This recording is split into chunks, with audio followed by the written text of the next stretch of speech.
Good afternoon from day 3 of the 2024 Soccer Grand Prix here in the Georgian capital. And that means 8 action-packed games of 7 aside as 16 teams from across the globe are put to the test in Tbilisi. After 2 games apiece, the group stage ends here, and for some, so does their tournament, but for others, the chance to extend their Georgian stay with a place in the knockout stages. It'll be dramatic, it'll be tense, strap in. This is soccer. I'm Niall McCall with you on another sultry afternoon here in Tbilisi. In years gone by, this place was the crossroads between Europe and Asia. Today, we find out which paths our 16 teams will be taking. Kicking off this afternoon with Group B action, and for Cypriot side Arizona, their sole point on the board so far gives them a puncher's chance at qualification.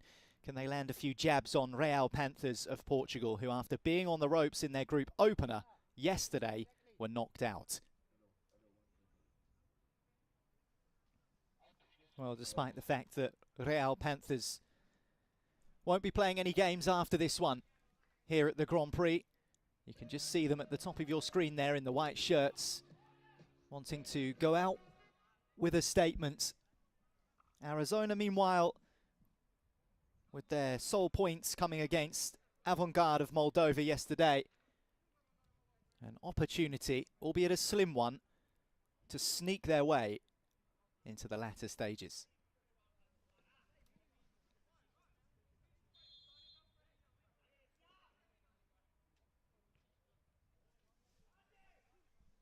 So it's Arizona in the black against Real Panthers in the white. 8 matches across 2 sessions, 13 nations represented at what's been an exciting and entertaining tournament so far. Certainly in the case of Real Panthers, what a lively game it was for them last night against Bet Live. They lost 4-2 to the Georgian team, but played some decent stuff, scored a really nice free kick in the match as well, but I don't think, and even by their own admission, they've really shown the true quality that they have in their ranks.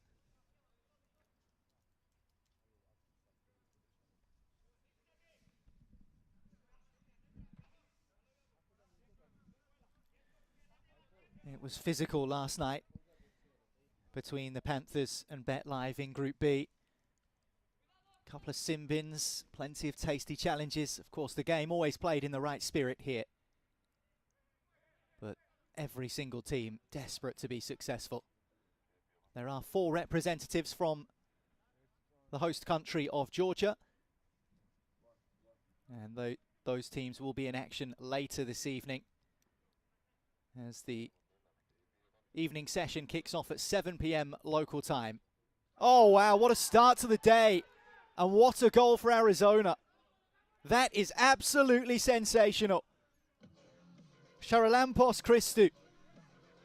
I told you it would be exciting. We've not even played 2 minutes and we've had a worldie to kickstart day 3. Take a look at this. Only just in the Panthers half and unleashing an absolute rocket.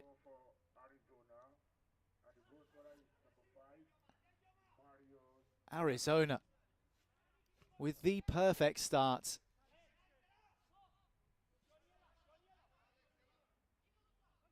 Can Panthers find a response? Well, I'm not sure anyone in the Portuguese side was expecting that.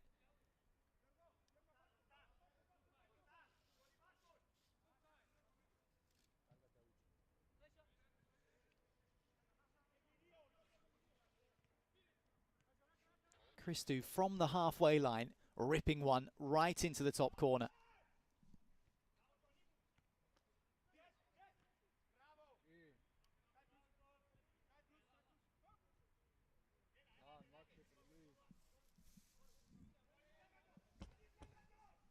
Well, Arizona hadn't scored a goal in the Grand Prix before that one. Some first goal of the tournament for your team, isn't it? Here's Luge for Real Panthers.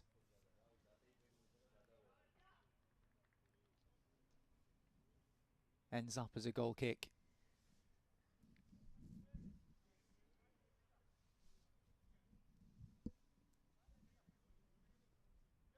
A 4-0 defeat to Bet Live on Wednesday in their group opener for Arizona. Then a goalless draw yesterday afternoon against the Moldovans' Avangard. 2 games, 2 bagels, and the first goal is one of that quality. Where has this Arizona been?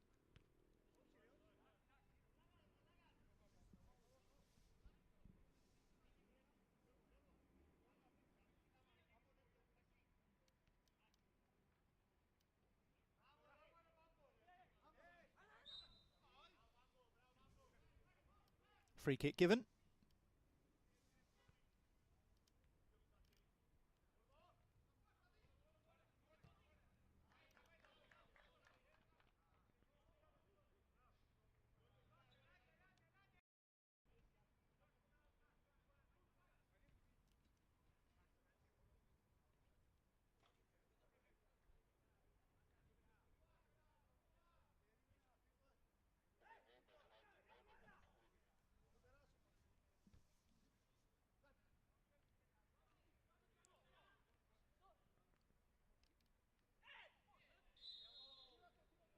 Tidy stuff from Thomas Leite. Well, the referee seeing fit to issue our first sin bin of the day as well. And it's been shown towards Alexandros Zefki, who's going to have to take 2 minutes on the sidelines. Remember, if you've never indulged in soccer before, do have a few different rules to abide by as that shot goes fizzing past the post. There are VAR appeals that either side can make, 1 per game. Loose from the goalkeeper. Fernandes fires it straight back at him.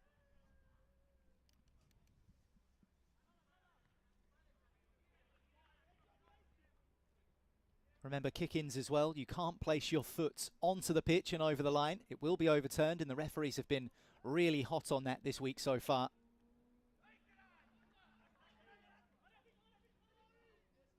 Scratchy from the goalkeeper, thundered away by Arizona eventually. And of course we have strategic timeouts as well. Either side will have 1 opportunity per half to take a minute's break. But those timeouts don't roll over. So if you don't use it in the first half, you can't use it twice in the second. More information, of course, about these tournaments and the rules can be found on the Soccer Federation website as we gear up for the World Cup in Oman later this year. And some of these players on display this week will be featuring in the Middle East in late November and early December.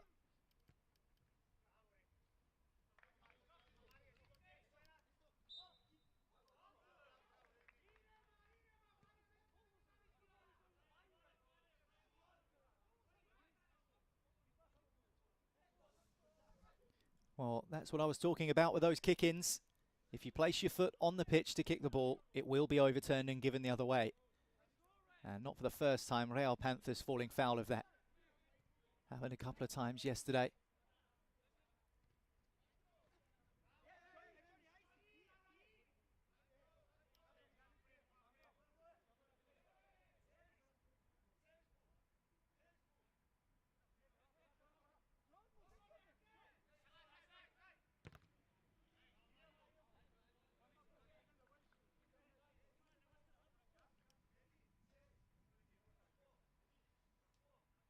Panagi's fierce effort blocked, and as is the resulting kick-in. Low across the face, out of the box it comes, and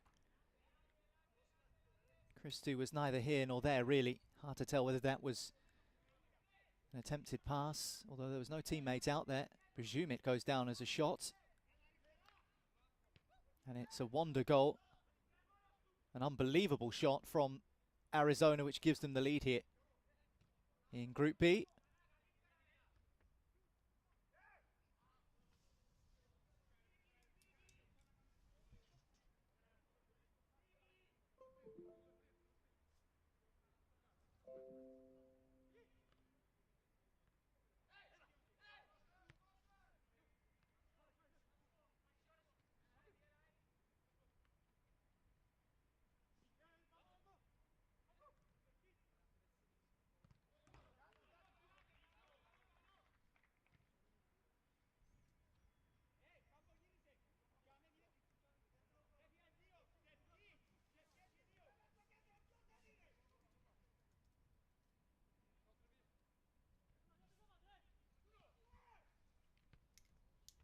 20 minutes a half here in these Grand Prix matches.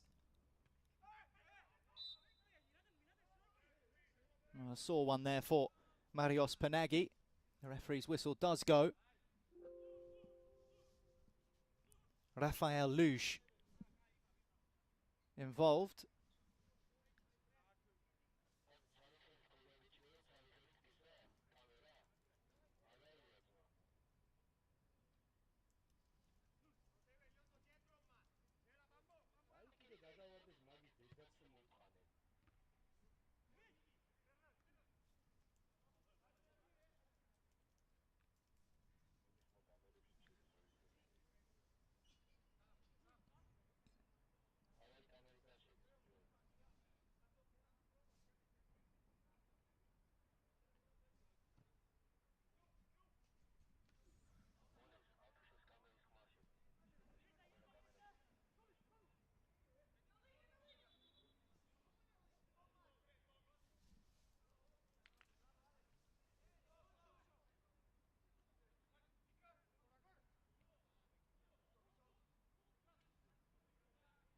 Well, Panthers have found themselves in this position a couple of times through the tournament.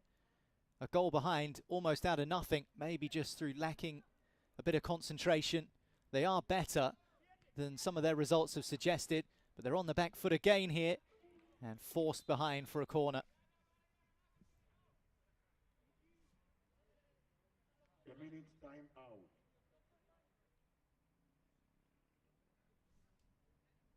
Well, a minute timeout has been taken. I mentioned it earlier on in this first half. We've played 10.5 minutes of the allotted 20 of the first period, and one of the timeouts has been called.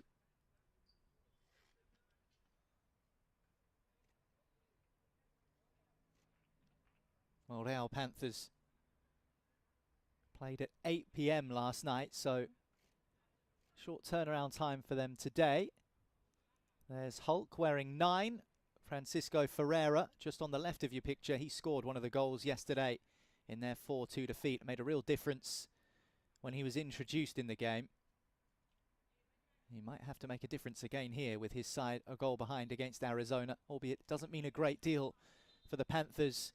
Apart from pride, they are already eliminated. They can't get more than 3 points. And of course, Avangard and BetLive have already accrued more than that, so those two sides above them. But Arizona can put the pressure on Avangard if they can hold on to this victory. Of course, still half an hour to play. But if they can do that, puts the pressure on the Moldovans who play later today. Here's Ferreira, dispossessed as he tries to break away. And that will be blocked for a corner.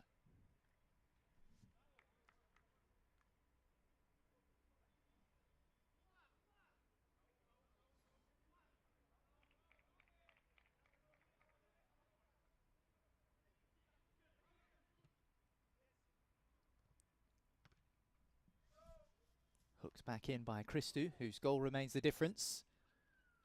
Hulk rising and poked away for a kick in.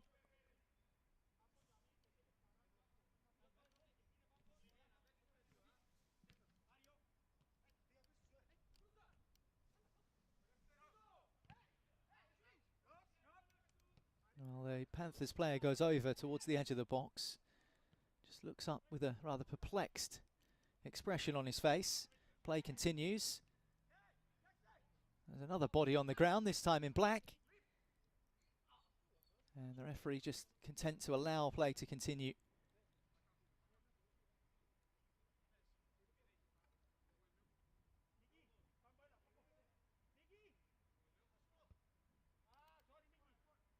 Floated in and floated long.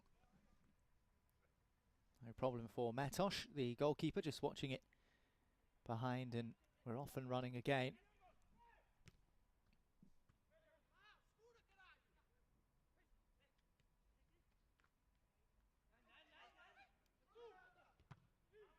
Well, one back. And Ruben de Silva, who scored yesterday for his team, with an effort blocked. Some exciting seven-a-side action still to come. Of course, San Antonio of Greece, they're up against the Diamond Dogs next. More appeals for a foul, and those appeals are heard by the match official. The whistle does go. Now the question is, how close was this to being inside the box? Thomas Leite was the man who went over, and he's going to stand over this free kick. I think the decision is outside the penalty area. We'll get a better look here. Well, he's in the box there, but not there. Good decision. Marios Panagi doesn't think it was a foul at all, but it is a Panthers free kick, and it's all the way through and into the bottom corner. Buried by Thomas Leite. He won the free kick, he scored the free kick, and it's 1-1 here in Tbilisi. Just found that gap and executed to perfection. Well, just a little gap there between the three on the left and the one in the right of the wall. Enough of a gap for the goalkeeper to just get a little sighter. And it was just hit with too much pace. Well, hang on, has the goalkeeper come out of his box? Yes, he has. Diego Matos. Well, that's how snappy things can get in soccer. Score at one end, and then at the other end, you're outside of the penalty area. Well, his feet were outside, and Matos's argument that his hands were inside is not being bought by the referees. And he's still pleading his case. But the decision is that it will be a free kick to Arizona.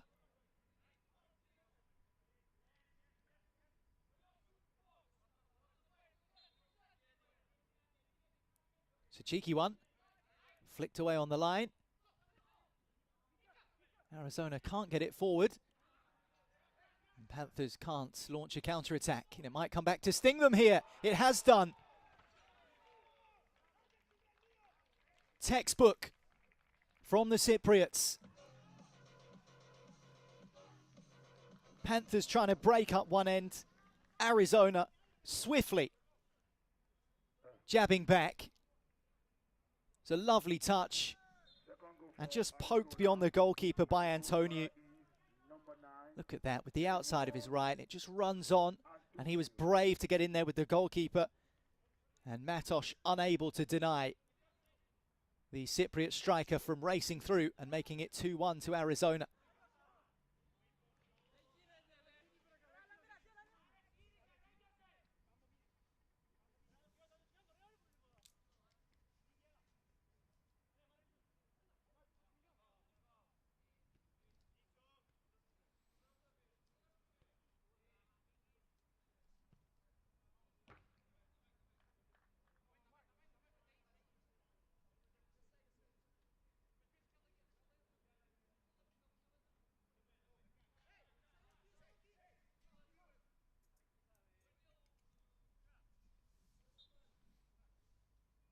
So just under 4 minutes to play of this first half in Group B. Real Panthers trying to frustrate Arizona, but they've come out with purpose, the Cypriot side, this afternoon. Charalampos Christou opening the scoring, almost ripping the net off with an effort that nestled in the top corner from the halfway line. That made it 1-0, and then Thomas Leite with an excellent free kick for the Panthers for 1-1. Antonio's effort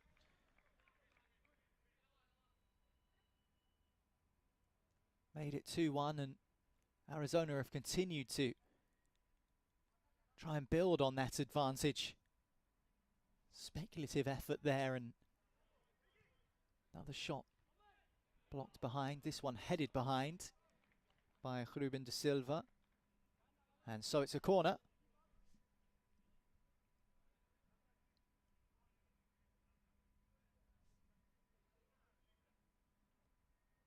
Well, no one in the box to aim at. No, not the best set piece you'll see this week.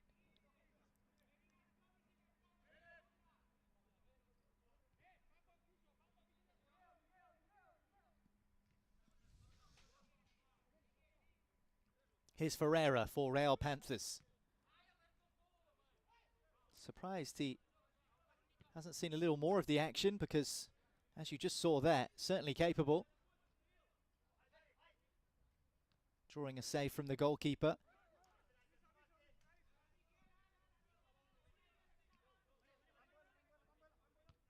Well, Arizona scored from the halfway line. Hulk was thinking, why not me too?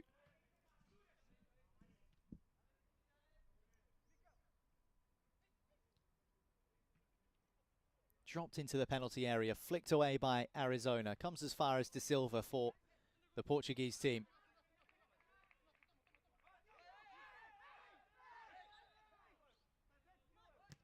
Well, the Cypriots there, with a little bit of know-how and gamesmanship, and it might come back to pay. Great save, and over the top.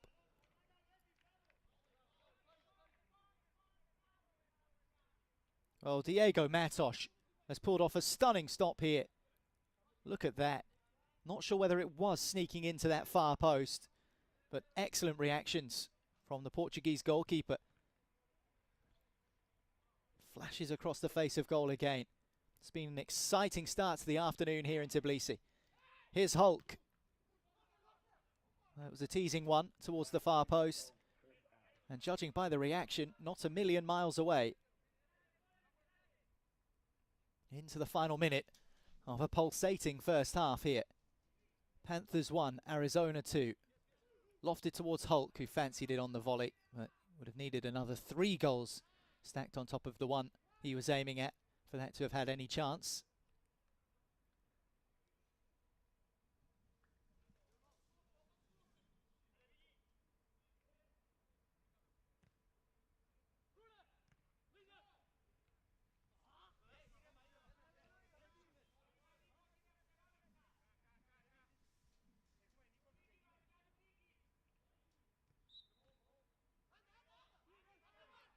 Kick in overturned. Well, I'm not keeping a tally of how many foul kick-ins we've had this week, but it's been a few, I can promise you. Time over. Well, that never really settled in the penalty area for Real Panthers. And you can tell by the reaction of Gonçalo Goix how big an opportunity that might have been. Going into half-time, 2-2 changes the complexion entirely. Not so much for the Panthers, who of course are already out of the Grand Prix, but it was certainly dent Arizona's hopes of going through to the knockouts. Here's Goix again. He's got Ferreira near him, but the half-time whistle goes. And you can see the frustration amongst the Portuguese, but for Arizona, a great start to the game. Christou with an amazing goal, crunching it into the top corner to give the Cypriot side belief. It'll take some work for them to qualify, but if they maintain their lead, they're in with a chance. Thomas Leite equalised for the Panthers with a free kick, but a one-on-one from Antonio means at half-time in Group B, it's Arizona 2, Real Panthers 1.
Away we go then for the second half in Group B between Arizona and Real Panthers.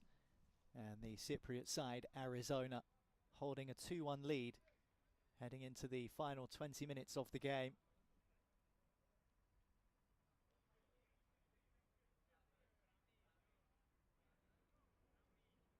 Two really well-worked goals for different reasons. Arizona, of course, can still qualify. It'll take a really specific set of circumstances, but if they can add a further goal, which they very nearly did there at the start of this second period, they'll have a better chance, that's for sure. As for the Panthers, they're already eliminated. This is their final game of the tournament, just playing for pride. Blocked behind by Ruben de Silva.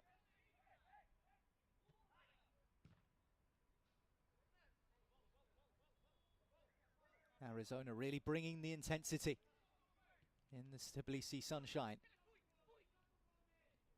Counter-attack chance for Panthers perhaps. Gonzalo Guish can't keep the ball in play. Here's a look at that double save. Well, the initial save from Diego Matos is then returned by Arizona and flicked over the top by Ruben de Silva. Well, the goalkeeper Matos can't keep a hold of that one, and it will be a corner.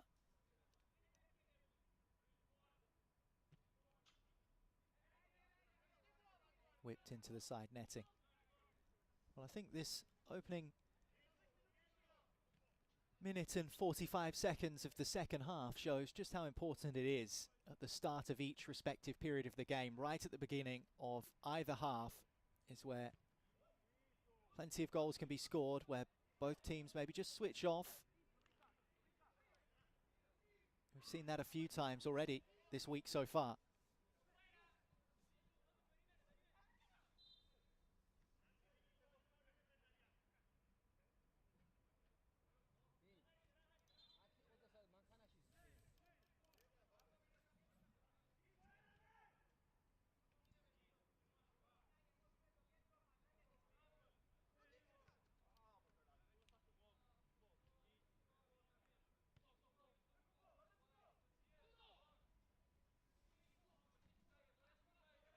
Tavares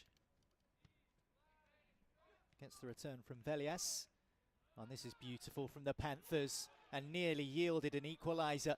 Hulk at the far post, unable to tuck it underneath the goalkeeper. That was proper stuff from the Panthers. We haven't seen too much of that from them in this tournament. We know they're capable of it. So well constructed. Combination of Diogo Velias and Miguel Tavares, and then Francisco Ferreira at the far post. Scored a good goal yesterday, finishing off a similar move, did Hulk, which is the moniker that Ferreira goes by. You'll see it on the back of his shirt, wearing number 9 today for the Panthers.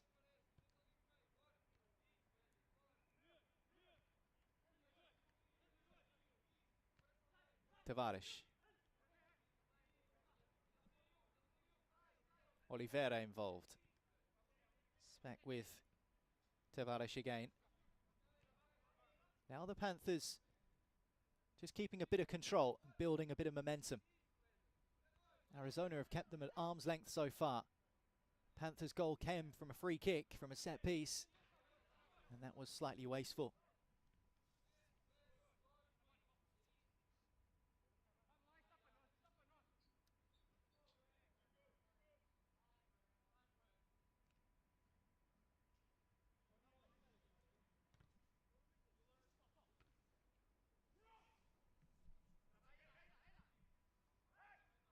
Well, that had to be timed well, that return header to the goalkeeper. And thankfully for Georgios Christou, that was the case, because there was a white shirt lurking.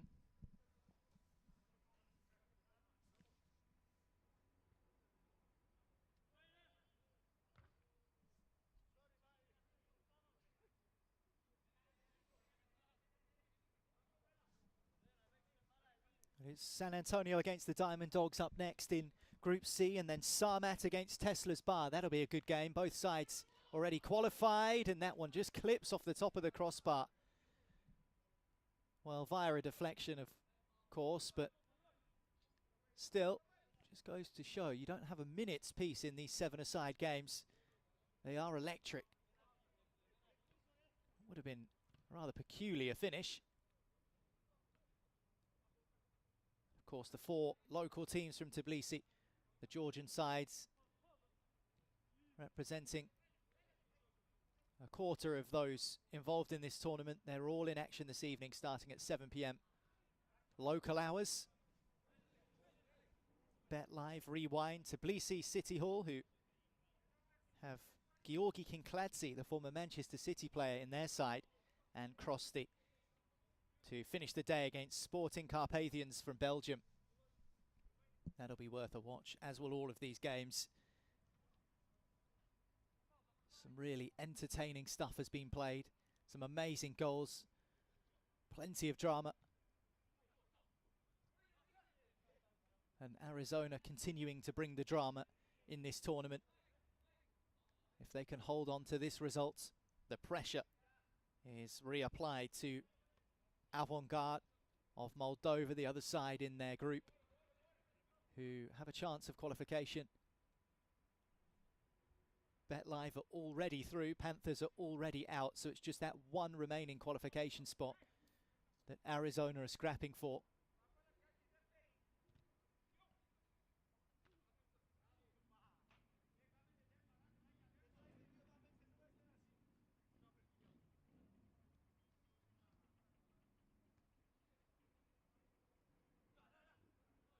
It's a fair challenge, firm but fair, really well won back, but given away.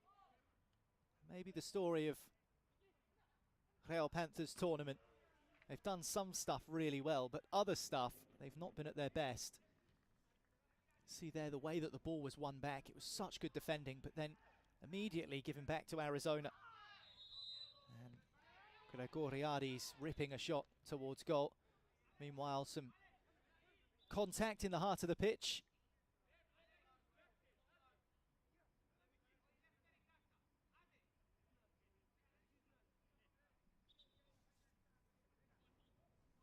Oliveira up and about.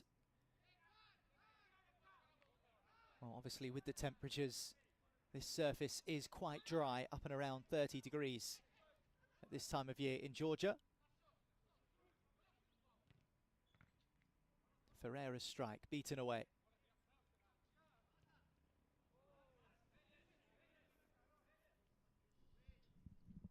Just with the surface being the way it is, sometimes the ball can stick. Doesn't quite bounce in the same way. And playing mid-afternoon in these temperatures can be difficult. Arguably, it might even be tougher around 4 or 5 p.m. as the Suns had a chance to really beat down on the pitch. And speaking of a beat down,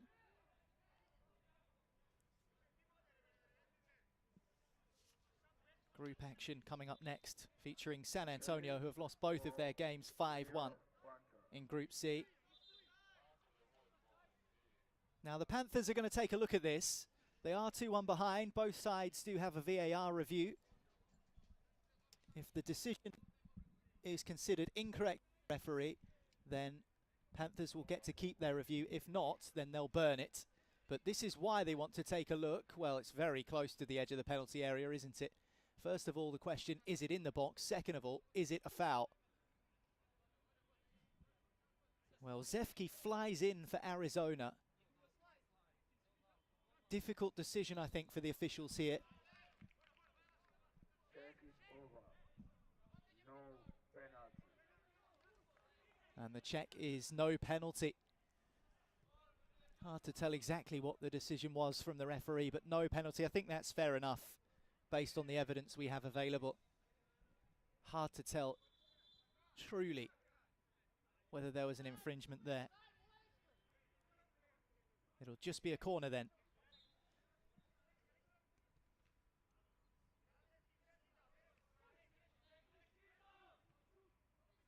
Dropped to the edge of the area, fizzed over the top.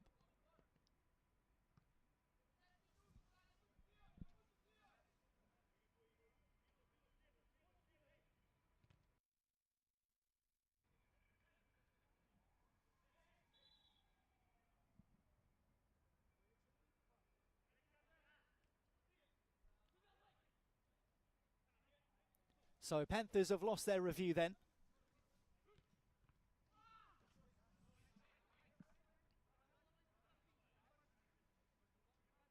Of course, Arizona still have theirs. And the use of those reviews bringing some real drama in the games yesterday. Set for a dramatic, thrilling day's action here. As each of these 16 teams, some of them already know their fate in terms of remaining in the tournament or being eliminated, but there are many who are yet to find out exactly what lies in store for them. And it all boils down to this final group stage game for many of our sides in action across this week, Arizona included. De Silva prodded inside.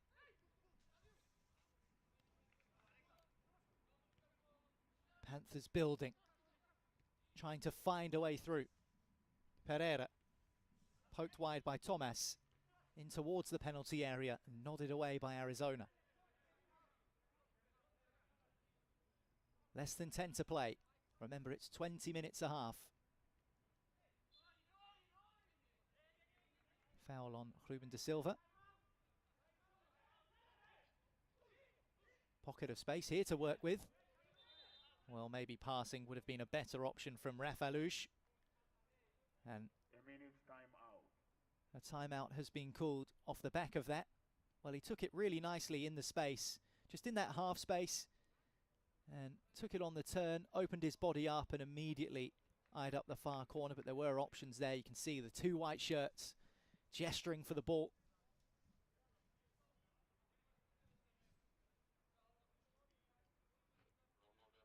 Well, these timeouts, strategic, but also a good opportunity to take on some fluids for both sides as well.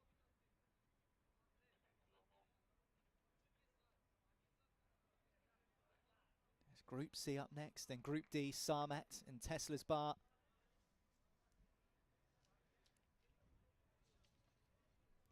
Tesla's Bar drawing 2-2 with Rewind yesterday, so their fate not entirely secure.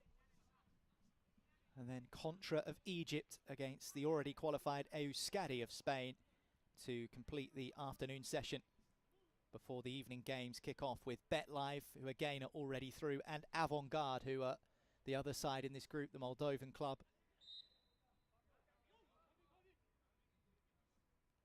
Just wonder what sort of attitude and style you'll get from BetLive, of course, in their home city, in front of a wanting crowd.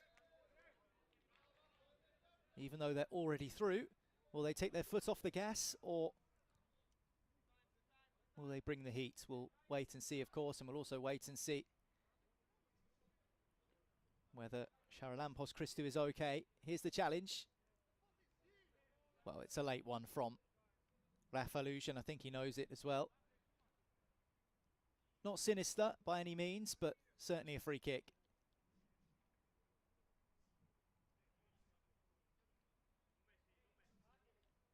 Zefki's there, Antoniu's there, Masari's there, 8, 9 and 10.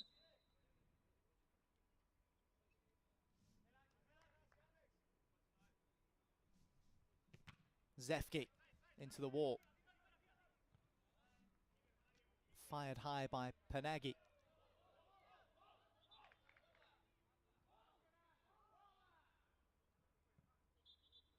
I've got a multi-ball going on here.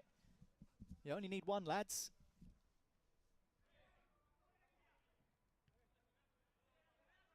Doesn't matter how many balls are on the pitch. Panthers still can't go through, but they might score. Player goes over in the box. Well, I think probably under his own accord there. It was good centre forward play.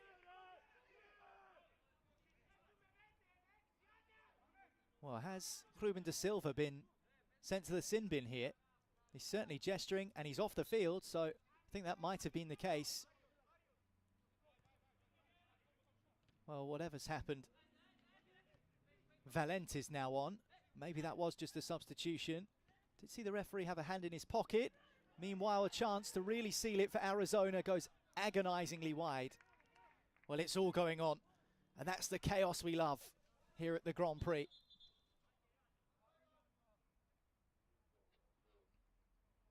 Well, here's that chance again.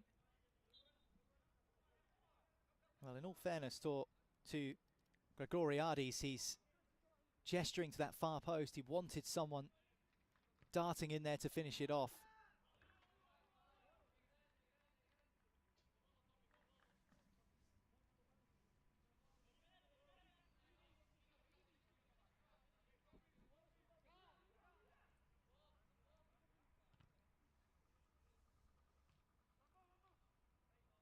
Six minutes to play, still plenty of time.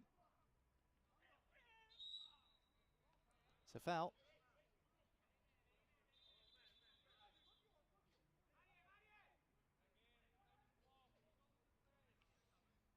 Well, as far as Arizona are concerned, they can take their time over every single foul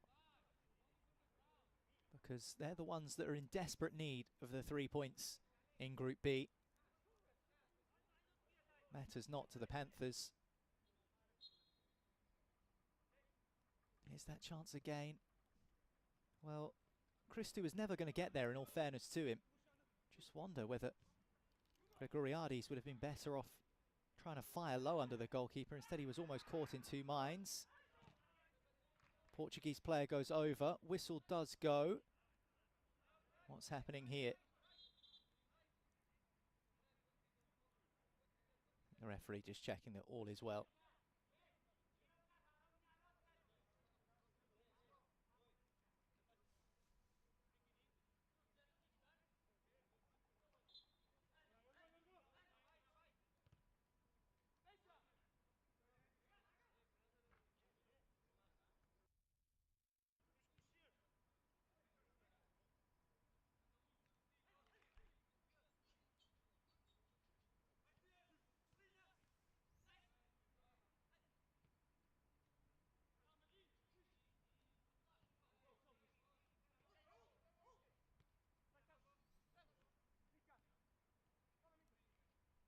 It's a really nice win back.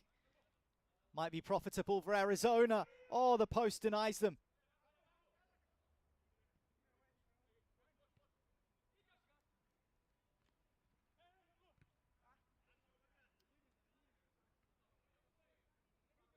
Well, that was such a good chance. And again, Panthers might be punished. They are this time. 3-1 Arizona. And that's a huge goal for the team from Cyprus. Zefki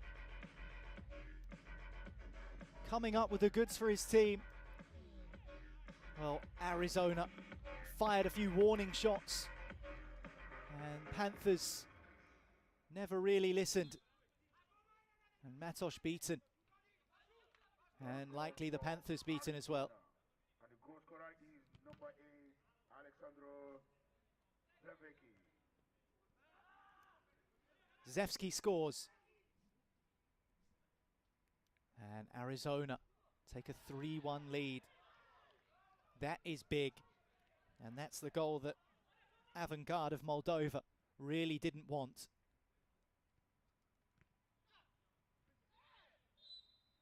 Fernandes fouled. So it's a free kick to the Portuguese side. They've got 3 minutes to throw a spanner in this group, but it doesn't look like they're going to do it. Well, 3 games, 3 defeats for the Real Panthers. Certainly full of good players. Just weren't able to turn it on here in Tbilisi.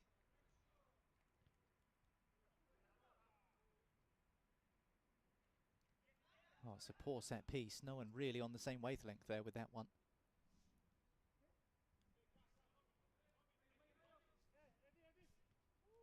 Remember that final Group B game tonight, 7 p.m. local time, bet live against Avangard of Moldova.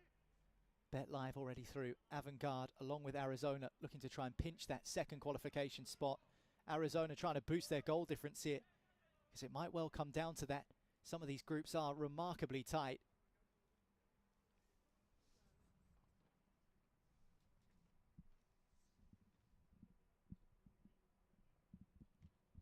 Low into the area. Settles for Fernandes here.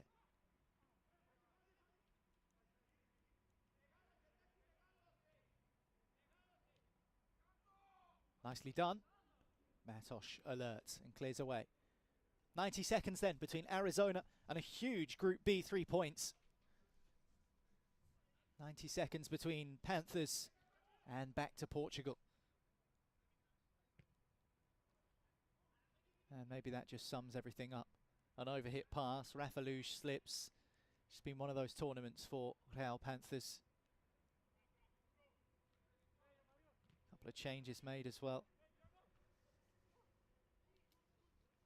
Last minute of the game. The score is 3-1 in the favor of Arizona.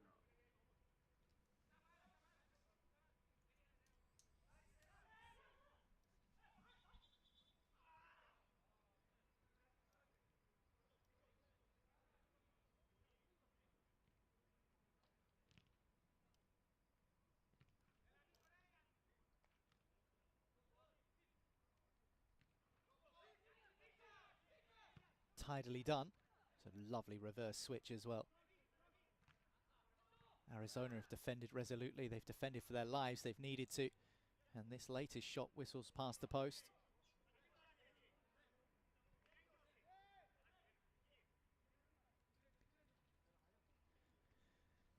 Well, we've reached the end of the allotted time, 40 minutes. Time is over. Oh, yellow card, sin bin. Not sure who that's been shown towards. In fact, a red card. A red card. It's a red card for Arizona. Well, they may well have had the game sewn up, and it's their third goal scorer, Alexandros Zefki, who's trudging over to the sidelines. Of course, a yellow card is a sin bin, red card, and that's it. You're off. But the game is pretty much dead. Sliding challenge from Thomas Leite. And he receives a yellow card for that altercation with Masari. You cannot slide, remember. Certainly not slide like that. So both sides down to 6.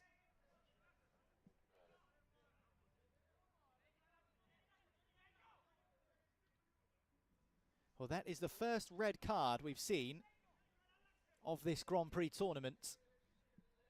And Alexandros Zefki may well have finished his game with a bit of disappointment with that red card, but he'll be pleased with his contribution of the third goal.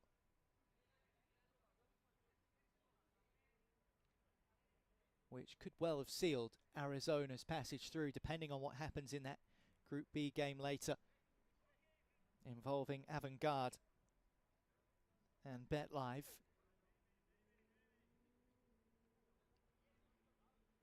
Feisty end to the first game of the day.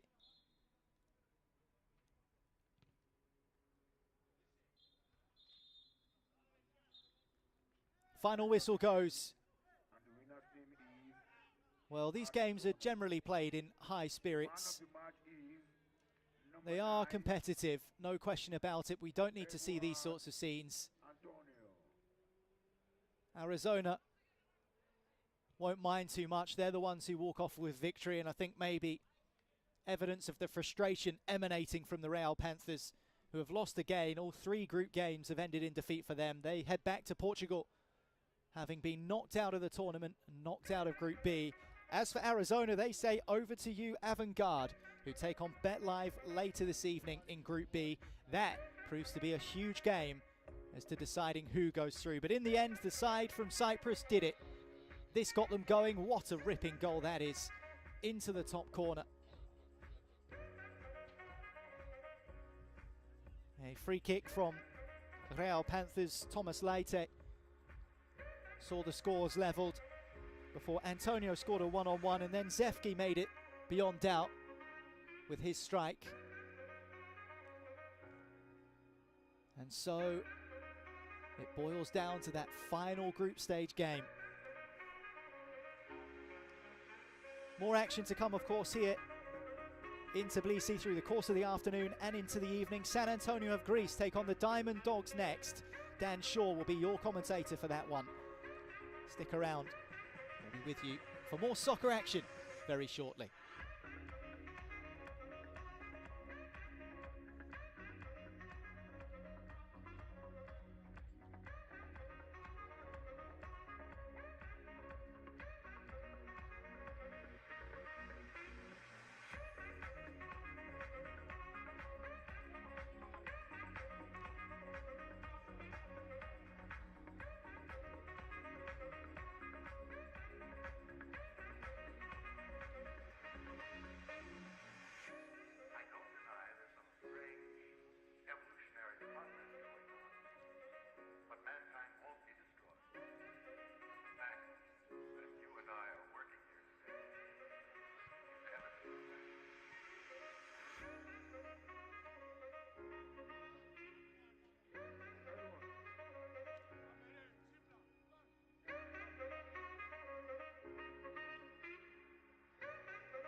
Hello from day 3 of the 2024 Soccer Grand Prix Sevens, live from Tbilisi here in Georgia, brought to you by the International Soccer Federation and Soccer Georgia.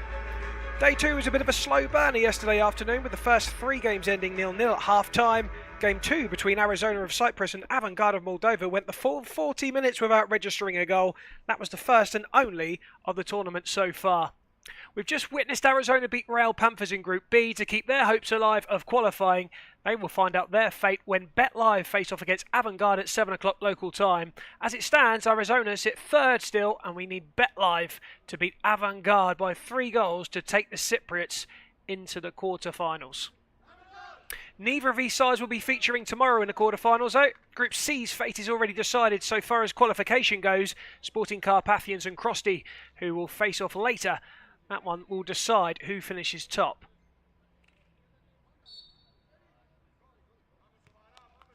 And off we go. San Antonio in the blue against Diamond Dogs, representing the United States of America, in green. A Mexican shirt worn by the Diamond Dogs, and you'll find out why as I announce the names throughout this game. A real flavour of South Americans amongst the USA-based side of Diamond Dogs.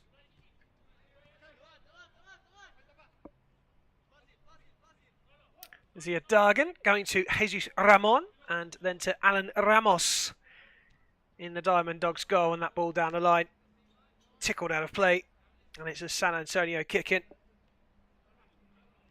And this one is a battle for pride.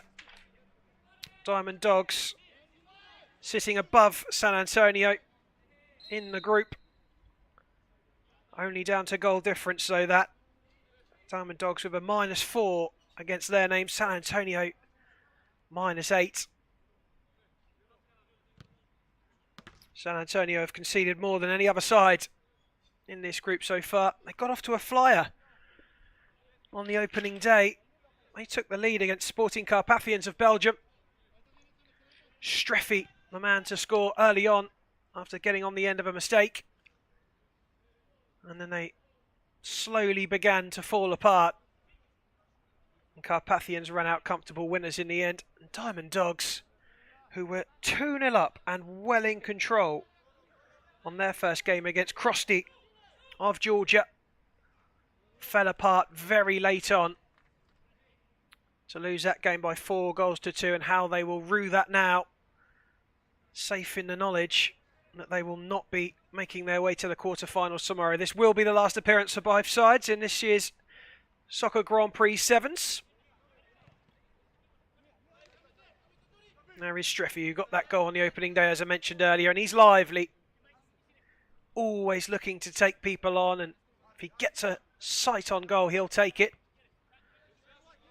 He can get a little hot-headed as well, though, Streffy. His temper's got the better of him a couple of times in either game.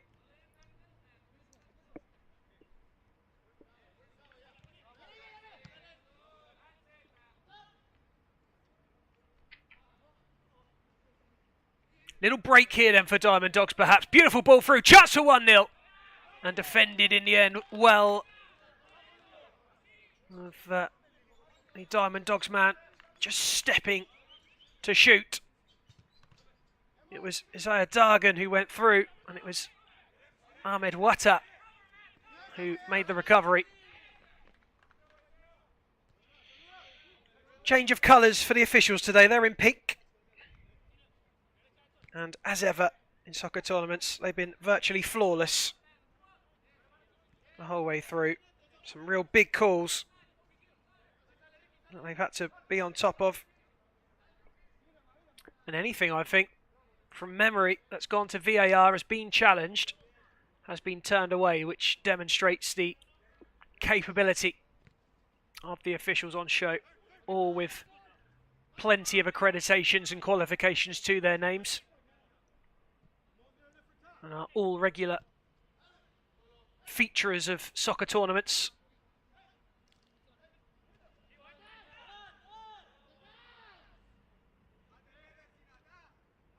Well, this is promising for San Antonio, and just nicked away really well by Dargan in the end.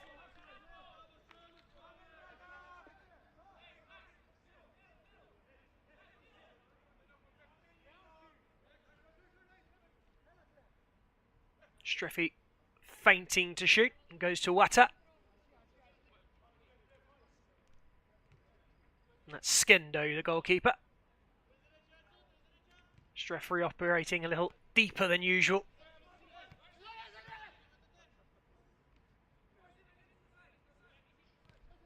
Ball out from Jafari.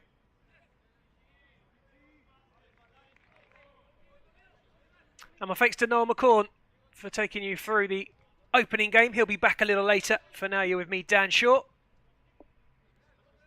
And if you want to get in touch with me and give me a shout, you can find me on Instagram at Dan Shaw Sports. You can also find the International Soccer Federation, the body in charge of all these soccer tournaments, at International Soccer with an A Fed. Now, he might look to shoot. He likes one, and that man is Zinedine Escandon. He got 2 in the opening game. Andres Marquez's shot is blocked out. And if you are on the subject of Instagram, 7x7 Football and at Betmaster League to follow all the latest action from this tournament here in Tbilisi, Georgia. It's a little after 3 p.m. and another belter of a day. Players have had to contend with the sunshine and heat, which has been fantastic for them before and after games. A lot of the sides have opted to take the swimming pool on, and here is a chance, and they might opt to take the shot on. They do.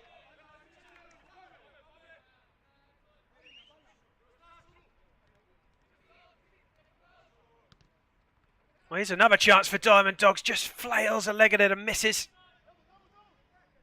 And Streffy picks up the pieces. Lovely footwork to get himself away. Was he bundled over? No, says the referee. And it's Zinedine Escandon again, who takes the shot off the back of a blue Greek San Antonio shirt. And out for the corner.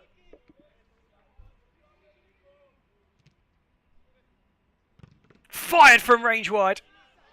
That was Jesus Ramos, the captain. And it looks as though it took a little flick on the way through, because it'd be another corner to Diamond Dogs. And the referee saw the ball moving from the corner. I thought he was just going to let him get away with that for a second, but it is a no-nonsense approach from the officials. Cleared away.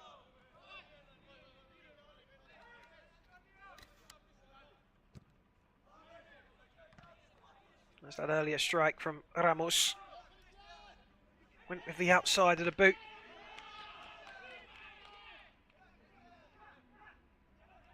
Another corner.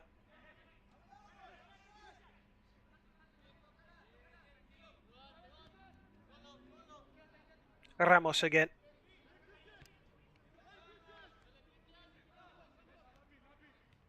Intercepted really well, and beautiful trickery down the right-hand side. Chance for San Antonio then. Another little bit of skill. Beautiful stuff.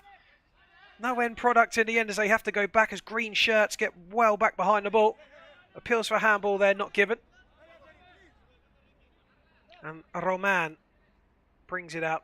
Find a little bit of space, but he's given that away.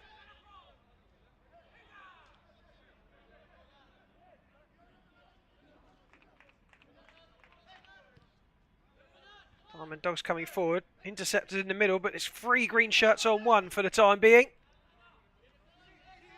Half defended, but not fully away, and a chance for Diamond Dogs to take the lead. Escandon across the face, and Isaiah Dagan is there to tap it home. Zinedine Escandon doing the hard work. And Isaiah Dagan making himself available at the back stick. Just held his run there, asked for it, got it, scored it. The goal for Diamond Dogs. Well, Diamond Dogs have had the better of it in the first 8 minutes. Isaiah Dagan. And will feel that they deserve that lead.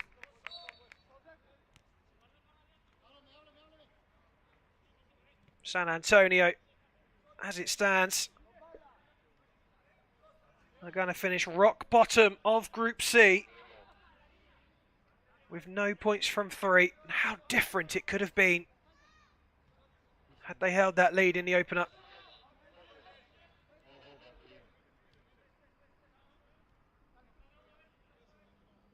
Well, that's Alan Ramos, the keeper, and he's barely touched the ball. That might be why that pass was a little rusty. Skendo has seen a bit more of it, and he's had to pick the ball out of the net. Well, here is a chance to equalise. It's a good shot, it's a good save. And it was a spin that was stopped by Ramos really well, quickly off of his line. And he keeps the score at 1-0.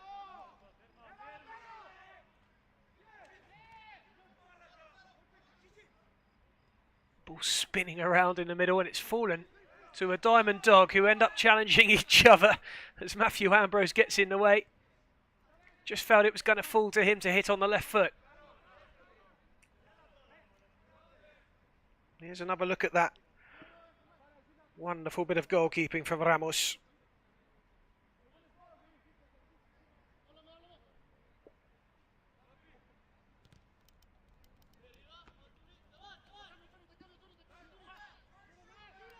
Ambrose. Cheeky nutmeg, but doesn't get any further with it, Streffy. And that one goes through. Little gesture from Christian Roman. Not sure if he liked that one or not. Wasn't a bad ball. Well, that's lovely. Really nice run. But Diamond Dogs are able to take the sting out of it.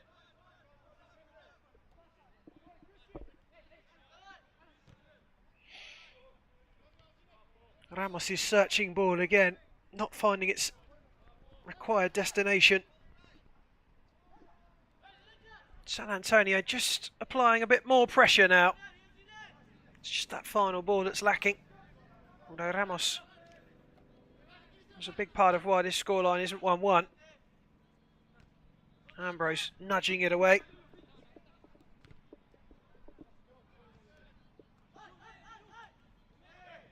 Down into the corner, whistle blows. And it's a San Antonio free kick. A little too enthusiastic from that man there, Jesus Ramos.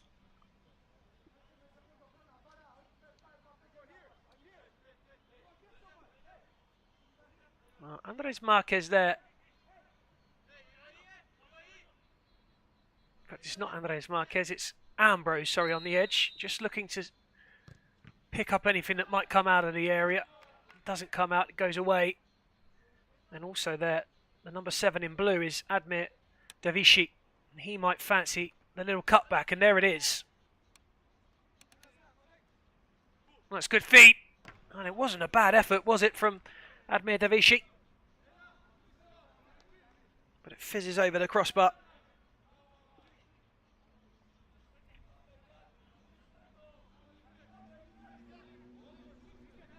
Ramos again will opt to go long.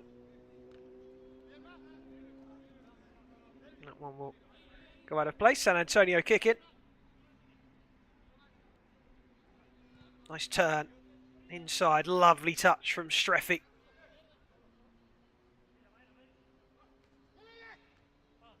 Well, that's nice too from San Antonio.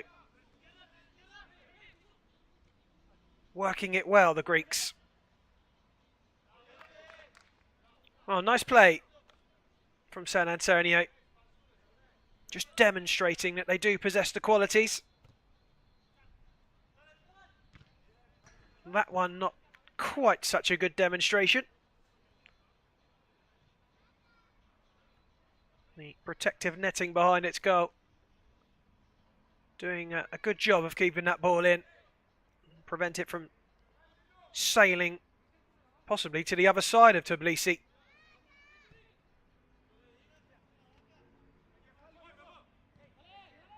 There was a little lack of communication just for a second there between keeper and player. Neither quite sure who was going to take charge of it, but there was no green shirt around them. Diamond Dogs have space in the middle there. That's poor. And Shafiri lets it run. Looked as though he could have taken that on and driven.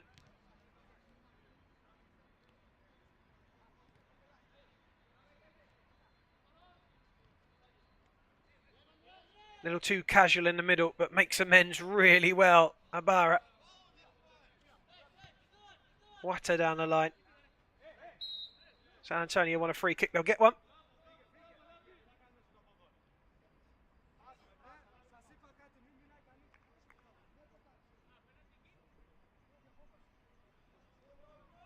Nicola Labage is the man over it. And the Diamond Dogs ball's going to have to go a little further back than that.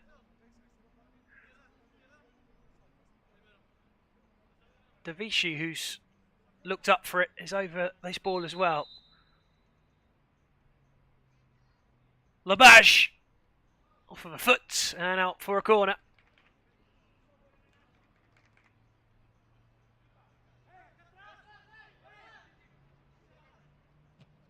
And that's good, and that's a leveller. Well, sometimes in soccer, the simplest way to score a goal is the best. Flashed across the face, tucked in, right in front of the goal. And Stefan Alhara has registered for San Antonio of Greece. 1-1.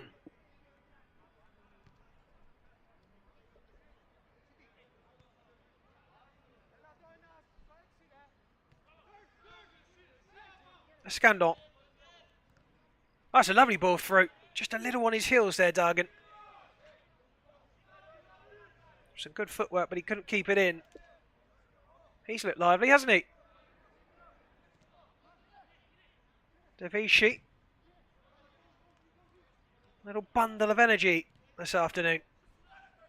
Streffi would always work his socks off. Couldn't get on the end of that one. And out for a San Antonio goal kick.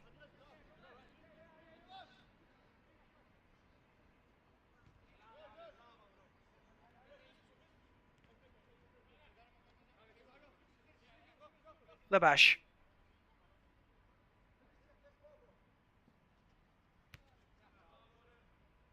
Davishi going backwards. And we'll get it again with a bit more space this time on the left-hand side. Just instructing his side where he wants them to go.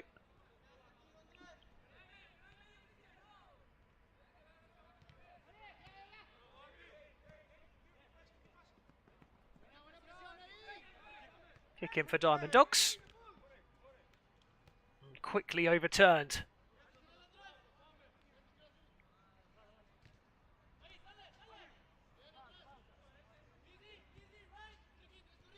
Labaj again. That's nice. Just feinted the shot and rolled it into the centre. That's cleared away. Well, San Antonio over. Bit of confidence shining through here. Diamond Dogs very much in control, but San Antonio, in the last 5 minutes or so, have really got themselves together and are demonstrating that they are a good side. Found that equaliser, and with that found a bit more belief. Neither side will want to finish bottom of the group. Certainly neither will want to finish without any points on the board either. As it stands, the points are going to be shared. Do feel as though there's a couple of goals in this left though. There's 22 minutes of official time to get them. And there is a timeout. One each for each half is allowed. And a quick discussion. I think it might be Diamond Dogs who have called that, because San Antonio have just grabbed this game by the scruff of the neck somewhat in the last few minutes.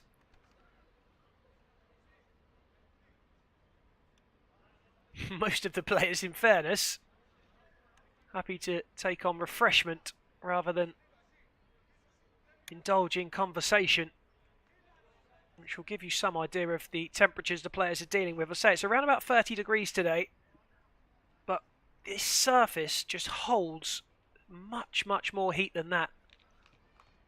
Down at pitch level, running about in the sun, temperatures soar.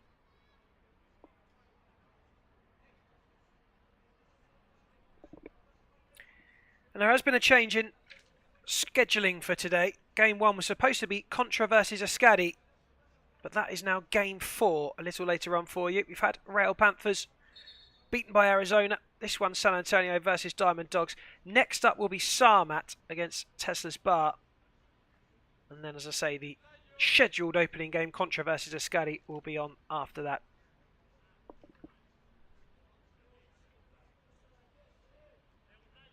Bet Live Avangard later on will be an interesting one.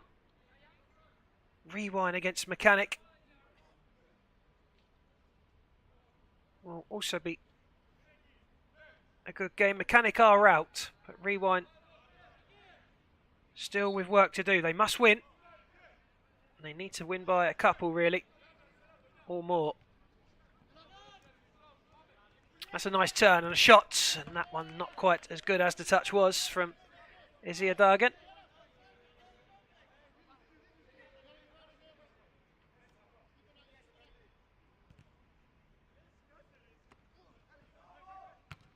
Shot from Streffy is speculative. It was on target, but didn't charge or trouble even Ramos. I'll just pop my teeth back in.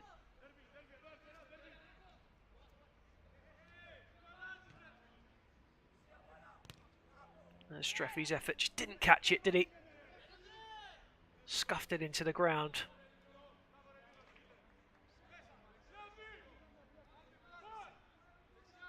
We are approaching half-time.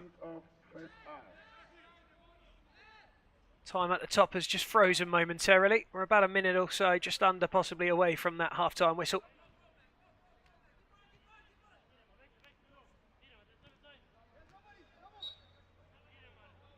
And that's a kick in for the side from the USA. Diamond Dogs took the lead.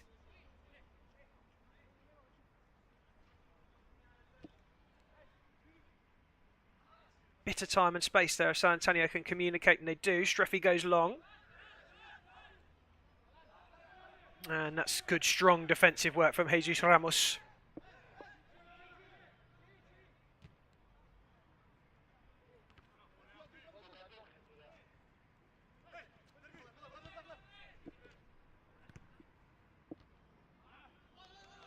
Flick forward. Greeted by an of disappointment from the Greek, who tried to steer it in a different direction. Bit of time and space in the centre, and there might be a chance to shoot here. There is, and Escandon is denied by Skendo. There might be another chance at the other end here. Streffy will take a chance, and that's a beautiful hit. Just over the bar. Streffy wanted a corner, won't get one, and with that comes a half-time whistle. Diamond Dogs of the USA taking the lead and looking comfortable, but San Antonio have got their act together. They found an equaliser from a corner and have looked much better since. At half-time from Group C, it's Diamond Dogs 1 and the Greek side, San Antonio 1.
mankind won't be destroyed. Thanks.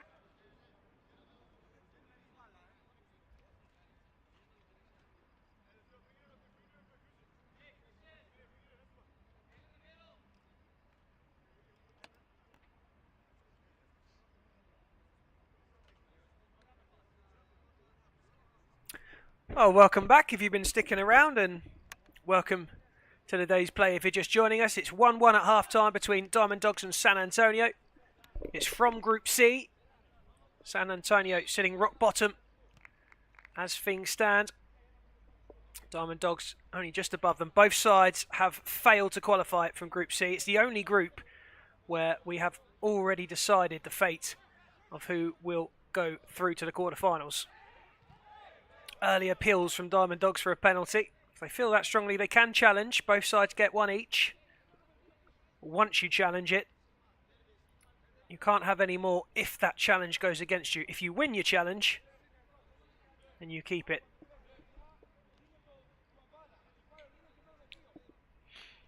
And if you are just joining us, Diamond Dogs are in green. San Antonio of Greece are in the blue.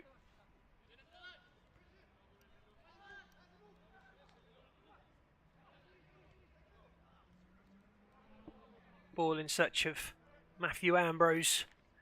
Falling short, but they'll get a kick in, Diamond Dogs. Scanned on, that's a lovely little feint, and a ball across for Ambrose. Just intercepted.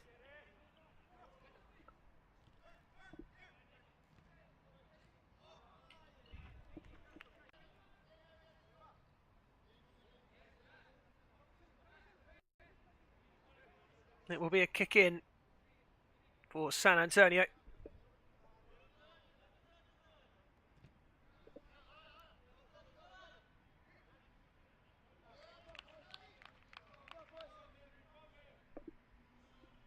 And a goal kick, which Alan Ramos in the red will take.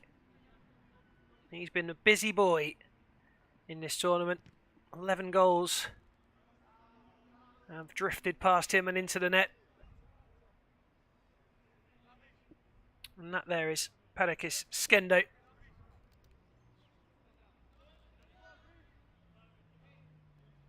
In the other end. Also in green, which makes things a little tricky for the referees perhaps a little later.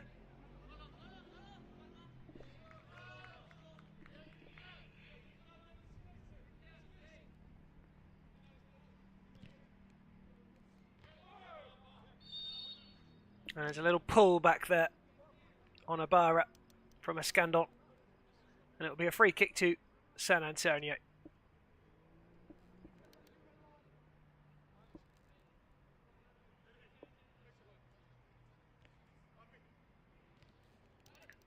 And there are 4 sides yet to take a point from their games. Both of these sides are part of that 4. So a bit of pride is on the line.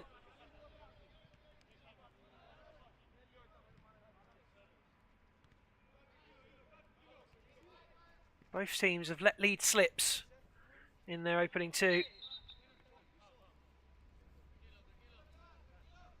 Diamond Dogs, who had a 2-0 lead in game 1, going down by 4-2. And San Antonio in their first game were 1-0 up. And in the end were comfortably beaten by Sporting Carpathians by 5-1.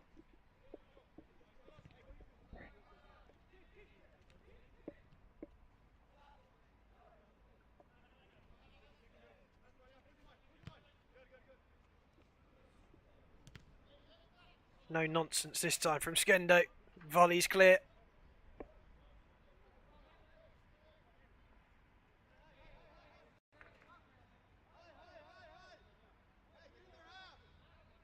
Scandon asking his fellow outfield players to get a little higher.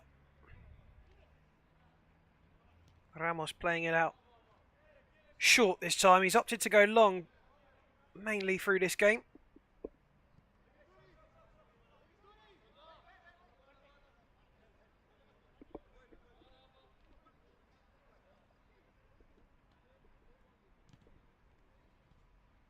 Streffy couldn't get there. Being watched all the way by Dagan. And a friendly handshake between the two as they cross paths again. No Streffy. San Antonio's Jack Grealish.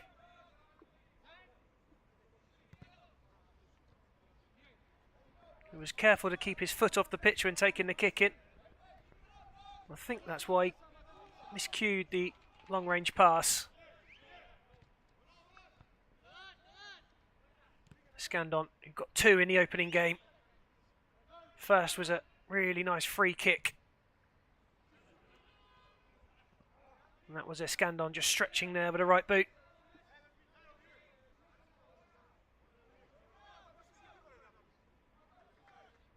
Streffy will have another chance. Just asking where his options are. Has to go long again. This time he gets that one right as it goes up towards the edge of the area. And really good, careful feet from San Antonio. And Ramos is saying that he hasn't touched his man and that it's a dive. Well, we'll find out here, won't we? Not a lot in it.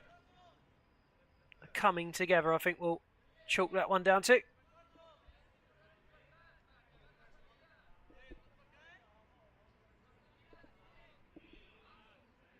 There's a few men in blue who fancy this one.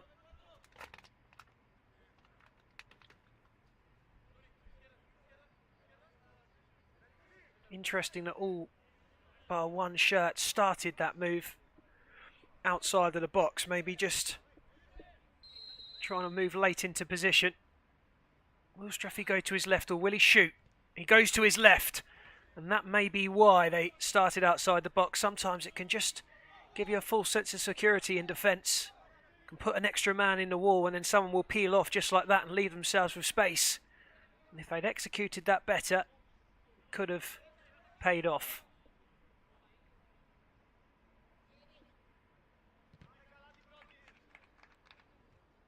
Something in my time watching soccer games that I've become a big fan of is the old training ground set piece. I think that was one of them. Just needed a little bit more of a delicate touch inside. That's a kick in for Diamond Dogs. Still no goal in the second half, finishing 1-1 at half time.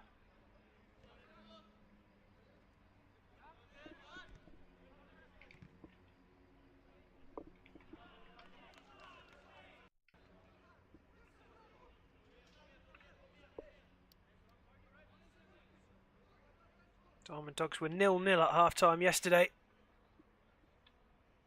San Antonio just one behind at half-time against Krosty, but they finished the game 5-1 losers.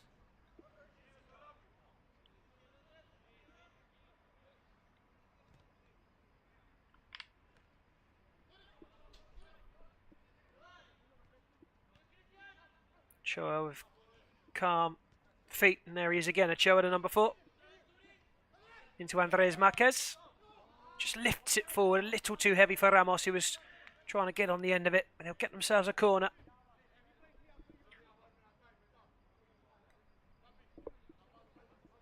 And that's Christian Roman of Diamond Dogs.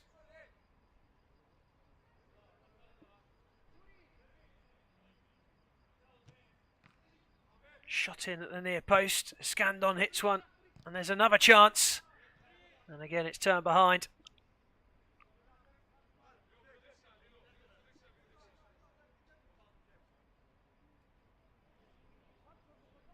This time it's Ochoa.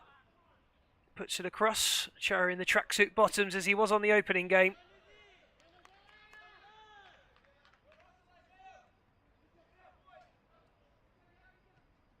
Or at least Under Armour if they're not trackies. Can be a little hard wearing on the knees if you go to ground on these pitches. This is nice from Diamond Dogs, lovely football. San Antonio ably defending, it's turned over. And the whistle has gone for a free kick to San Antonio.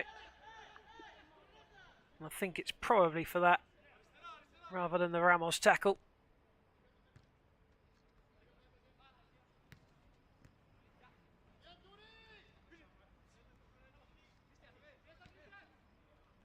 Nicely done. Chance. Off the post. Arturo Ochoa going close.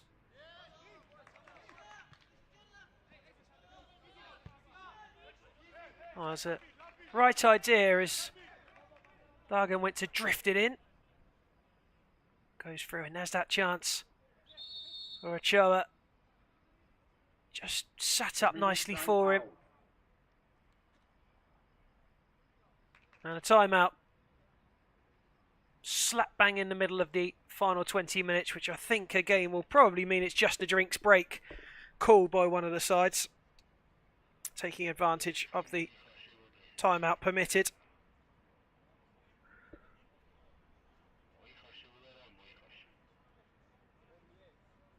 And again, not a lot of conversation. I think it is more about refreshment. There is a little bit of dictation going on amongst the Greeks.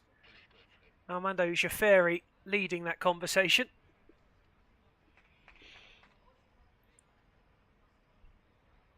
And we have four sides who thus far are flawless. Sporting Carpathians, Krusty, Sarmat and BetLive, all with 6 points from 2. And someone's O will have to go later on today as Carpathians take on Krusty in Group C. The same group as these two sides playing right now.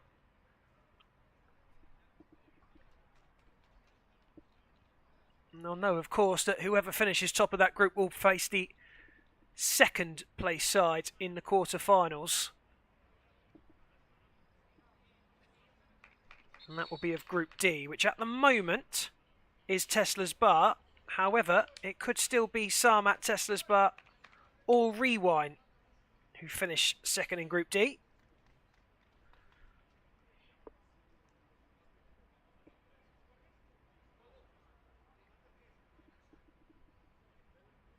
And the timeout is at an end. And that will bring time for us to resume with just shy of 10 minutes left to go. Halfway through the second half.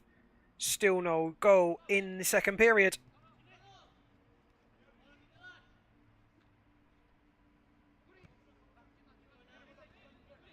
Searching ball up top. Little drag back, unlucky. It was the right idea from Ochoa. Andres Marquez desperately trying to get on the end of it.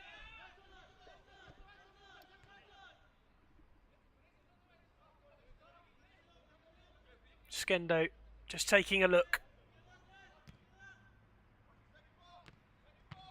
A little layoff from Labage. And Alhara puts the touch down to him over the bar. And those classic Route 1 sevens. And it does from time to time pay dividends, and they're going to go for it again. That one flicked on and we'll find a corner.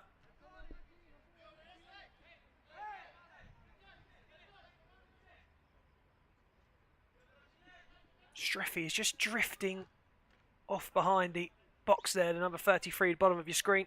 He wasn't going to get it though. As the ball came across to the near post, Streffy gets in the way of that one and pokes it out for a kick in to Diamond Dogs, and Jesus Ramos will be the man to collect it on the right hand side. Into Escandon, back to Ramos.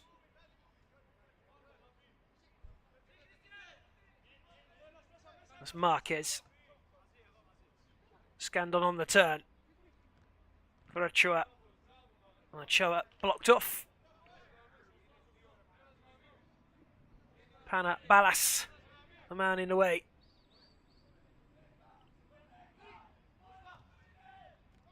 Oh, almost a little flick at the near post. It's the Greek side who have it now.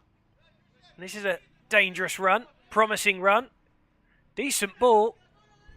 And not such a decent touch, unfortunately, for the Greeks, where it counted most. Oh, and a shot across. Flashed from left to right.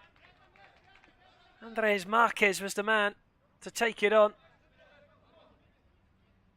It's a speculative shot, but it was very, very close. Streffy wants a free kick. It's just a slip. He's not getting that. And at the other end, Achoa again.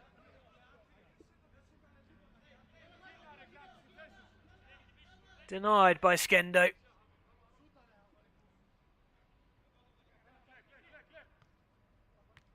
Ambrose with the touch.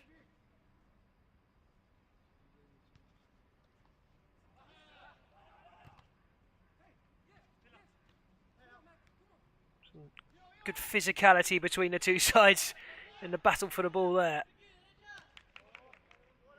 Long ball. Search of the two up front is way wide of the mark.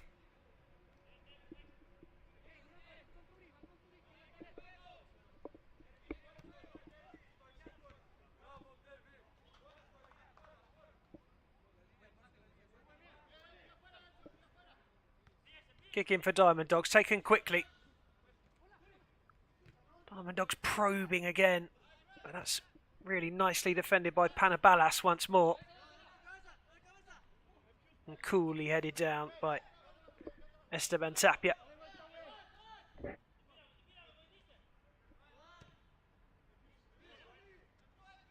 Streffy cleverly nodding down.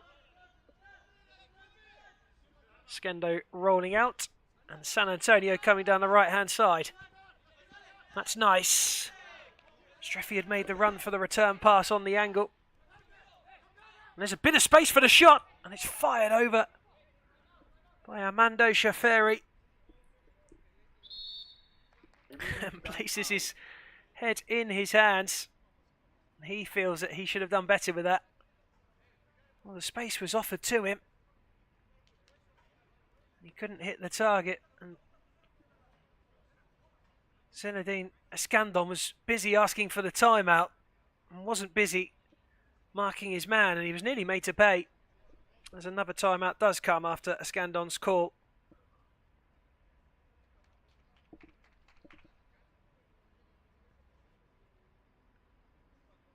Sarmat versus Tesla's Bar. The very next game. Now Sarmat win, and they have a perfect record of 9 points. Tesla's Bar win, and they will go above Sarmat on 7. But if Tesla's Bar are to lose that game by a couple of goals, then that will put them on 4 points with a -1 goal difference, and then Rewind, who are on -1, or even by 1 goal, obviously put them on to 0. Rewind then will win, if they win, sorry, will go on to 4 points, and then we'll have a nil goal difference or better depending on the score. So Group D has everything to play for still. Sarmat are through, and will that perhaps play into the hands of Tesla's Bar and send them top?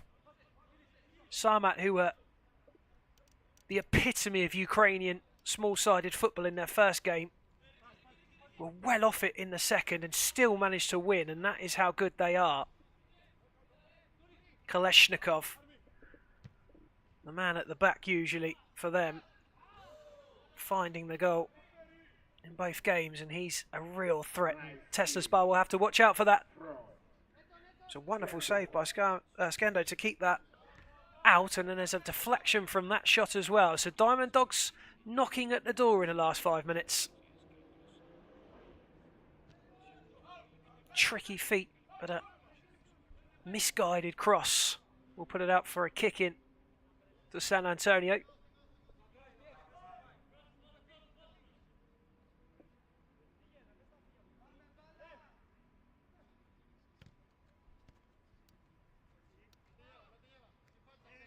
And they've won it back there, Diamond Dogs.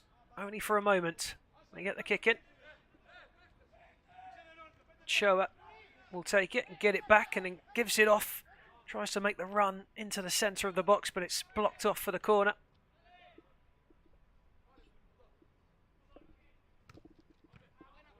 And that one's dealt with.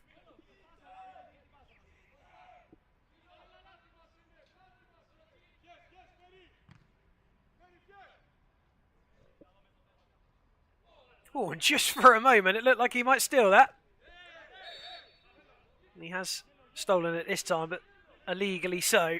although there's a little bit of protestation from Arturo Ochoa about it.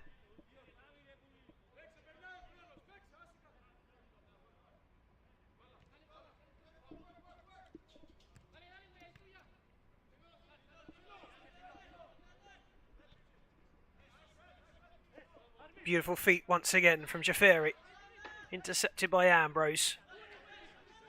And almost a chance for Tapia to come away down that left-hand side, but it's just a little bit too far ahead of him.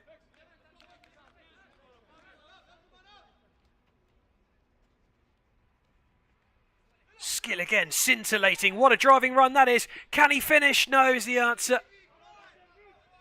Admir Davishi has looked really up for it in this game. He's been a very good player in this match. One of the best on display, you'd have to say. Will be a strong contender for man of the match in my view. There he goes again, just too quick and too silky. As he eased past Ramos. In fact, it wasn't Ramos, it was Christian Roman.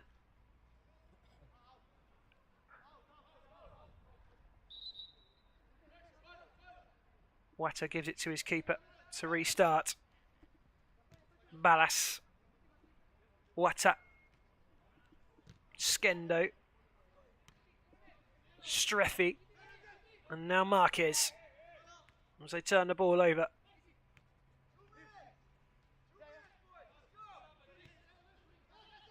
Nicely done.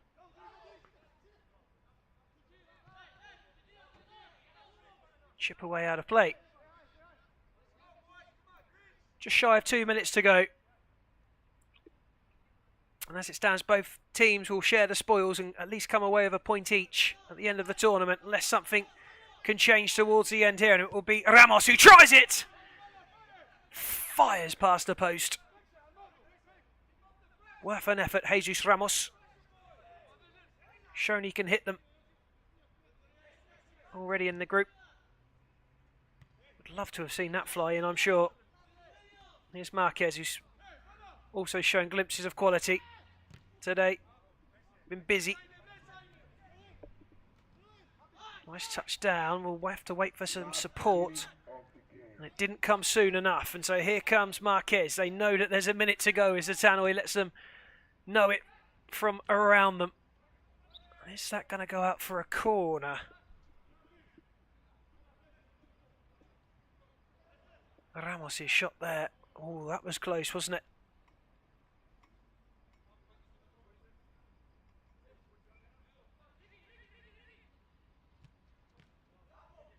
Away, here comes Streffi. Chance for San Antonio, right at the death, Ramos. Just showed his experience there, though. Ran across him, blocked him off, and then just waited for Streffi to apply a bit of pressure and took the free kick. Nicely done from the captain.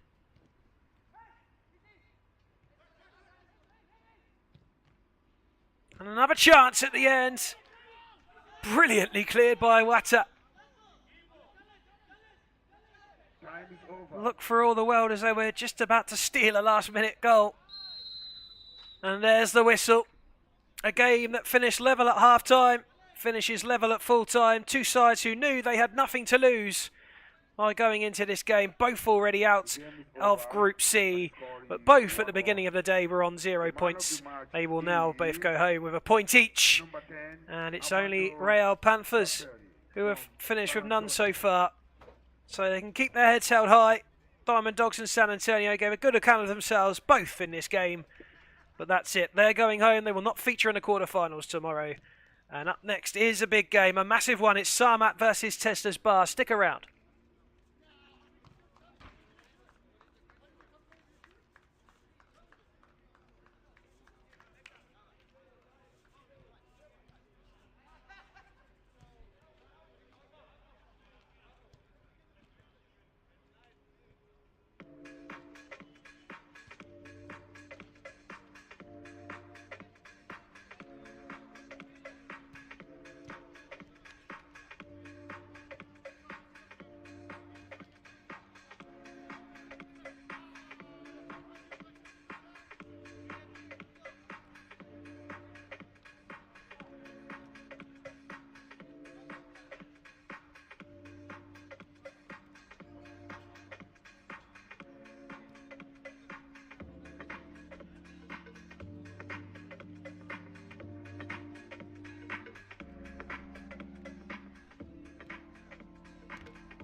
Group D action. Now it's Sarmat against Tesla Yaren. I repeat, that's Yaren. The terrible British commentator, unable to pronunciate as usual. Apologies to all of our Croatian friends. Tesla Yaren know that this is a massive game for them. If they win, they top the group. If they lose, they're still not certain of qualification. And Tesla in Yaren on Hrvatska Testa in Zagreb, with owner Filip Prekjapec watching on in Croatia for their side in black today. Sarmat of Ukraine are in blue. They can play a bit. Tesla Sarmat, we're not sure which one of those sides is going to turn up, because on day one we saw a calculated, strong, robust, very Ukrainian-esque type side. And yesterday, they were not at the races. But due to the quality they have, they were still able to win their game. They just about edged past Owen Mechanic of Turkey by 3-2. There's an early shot in and wide. That coming by way of Vasil Husky.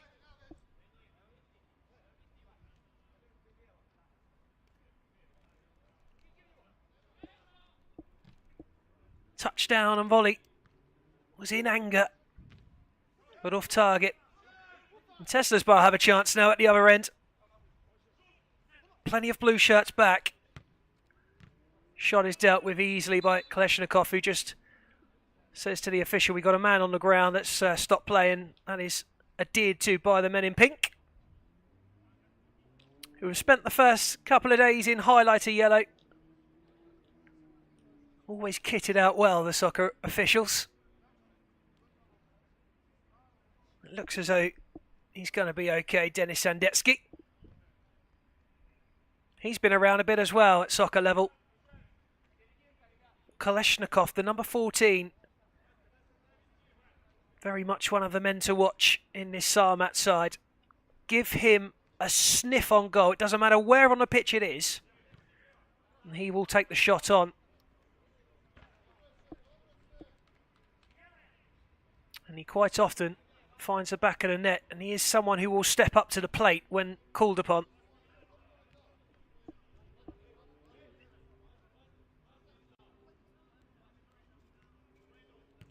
And there he goes. It just about bounces through into the arms of the keeper in the end. Kovac for a second would have had his heart in his mouth. And that must have been a conversation amongst the Tesla players. Do not let that man shoot. Easier said than done. Stolen momentarily by Kalashnikov, but good play from Ivan Hajdic to hold his man off, and it's a free kick for the men in black. There is Ivan Hajdic.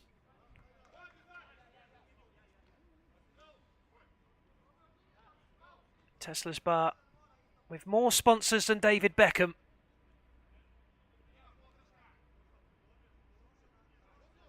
Hands on hips of the number 22, Herzegovina, who looks as though he might fancy this.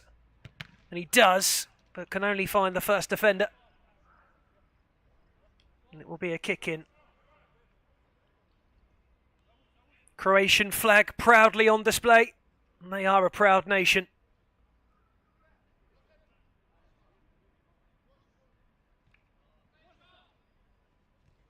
Mario Kamarac wasn't too worried, but he might be now. Oh, and Kalashnikov's gone down in a heap, and that's not good, because I don't think he took a knock. And he is a very strong boy. Now, if he's saying that something hurts, it hurts, believe me, and that does not look good. And he has got ankle supports, but it looks as though he may have rolled one. Oh, that is a worry. Those are not good sounds and not good scenes. We'll have another look here. There wasn't any contact. The foot just got caught underneath him as he went to strike. there.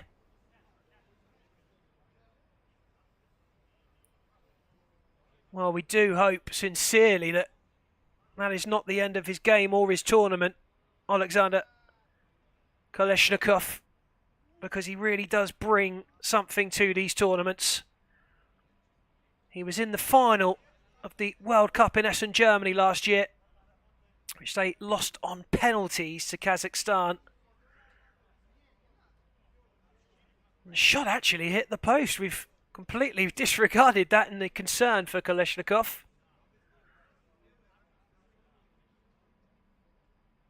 And as I mentioned, he is not someone who goes down easily.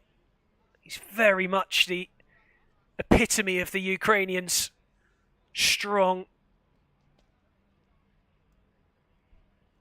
full-blooded, wholehearted. And he would not want anyone to think that he is hurt. So if the fact he's having to demonstrate it now will wear heavy on him.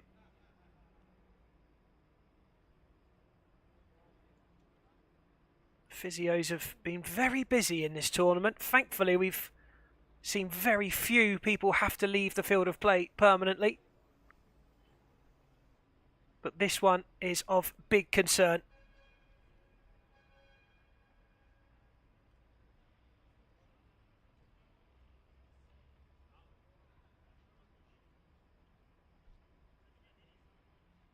The Ukrainian is being helped up. I'm not sure he's going to be putting much weight on that, and that, I would imagine, is the end of Kolesnikov's game.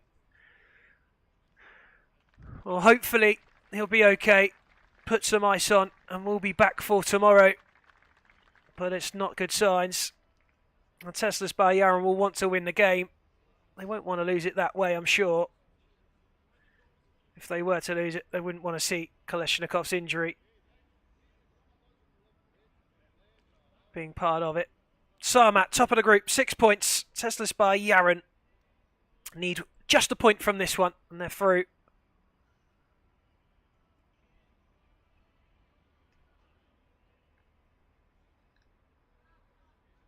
We have Croatian officials with us as well today.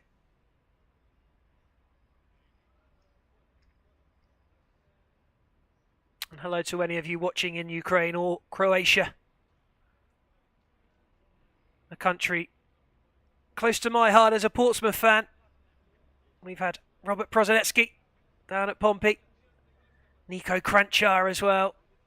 Gave us some wonderful times in the 11-a-side format. The glory days of Portsmouth.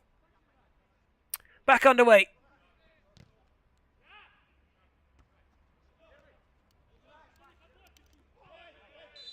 Referee blows up again. A knock from from Vasil Horsky, the number 10, on Petr Jezic. Just took a bit of a blow to the back of the head.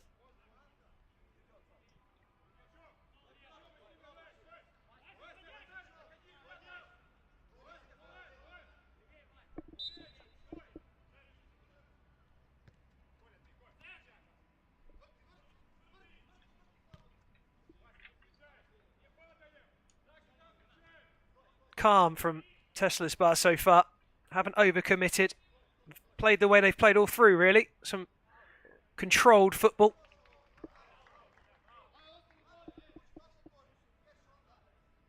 Just about edged past Owen Mechanic on the opening game of the opening day by a single goal. And then the game against Rewam was tasty last night. Goal disallowed right at the end for a foot on the pitch from a kick-in. Kept that game at 2-2.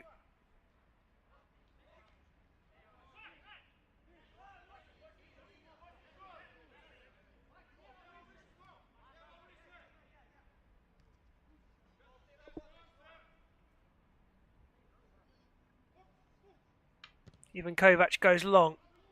A little too long, and almost flicked through into the back of the net. Sarmat have a chance now to build from the back. Solonia. Sandetsky. He goes down, and it's a free kick.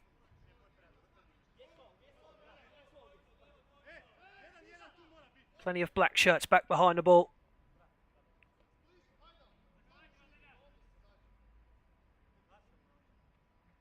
Sandetsky wouldn't mind a shot either when he gets one. And he did get the opportunity, and he did take it, but could only fire it into the legs of Herchagonja.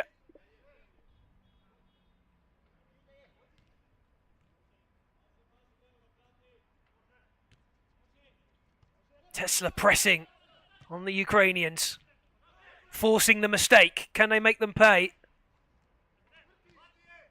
Just teased around the corner towards the edge of the area, but stolen back by Sarmat. And here they come now on the offensive. Kick in for the Ukraine side.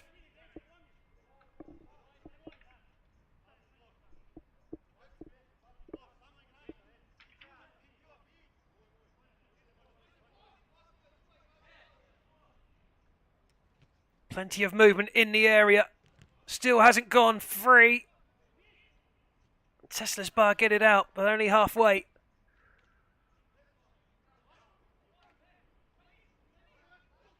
Strongly defended and really well done to earn the free kick down in the corner.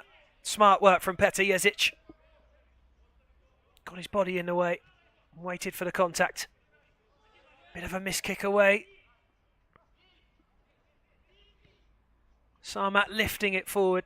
That's not going to cause any concerns in the Tesla's bar Yaren goal.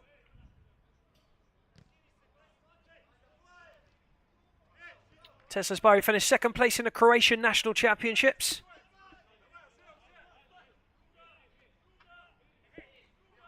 Have a corner.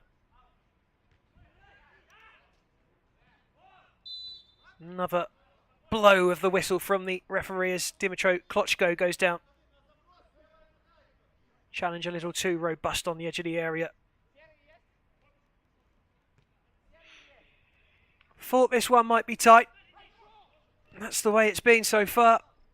Still level as we approach midway through the first half.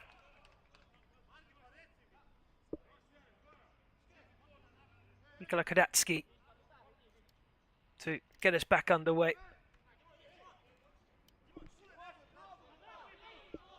Klochko's ball to the right-hand side. Shot comes in. And it must have gone all the way through.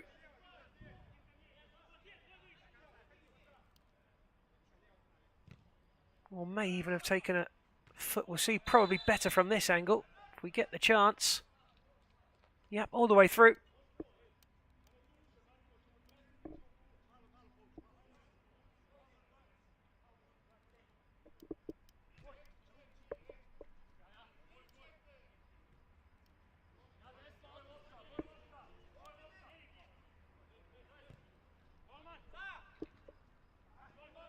Keeper collecting. Tesla Spa will take their time. They know that they can seal their own fate. Don't need to take chances at this stage. Both sides would certainly settle for a point each. Sarmat, as I mentioned earlier, have really not a lot to lose, although they would finish second if Tesla's bar were to win this game. Croatians would send themselves top of the group. Nice movement, but it was cut out.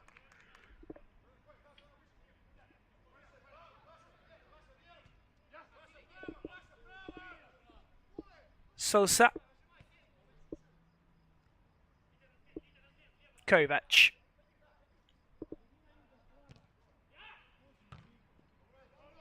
Cleared, no nonsense from Klochko.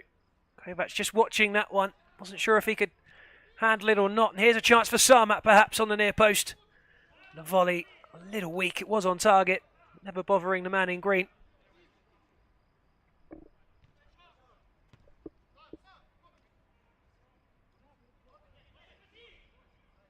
Coolly done.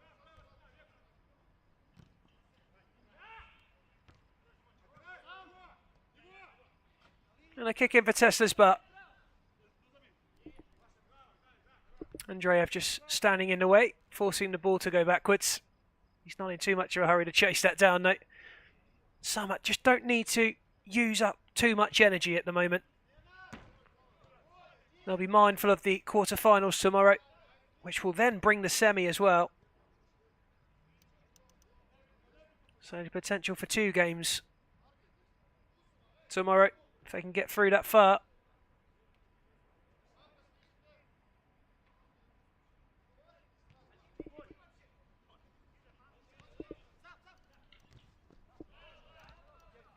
Sarmat being awarded the kick in.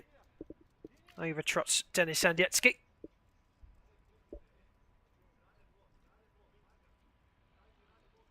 In fact, it's a corner. Lots of movement again from Sarmat. And then a counter-attack possibly for Tesla's by Yaron, who could make it 1-0. Just didn't quite put enough on it in the end as he ran through Tony Sosa. But the referee is pulling it back. And there's a sin bin. And it's going to be a free kick now. It looks as though Sarmat are looking to challenge it, potentially. Sosa running through. Keeper slides. He didn't make contact. But it is a slide. There's no question about that.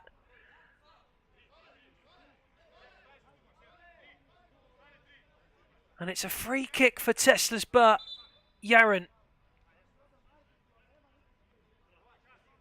And the keeper, who was trying his very best to get away with staying in the goal for the free kick, has at last been asked to leave the field. And it's Markanic who gets his marching orders for 2 minutes. So down to 6. On will come Laskovsky, who did start yesterday.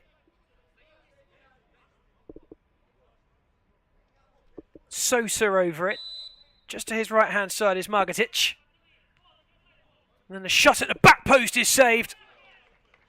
And held really well by Laskovsky.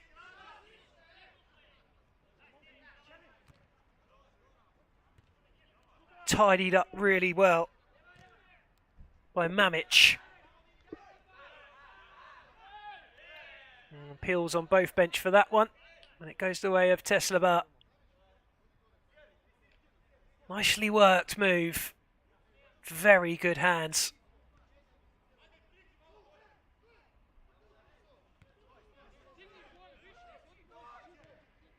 Remains 0-0.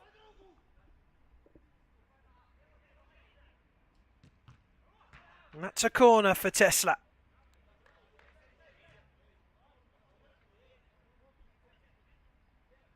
Still that man advantage stands. It won't for too much longer.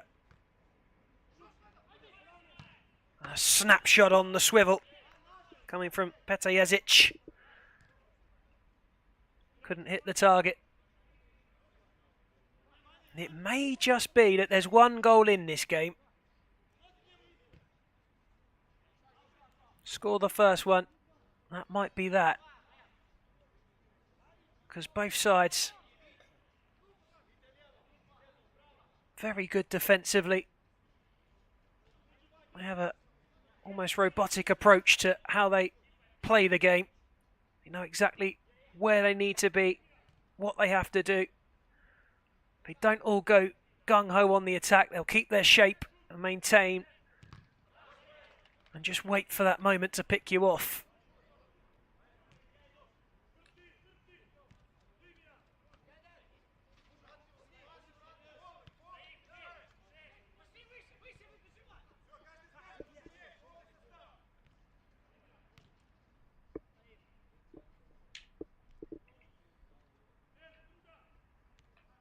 Tesla happy to keep the ball, and that's what I mean.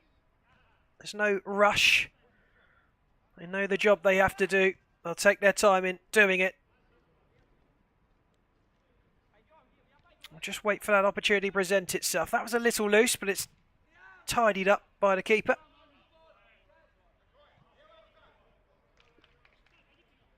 And Denis Sandietsky just watches it bounce out for the kick in. Change is made.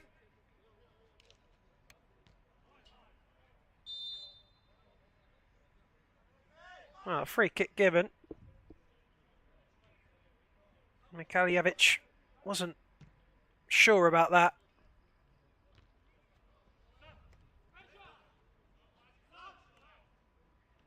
Well, here might be a chance. Still they go. And another really fine save from Leskovsky. Might have another chance here though, perhaps. Well, that looked like a little push from Sandetsky. Goes unpunished. Shot from range, just wide. Ivan Herchegonja just didn't quite get hold of it. Just nice work from Hajdic.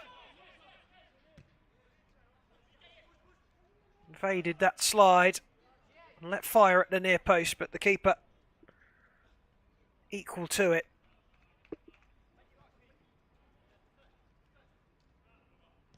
Kovac goes long again. Header away by a blue shirt. Header back from a black one. Into the air it goes again. Finally brought down in the centre. And the ball out to the right hand side is miles past Mario Kamarac, who's never going to get there.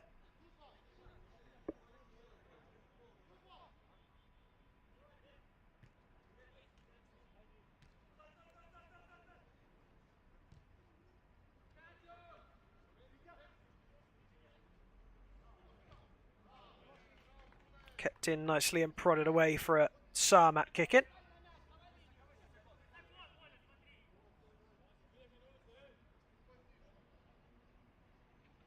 Well, Yaren the side on top, you'd say, just about. Some good chances. Leskovsky, who had to come on after the sin bin for Markanic, just made a couple of smart saves.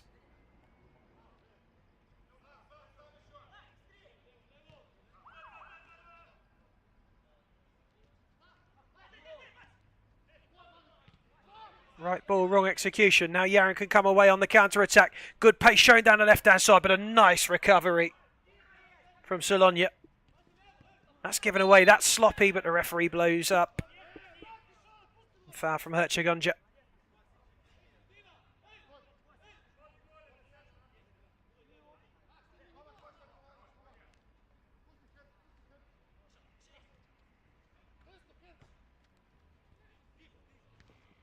Well, here's a chance at the other end for the Ukrainians. Wonderfully worked. And Sarmat, with just over a minute left of the first half, have taken the lead. Incisive attacking play from the men in blue. One touch. And the second into the net. And it's the number 13 for Ukraine, Dmitry Klochko, who puts them in front. Number 13. And as things stand, Sarmat are headed to a perfect 9 points in Group D. Last minute of first half. And also, as it stands, Tesla's Bar will be having to watch rewind against Mechanic later to ensure whether or not they make it through to the quarter-finals. So the pressure now very much on the Croats.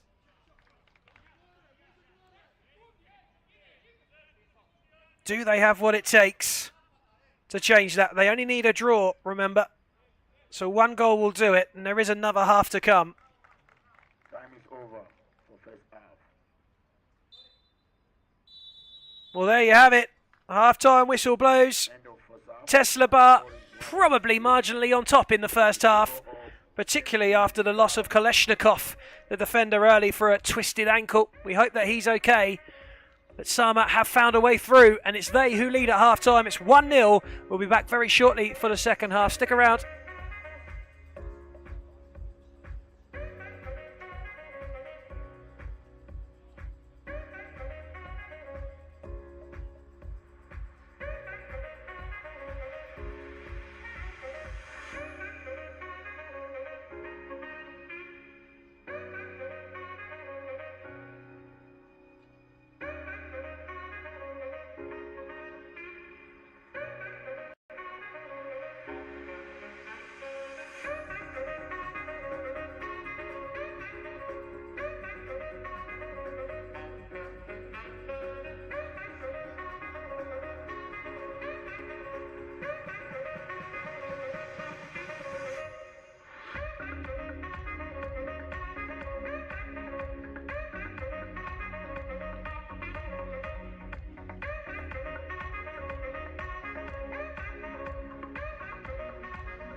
Welcome back then to Group D. Sarmat against Yaren.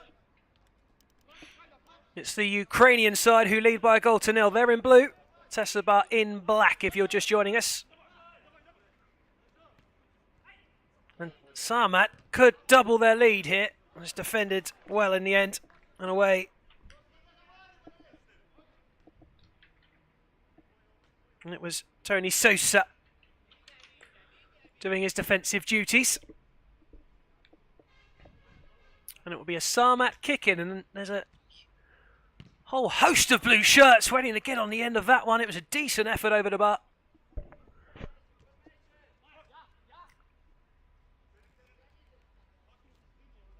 Tesla's bar back underway with Jezic. Nowhere to go but home. This time he takes his man on. Couldn't quite keep the ball in. May have been a little bit worried about the leg of the camera's tripod there.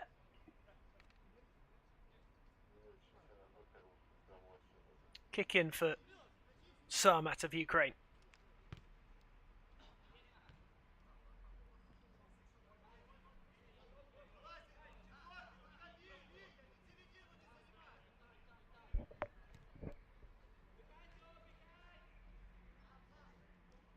Nice little offload and a chance here for Sarmat. It's a lovely little ball in, teasing across the face of goal. Looked as though Mikola Kodatsky might have got on the end of it, but it was just a little bit too quick for him.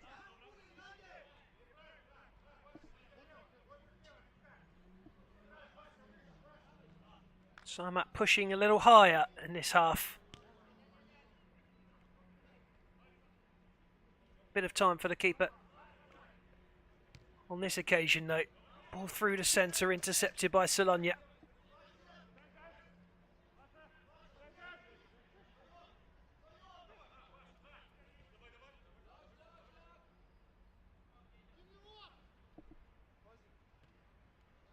Pass backwards.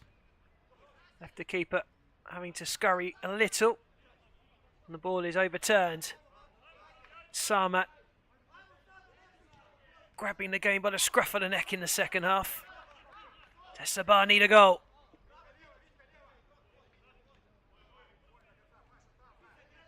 There's a lot more of an organisation about Sarmat already in this second half. They're going to be difficult to break down. It's a slender lead though at 1-0. Flick on just wide. Ivan Herchigonya. That one nearly wriggled in, didn't it?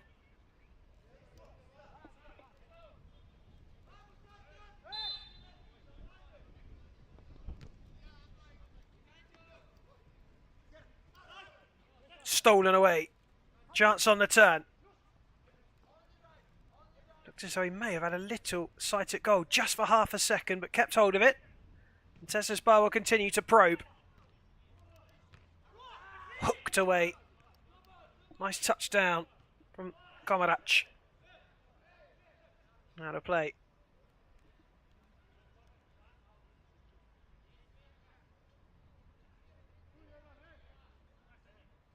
Nothing given away for free by Sarmat in this second half.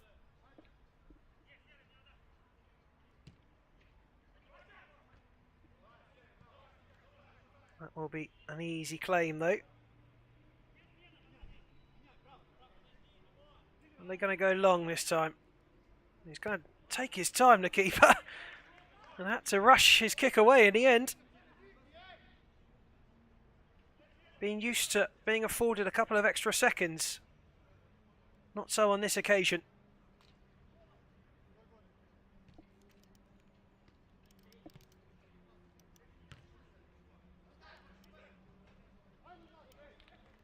And Teleshuk just letting that one drift over his head into the hands of the keeper.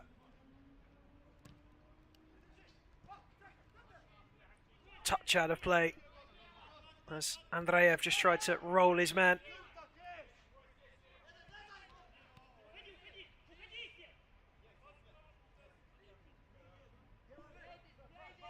Jezic placing it down for Sandietsky's kick in.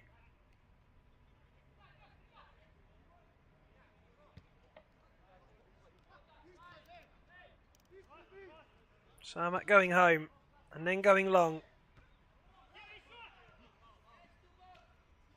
Not cleared. Is this time.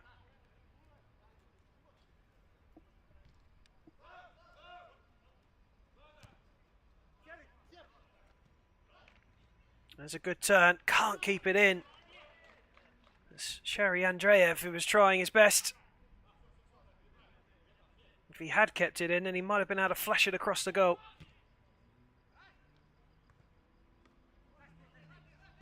Nicely done. Right. Asdic.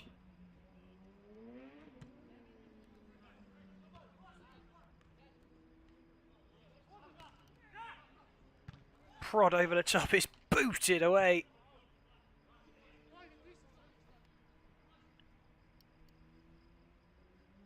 And it will be a kick in.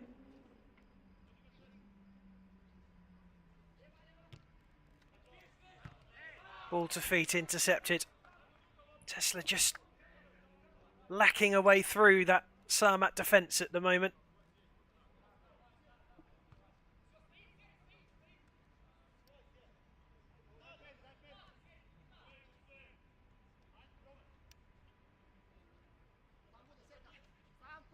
Now that's better. Just got the ball a little bit too far away from in the end, Petr Jezic. He made a good bursting run. It was the next touch that let him down, but he's got himself a corner.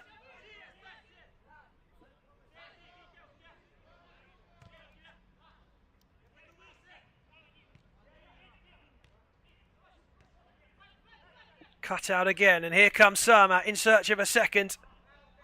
Great recovery. Tesla Bar have a chance to stretch their legs at the other end. Still he goes. Mazy run. And in the end, it wasn't kept in, and it will be a kick in, I believe. It might even be a goal kick. Well, it looks as though he kept it in. Well, it's difficult to tell from there, and the official had a better view than me. In fact, they got a free kick. Oh, I might feel a little hard done by that. Didn't look as though there was a lot in it for me. Sosa going backwards. Kovac going forwards. All the way forwards! Oh my goodness! It's gone all the way through! Markanic came for it! He didn't get it! And out of nowhere, the Croats are back level! Did it take a touch? No! And the keeper, Kovac, he might not have meant it. He won't care. Tesla by Yaron. A back level. Number 1, Avangard, the goalkeeper. And I'm sure there's elation in Zagreb. No doubt Vedran will be leading those cheers. Because as things stand, Tesla's Bar are now going through with 5 points. Plenty of time to go for either side to change it. But a goal from nothing. A blunder from the Sarmat keeper, Markanic, who's made a couple of blinding saves. Lets one through. And we are back level in Georgia.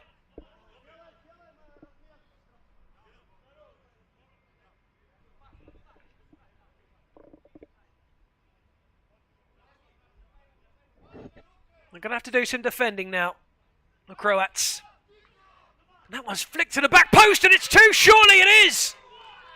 Sarmat strike back, and the group table toppers are back ahead. A swift reply from the Ukrainians. And a timeout has been called. Across to the back post, nodded down. Did it cross the line before the final touch? Let's see. Yes, it's gone in.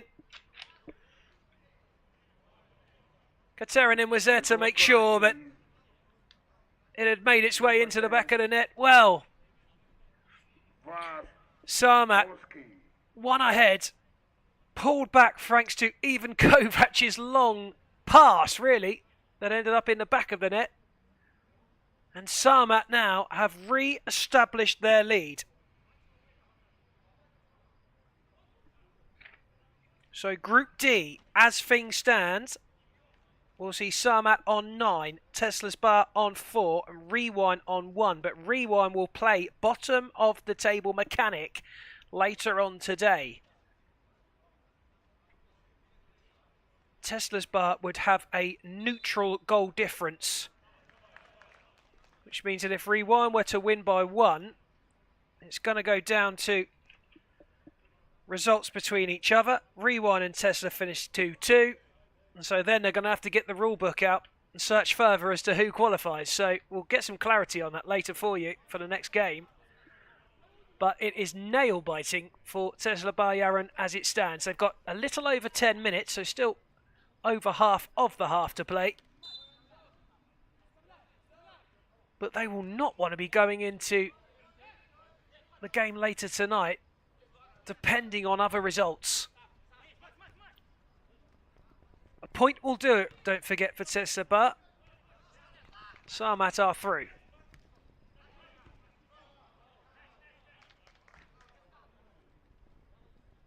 We are just over that 30-minute mark now, as it will be a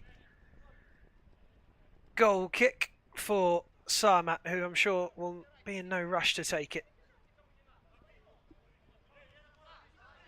Bit of space for them to play through now, Sarmat. Heavy touch was poor. And it scrambled away and back into possession of the Sarmat keeper. And he boots long. The height being used by the Ukrainian side, who are massive in stature. It will be a kick in for the Blues.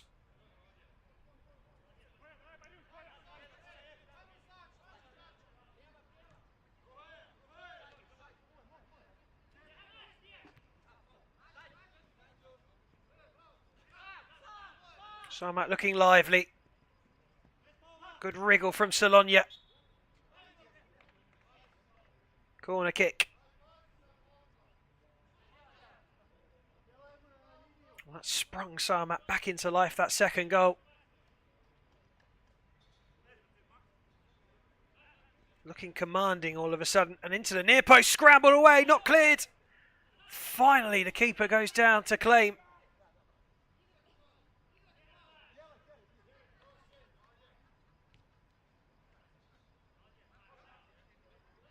Oh, that's a lovely little flick from Andreev. And one thing also to bear in mind for Tesla Bar is that they won't want to lose by more than 1 if they are to lose it, because then goal difference is a problem for them. Should Rewind take the points later.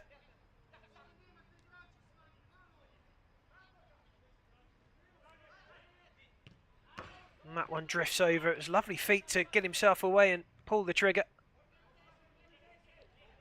Once he had, it was only ever missing the target.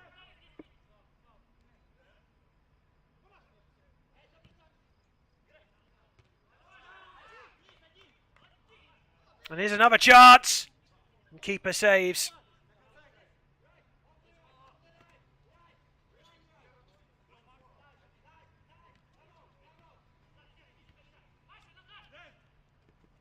And this is interesting.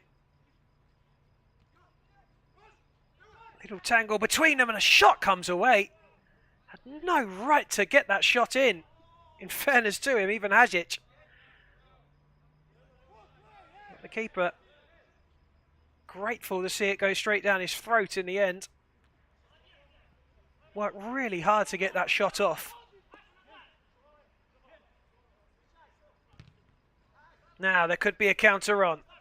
Sarmat not interested in throwing men too far forward. And so the only option was the shot from an almost impossible angle. And that will give the Croatians a goal kick.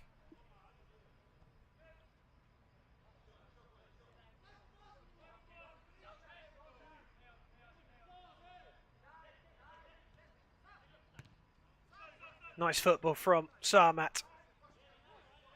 Defended well by Sosa. Sarmat just enjoying more of the possession now.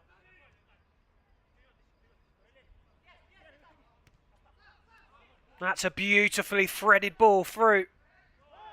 Little push in the back from Jezic.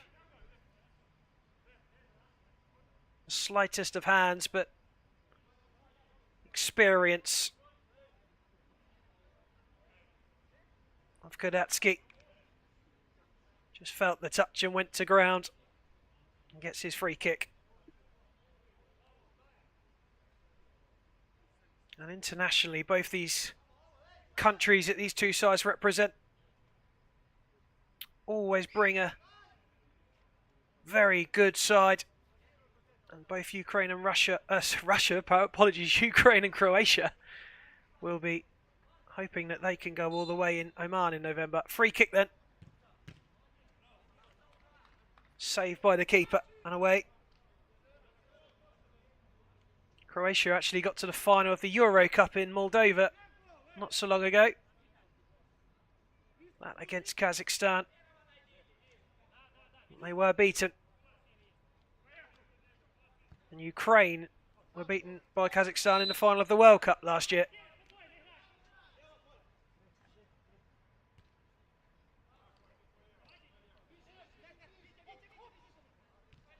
We may well see a few of the players out there today in Oman.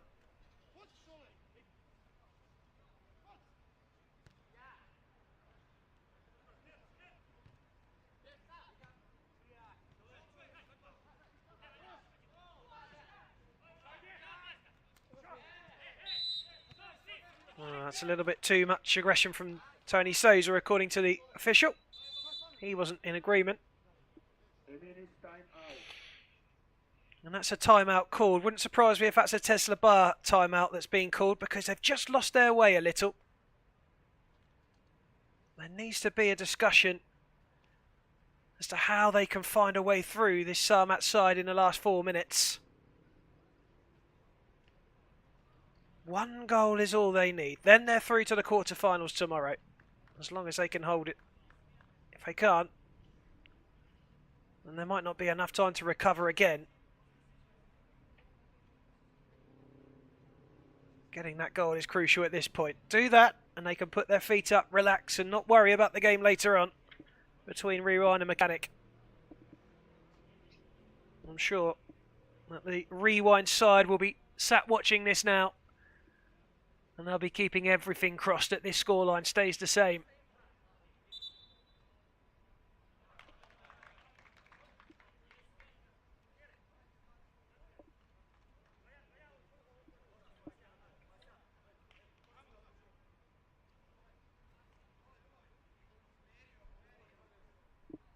Rewind, one of the teams from Georgia, 4 of them in the tournament.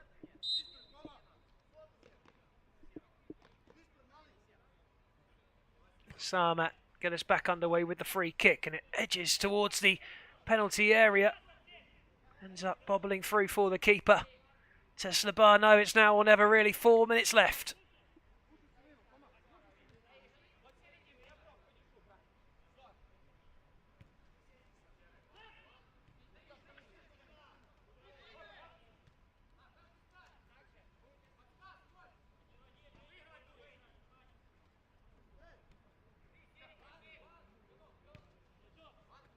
Good turn. Chance fired across. Nobody able to get on the end of it. Desperately trying to get there was Petr Jezic. And Jezic keen for the keeper to get on with it. Didn't give the ball out to his man on the touchline to take the kick in. Happy to just leave it there and let that clock tick away.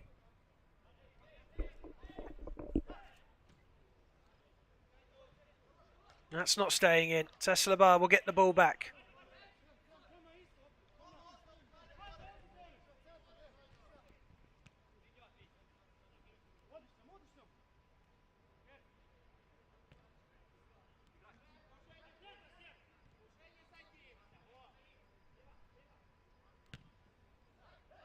Oh, here's a chance! Well, they're appealing for a penalty as well. Now, they may well challenge that, Tesla Bar. Lovely ball through. And the player went for it. He got there. He put it wide. But did the keeper take him down on the way? A challenge has been called. We're going to go to VAR.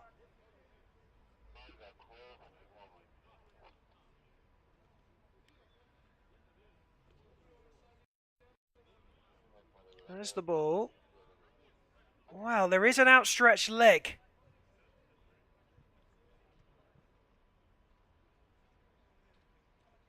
He's got there first. He catches the leg. Now, that's going to be a difficult call because it is a foul, but whether or not it's the fact that he's headed it wide, was the connection after it had gone wide? Does it matter? Well, only the men in pink will be able to tell us at this stage. And that is a nervous wait for both sides, as well as rewind, I'm sure. There's definitely contact there. No question. And the penalty's given. A massive chance for Teslas Yaren. And even Herzegovina is going to be the man with the responsibility. Not long left of this game. And Tesla's Bar are a kick away from putting themselves back into the quarterfinals. No question there was contact there. Penalty to be taken and scored! Ivan Herzegovina has levelled up, and as it stands, is sending Tesla Yaren through to a quarter-final tomorrow. Sarmat will still top the group as it stands. Tesla Bar won't care about that at this point. 2 minutes or a little more over of the time to go. And they equalise. Smashed up the middle. Cool. And nicely done. The keeper doing his best to put him off, but he doesn't do so. 2 minutes to go. Sarmat 2. Tesla Yaren of Croatia 2. And there's an appeal at the other end. And a penalty for Sarmat. Oh, goodness me. Well, they can challenge it. They've still got a challenge. And they're going to. Well, another swing perhaps in this game. And it's why you love soccer, for the sheer drama that it brings. But I'm sure right now the Croatians will not be enjoying the drama. They've worked hard to get that leveller. And almost from the restart, a penalty has been awarded. Wow, now. He's kept his hand behind his back. Looked as though it hit him on the belly at first. But then, well, there is an arm, I think. He's tried his best not to move his arm from an unnatural position. There's no doubt about that. But again, this is one that could go either way. Usually, judgment will stand. We just need that slowed down a little more, don't we, really? Now, I think this is going to be awarded. I think this will be a Sarmat penalty. And it's so unfortunate because he's not put his arm out to stop that ball. It's just hit him.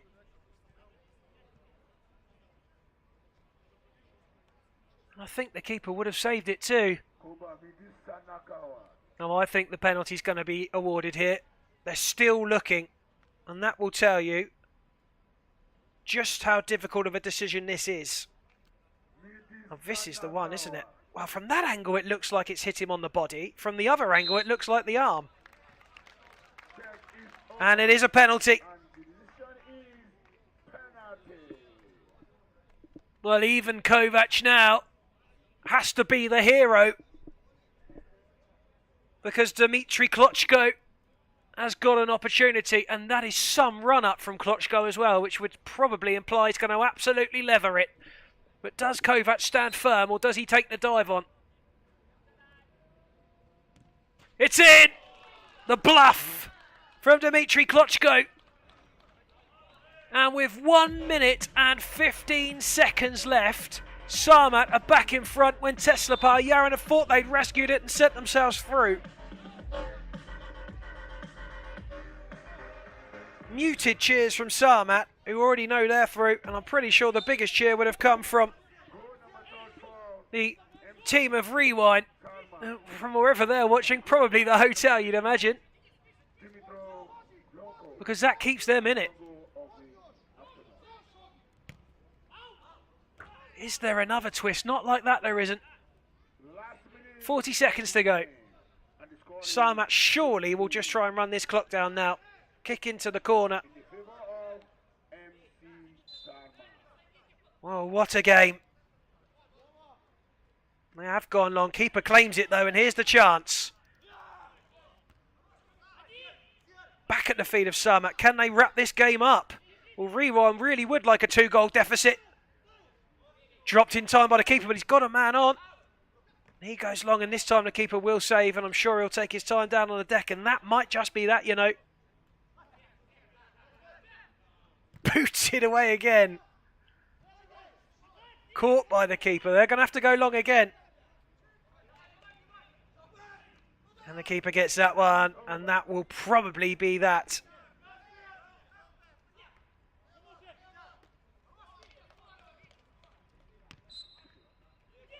Well, it's over. Sarmat become the first side with a perfect record in the group stages. It's 9 points for them. 3 wins from 3. Tesla's by Yaran have got 4 points from 3, and their goal difference is now at 0, which means Rewind, if they win tonight by 2, then they are through, and it's they who face Mechanic, who are bottom of the group. The champagne on ice at the bar in Croatia, because they have an uncertain and nervy wait for the game to be played later on today in Group D. Sarmat took the lead on 3 occasions, but Tesla's Bar, who levelled up with just a couple of minutes to go, thought that they'd done enough to qualify to the quarters tomorrow. But the Ukrainians had other ideas, and another penalty, this time at the opposite end, led to a 3-2 victory, with thanks to Dmitry Klotchko slotting into the bottom right corner. It finishes here, Sarmat 3, Tesla's Bar Yaran 2, and we'll be back shortly for the next game.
Off and underway then. Between Contra and Yus Scatti. And there is something riding on this one as well. Yus Scatti have 4 points from 2 games. And they have a goal difference of +2. Now Contra have 1 point and a -2. So a win for Contra would put them on 4 points. But it's the goals that are going to count for Contra. They're going to need to win by more than 1. And here come Yus Scatti early on in the game. Saved. And they only need a point.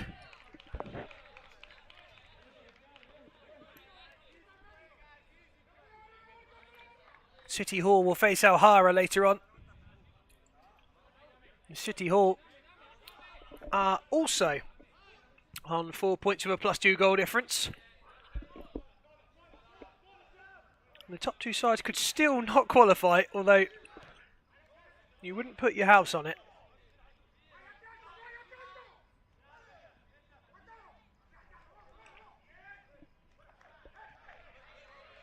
And this one will be an interesting matchup because Yus Scatti really have come out of the block sharply in all of their games. And there's a wonderful hit from Marino, who is someone who possesses a lot of skill, one of the better players in this side. Contra are a side who don't use too much energy early on. They like to go a little later. So roles could be reversed as the game goes on. Contra have got to stay in it. They can't really afford to fall behind in this game, and if they do, certainly by no more than 1, if they're going to chase it down and finish above the top 2 sides, get into those qualification places for the quarterfinals and semi-finals tomorrow.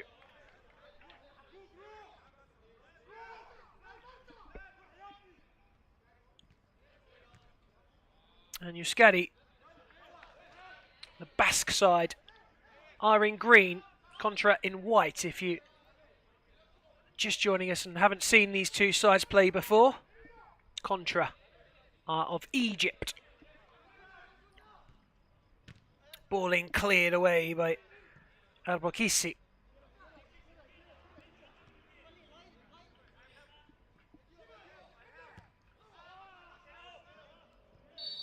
Long ball forward was too long, but it was a heavy challenge that came in.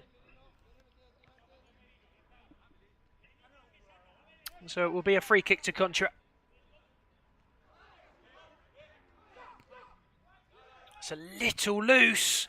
And here's a chance for Yus Scatti. Oh, they've given the free kick. Just lent in a little too firmly about Palma.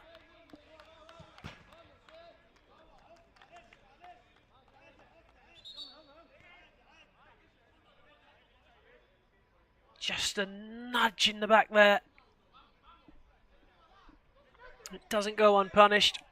Referee blowing up. And a free kick to Contra. And a slight reprieve for the Egyptians.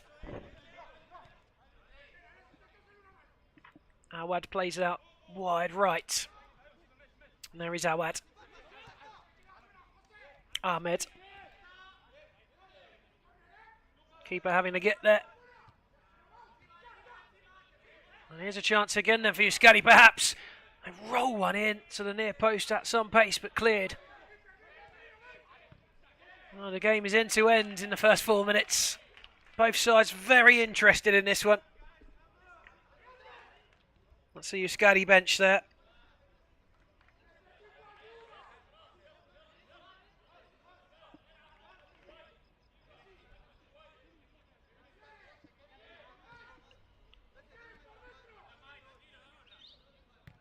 David Ruiz playing it over to the left-hand side.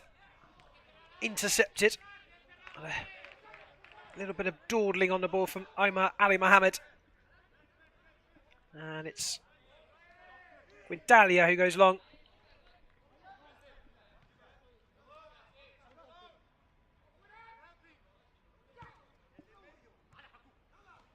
That's a slide. He might be in trouble for that one. Awad. And a nod and a slap on the shoulder from Ablakisi, who's okay. No question about that one. Although there were still questions asked. Well, here's a chance. And in! Too much room for Alexis Yamasas on the edge of the area, who's able to turn, take a touch, look up and pick his spot. And when he did not miss.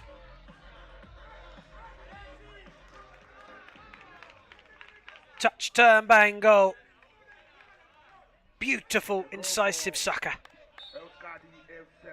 Well, that's exactly what Yus Scatti want. It's absolutely not what Contra need. And they're going to have to come back, and quickly. Natia, given away. Chance again for Yus Scatti to come forward. Just pinched off the toes of Marino.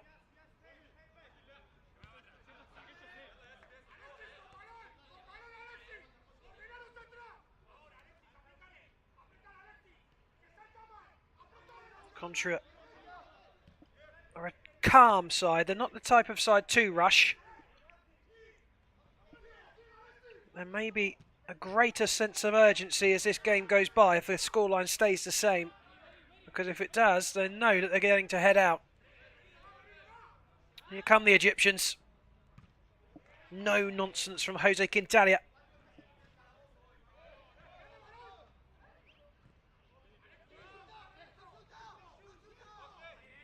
Ahmed.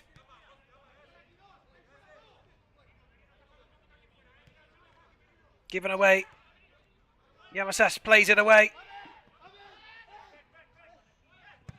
Pulled back for El Rakisi. Hoists it into the air.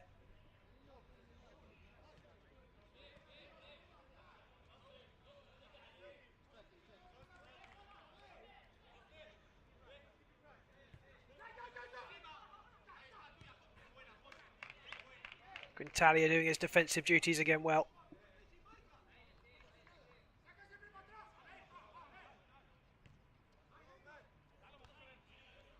Ahmed, the captain.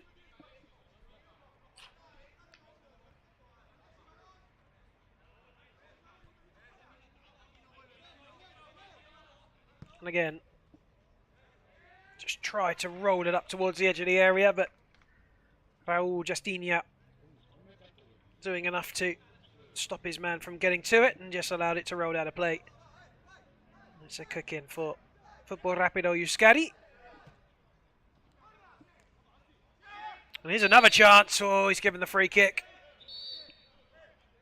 Alexis Yamasas swiveled and smashed it into the top corner again, but the whistle had already gone.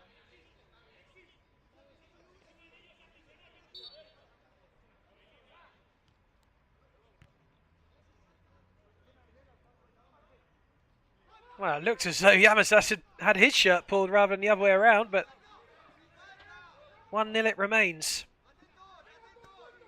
Aziz. Ahmed. Into the middle for Omar Ali Mohammed.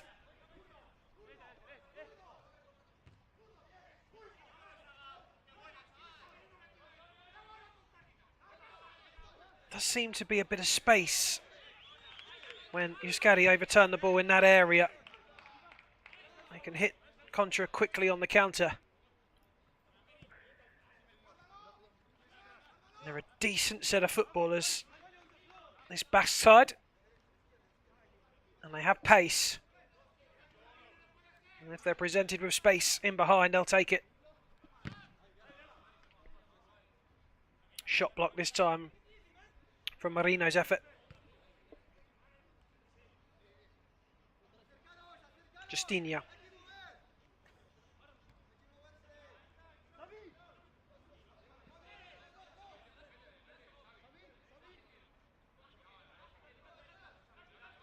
Lusaga playing himself into trouble.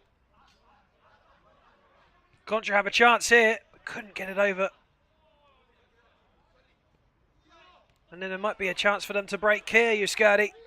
Lovely footwork, brilliant ball. Here's a brilliant chance for Yus Scatti to make it 2. Defender does really well in the end. But there again is an example of the counter.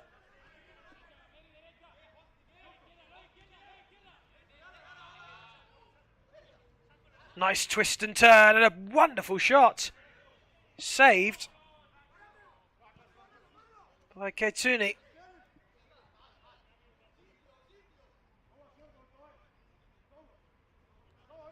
Contra showing what they can do. That was nice. Ali Mohammed.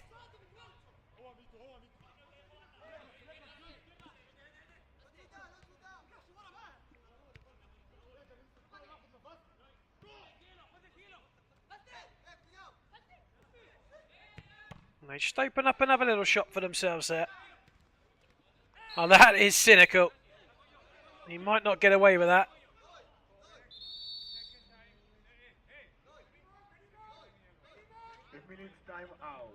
Timeout called. Well, that's good from Yus Scatti so far. It's what they need. They'll be going top as things stand of Group A on 7 points.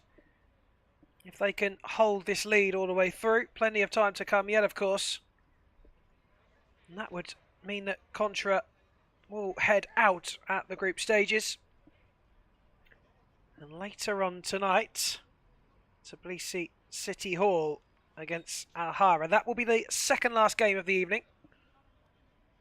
Tbilisi City Hall littered with ex-professionals and now a politician, the mayor of Tbilisi, who once played for AC Milan. Alhara will have work to do if they want to beat them, but if they do, then again, they have a chance still of progressing. But that is going to be a very big test for Alhara of Oman. Oman, the host country of the Soccer World Cup in late November, early December. And they held the Golf Cup not so long ago. And Oman were the victors of that. So they will fancy their chances.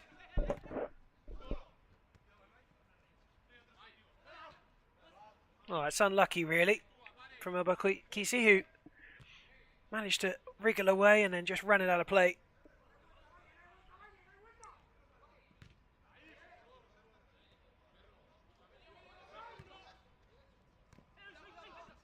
Cut out, read nicely by Lysaga.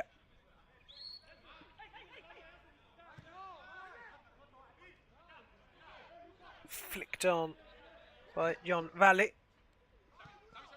Into the arms of the keeper.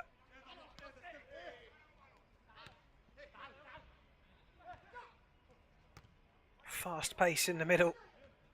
Hooked into the air. Ahmed gets it down and calls things off.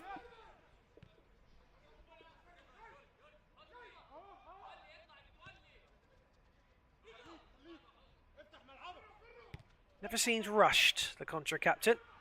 Gets his ball across to the other side. There he is again.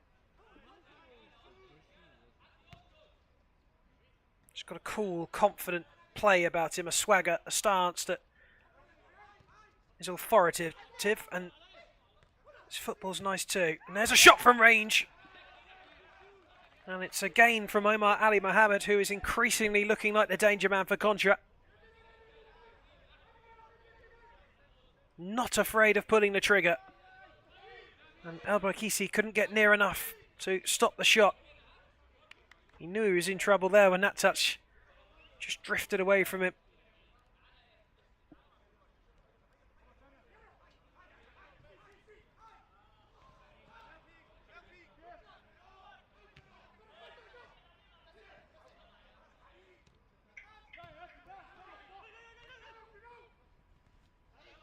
Nice challenge to win the ball back for Contra.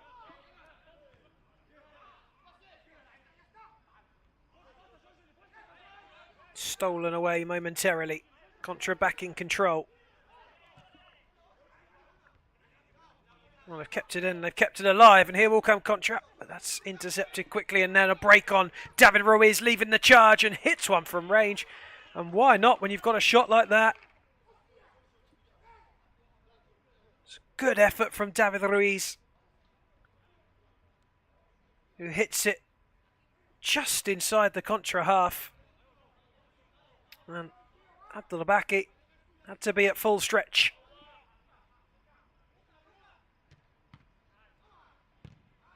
And that one not quite so close.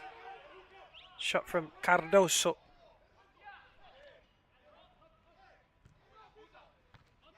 Well intercepted there. That was Abrakisi getting himself in front of the ball.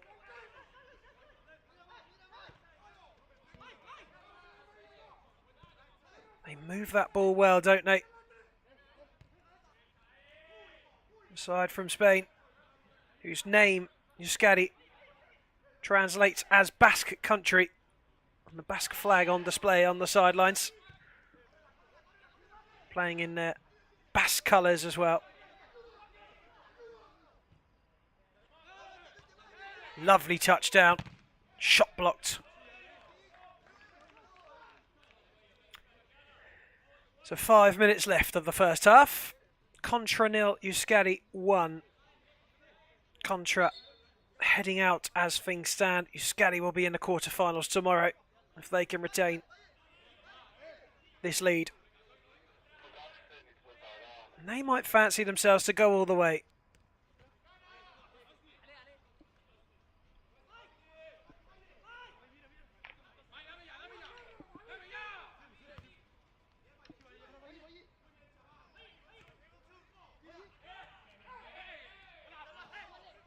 They wanted a free kick in there, the team in green, and not getting it. That's really good work from Abrakisi.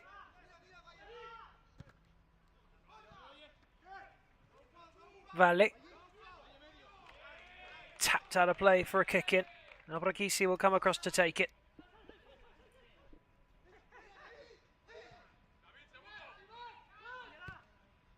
Little knock to the back post, just a touch too high for Valle.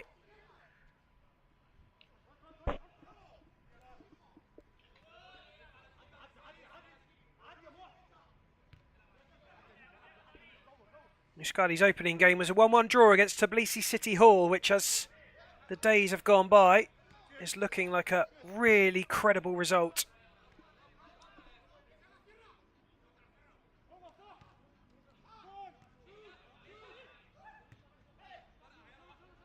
Cleared away, no nonsense. Always leaves you a little nervy with 1 point from the opening game. And they had to make sure that they did the business yesterday.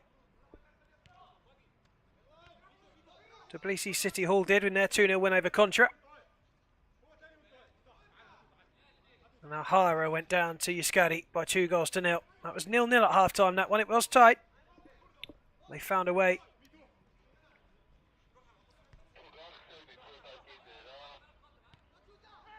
Well, that's better from Contra. That last touch there isn't, though. And this is where they found a bit of space. That's beautiful play. Wonderful from Yus Scatti. Can they finish it off? Yes, they can! They made a little hard work of it in the end. But Julen Ferro made no mistake when he finally got the ball and nestled it into the bottom right corner. Cardoso unselfish. And Ferro did the rest. F7, and the goal scorer is number 6, Julen Ferro. And it isn't over, but you have to feel that Yus Scatti now are surely going to be in the quarterfinals tomorrow.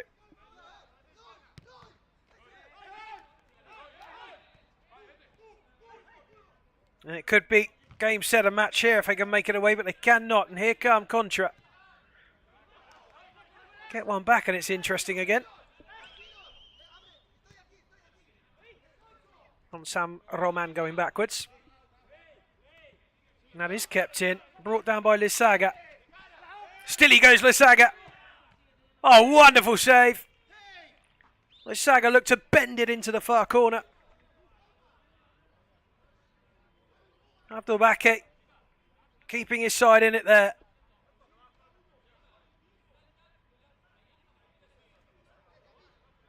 Al-Shabaji was too busy appealing to the referee to get back. Abdel Ghaffar turns around to say, well, let's play to the whistle next time, shall we? And here is a good chance. He's going to have to do it all by himself. Has to hold it up and wait. Reinforcement doesn't come. Valle coming away again. Overturned. Conjurer's turn to attack. Space to shoot. They do, and they score. And they are back in it. Muted celebrations. But it may well just bring some belief back. And El Shabaji has put it into the bottom corner. And made it 2-1.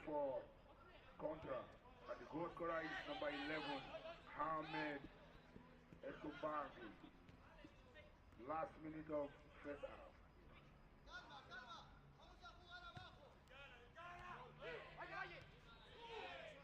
Here come Scatti again. They're not finished. Oh, that's really tenacious play. And a good chance, and it's free. Scatti have retained their lead of 2. And Valle rolls it into the bottom corner. And that's going to be very difficult indeed now for Contra to turn this around and get the 3 points they need to give them a chance.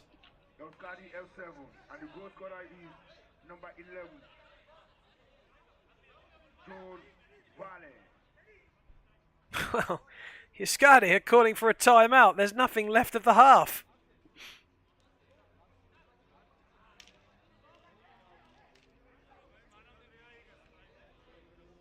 Well, in control.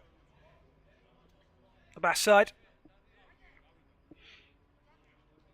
Contra not played badly, but Yus Scatti have just been able to pick them off so quick on the turnover. That transition from defence to attack is rapid.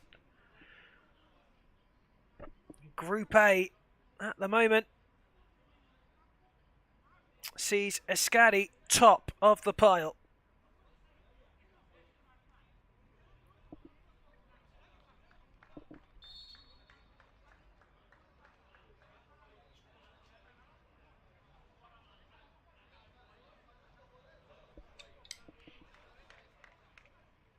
Well, there's a lot of discussion going on from Yus Scatti on this timeout, which I'm not entirely sure they needed with half-time just rapidly approaching. They look well in control. A little bit extra fluid at least been able to be taken on board. Contra now with a mountain to climb.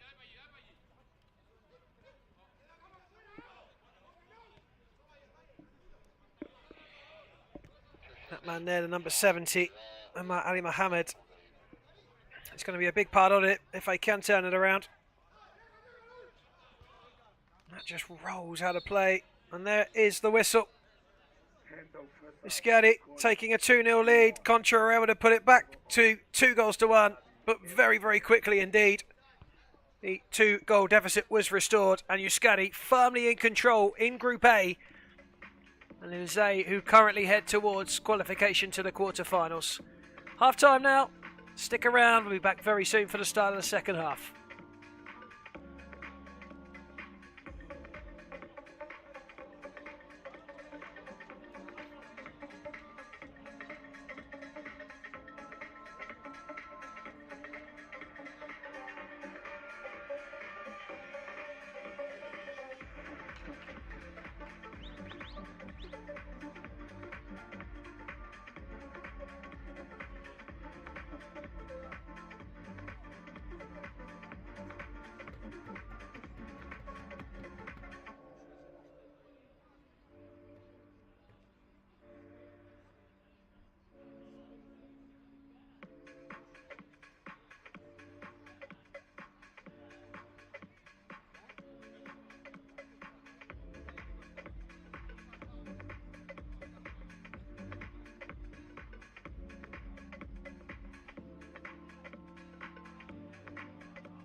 John Valley getting us back underway.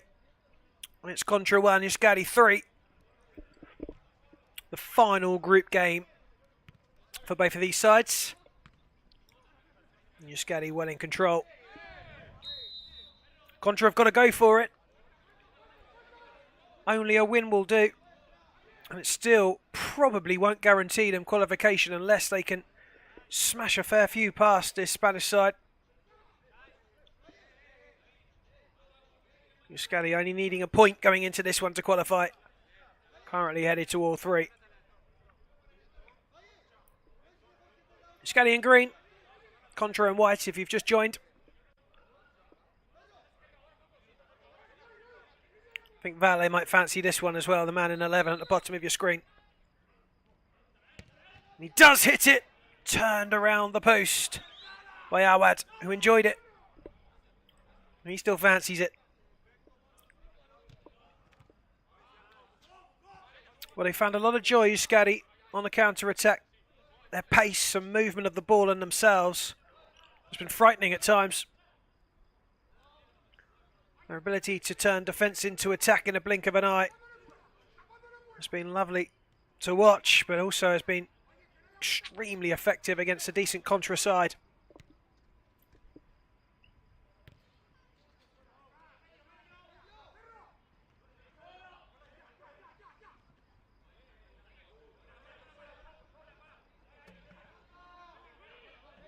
Ball put out sportingly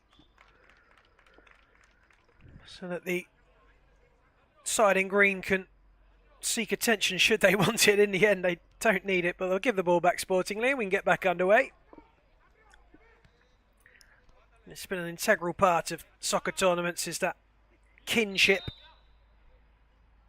the sporting conduct and excellence in behaviour, respect, all very high on the tick list of soccer tournaments.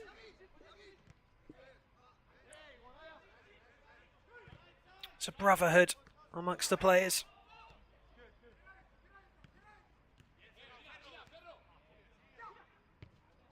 Oh, a little bit speculative from Ferro, but he felt he deserved it after taking that touch and finding some room.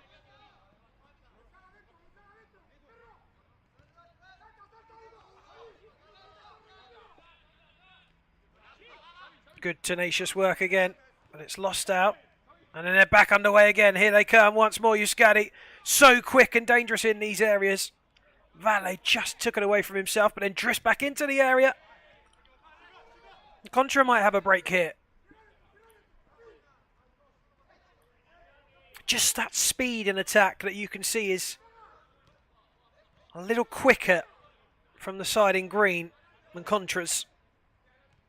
That ability just to break through works, and it's had a goal. Well, it is. Oh, goodness me.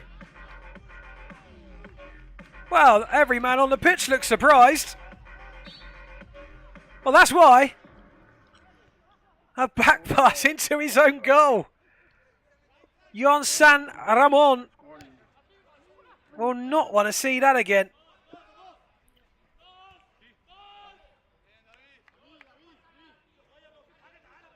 Well, 3-2, only 3 minutes into the second half. Only a goal in it. Is there a belief from Contra again? A little gift from Yus Scatti and San Roman. Putting it past Katuni. Working hard was San Roman to try and get himself down the line and make amends. Stabbed out of play. A 5 between San Roman and the keeper Katuni. Have re-established their bond. Oh, that's poor, and this could be game over. Surely it has to be. It is, and Valle does it again. The keeper jokingly saying, come on, give me a chance. But Yus Scatti are in no mood to play games. And it's 4-2. Fourth goal for Yus Scatti F7. And it's a case of anything you can do, we can do better at the moment. John Wally.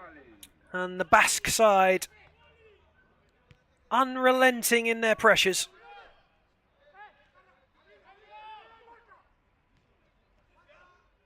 Contra still giving it a good go.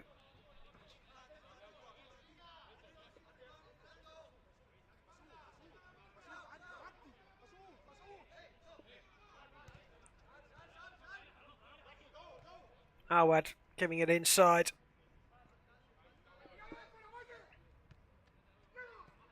There he is again. A little bit of a heavy touch, really. And gets the double ricochet, giving Yus Scatti the kick in. And Cardoso will be the man to take it. Quickly back to David Ruiz. It's Marino. Oh, what a touch that is. Beautiful play. Finish isn't quite there. It was John San Roman at the near post, but John Valle's having some day, isn't he? Ole. And another. Well, that really is game over. Marino, who has all the skill and flicks and tricks in the world, has just shown it there. Look at that. Beautiful. Oh, muy bien, Marino. Yus Scatti F7. And the goal scorer And it's is 5-2. number 15, Ika Marino.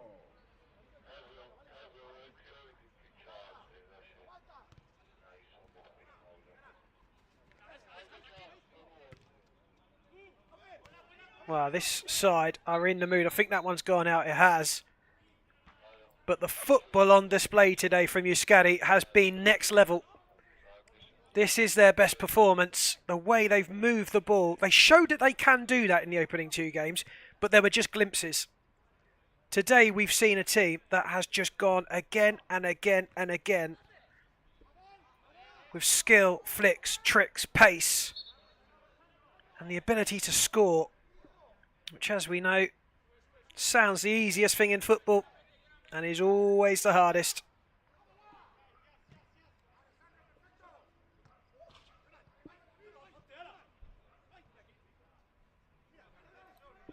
And an ever-growing belief of Yus Scatti that they could possibly win this thing.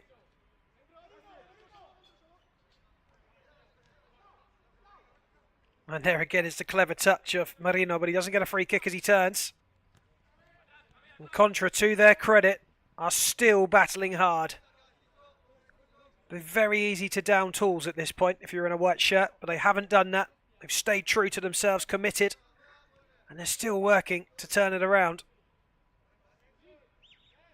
Not many would give them a chance at this stage. If they can do it, it would be an incredible comeback and a wonderful story. Oh, Marino's touch. Just a little away from Garcia. And there's another chance now. Garcia should get the ball from Marino, and he does, and he finishes. And Contra being torn apart by a classy Yus Scatti.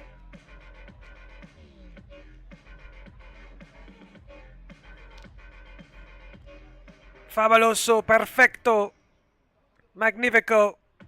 Yus Scatti taking all of the superlatives because they are racing away from Contra, who are not by any stretch a bad team. And the goal scorer is Timeout called. Garcia.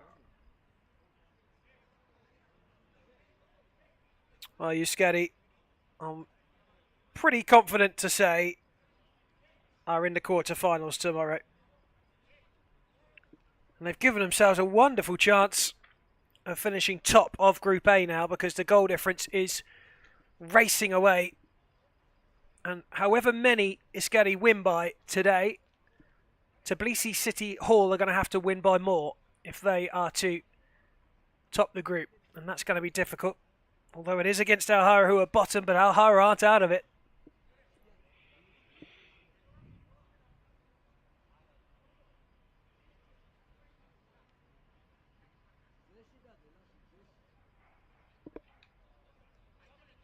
Next game today is Bet Live against Avangard.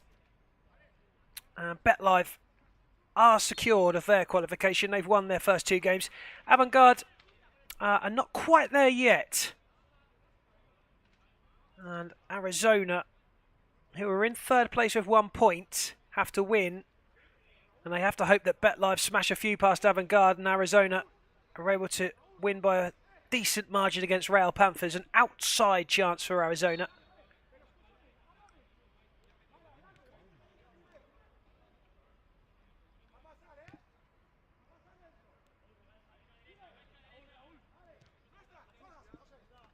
Back underway.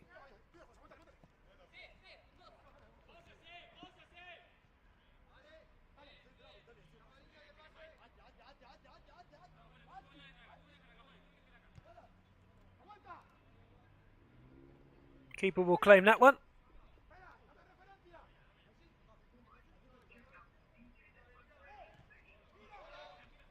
Arizona's goal difference is set at -2 now.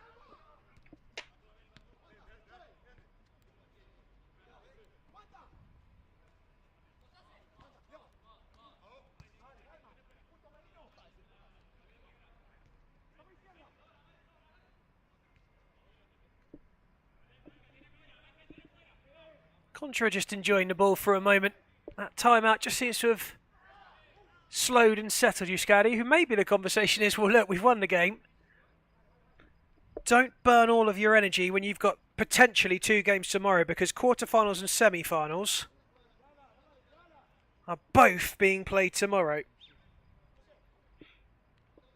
A little appreciation for each other and acceptance of the apology from the number 4, Blakisi.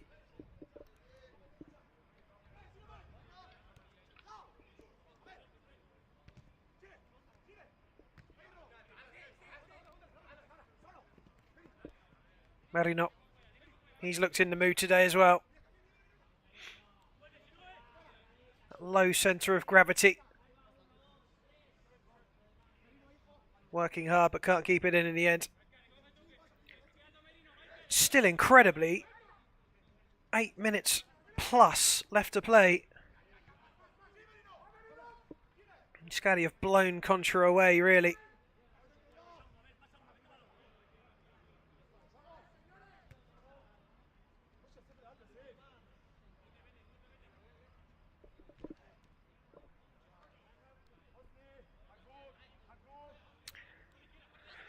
Just gone 5:45 in the evening here in Georgia.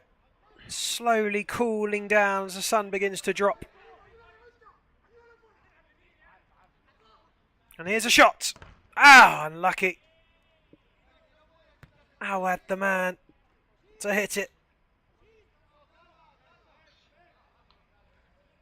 Just took one touch, got it out of his feet. Drove through it. In fact, was on target. I think he's got his goal. Well, that's sloppy. And that's skillful. And there just wasn't the ball either side of him to play for his ease, and that was unfortunate for him, who did so well.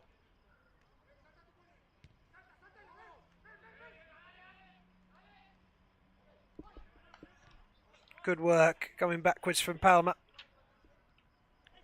Nice trickery from Garcia.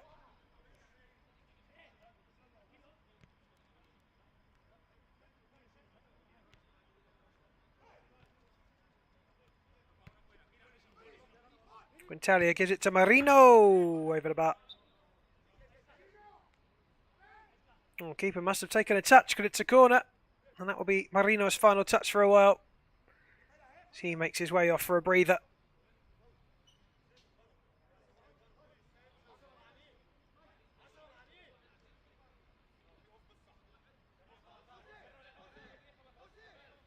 Corner then for Yus Scatti. It could be another. Into the arms of the keeper. Albarkisi heading it straight to the number one.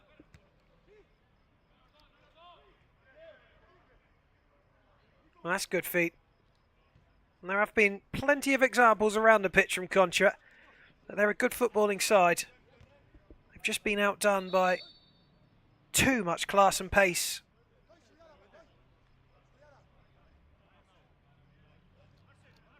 Six minutes left to play. And there's a timeout being called again. Oh, it's a challenge, in fact. The Tannoy telling us initially that there was a timeout. Now, what is that challenge for? Seemed pretty innocuous. Looks as though Yus Scatti are asking for a handball, so it might have been from this corner. There. Well, it would be harsh. But at the same time, if it hits an arm, you run the risk. Well, they'll need to slow that down.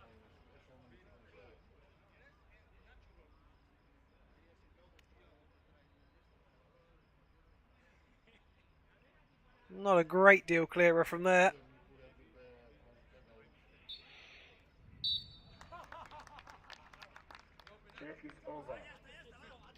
No penalty.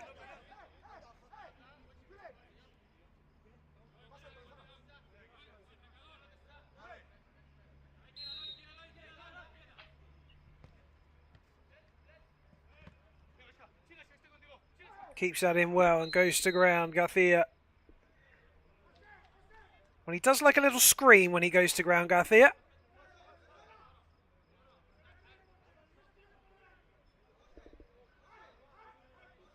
Jose Quintalia is the man to step over it.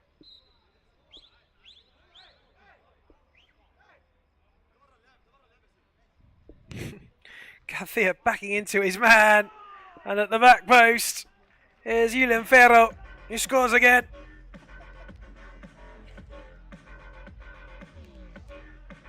Smiles all around for Yus Scatti, who know full well that they are in the quarterfinals.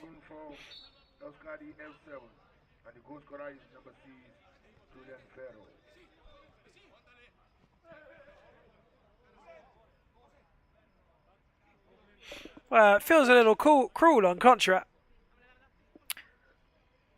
but at the same time, it is fully deserved on Yus Scatti's part. They've been brilliant.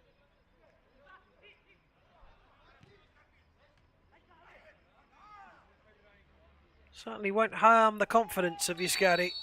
That's a free kick. Oh, and a sin bin. And it's Garcia who's going to have to walk for 2 minutes. I don't think it's going to make a great deal of difference, if I'm honest. Just a little late. I think he was a bit upset he didn't get the free kick initially and then went for the nibble.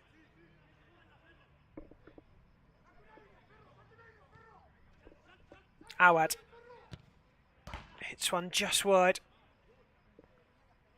I think Katuni was equal to it. Had that reached its target.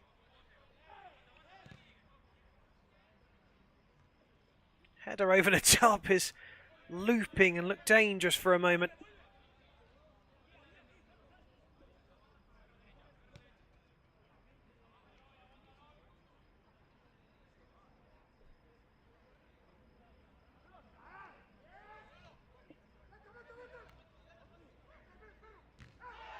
All right, it's a good challenge in 11-a-side football, but it won't do in soccer, and he'll get sin bin for it. The slide, just too much of a temptation. And Omar Ali Mohammed will have to go off himself now. Well, in fact, it was a little, even for an 11-a-side game, looking at the replay, it was a little uppish, wasn't it?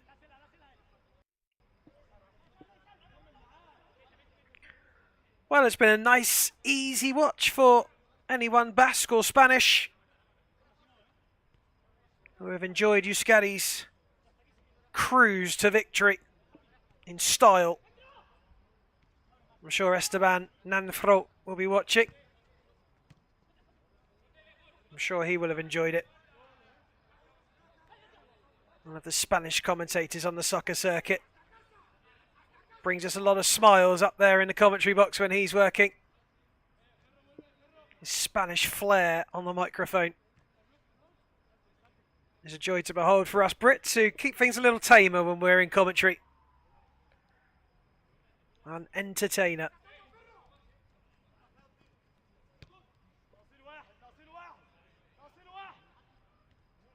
Contra still playing. Credit to them. They haven't given up. They're going to play right to the whistle.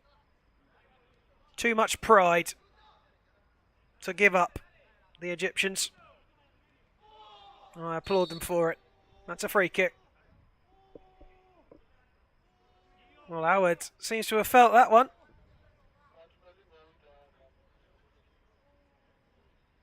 Didn't look like there was much in it at first, but seems to be in some discomfort. And the physios, who were very busy with the old spray yesterday. There it comes. The magic spray works every time.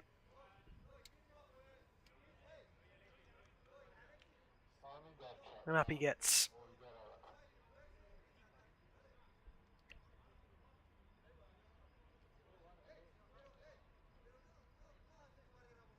And that reminds me of the injury to Kalashnikov earlier on, the Ukrainian of Sarmat, who went over on his ankle and looked in some discomfort. And if you are watching, I hope you're feeling better now. I hope you've got a nice pack on that ankle and are back tomorrow. Wishing you well.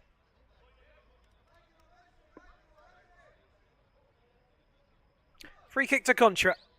1 minute and 43 seconds of official time to go. And Yus Scatti doing their job once more.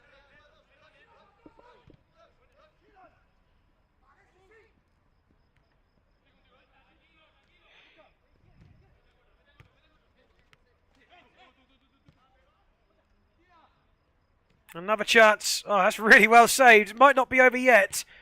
And smashed in. Jose Quintalia puts numero 8 onto the score sheet. And Contra's day on their final outing of this tournament has been a miserable one.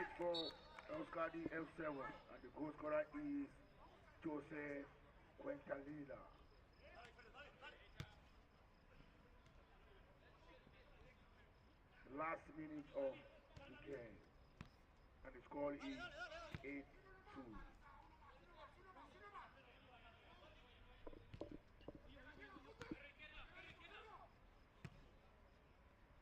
Contra still trying to knock it around. Couldn't keep it in that time. Mahmood. This Yus Scatti side is still playing with pace and vigour. Lovely touch and turn by Alexis Yamasas. He was kept at bay. And it's out for the kick in, which was taken by Ferro. Stinia to his keeper.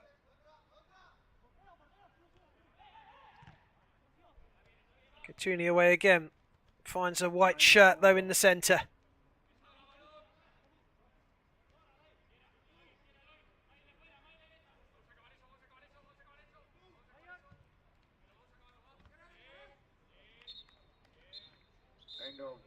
Well, a 10-goal thriller between Contra and Yus Scatti, and the Basque side were just too good today.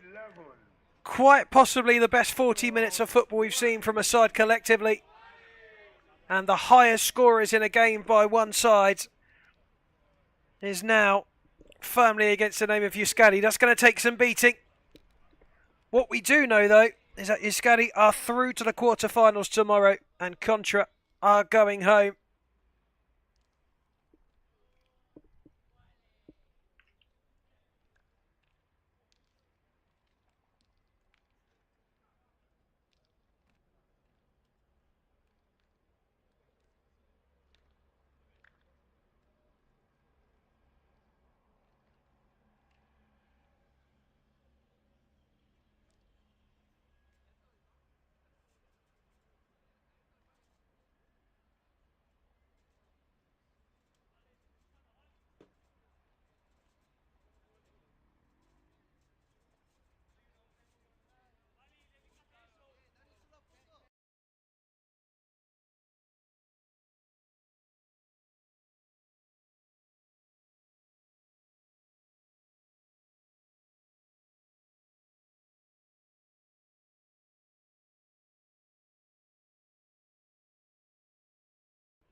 avec soi que ces aspirations tout d'un coup, assurent de ne plus faire qu'un.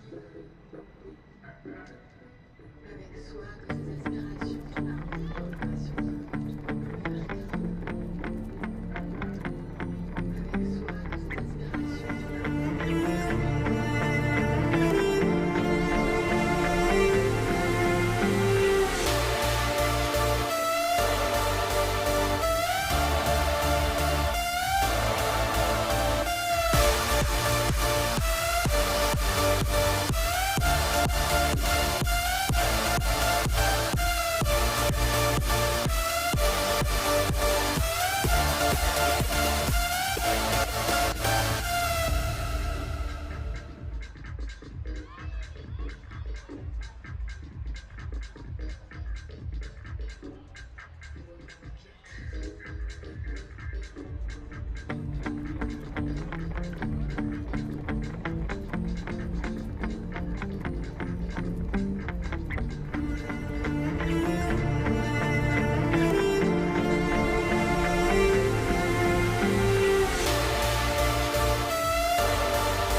Group B has been a belter at the Grand Prix Sevens here in Tbilisi, Georgia.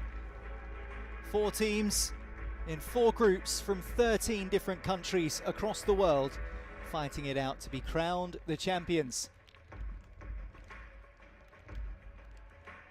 Our first match of the evening session brings Bet Live from Georgia up against Avangard of Moldova.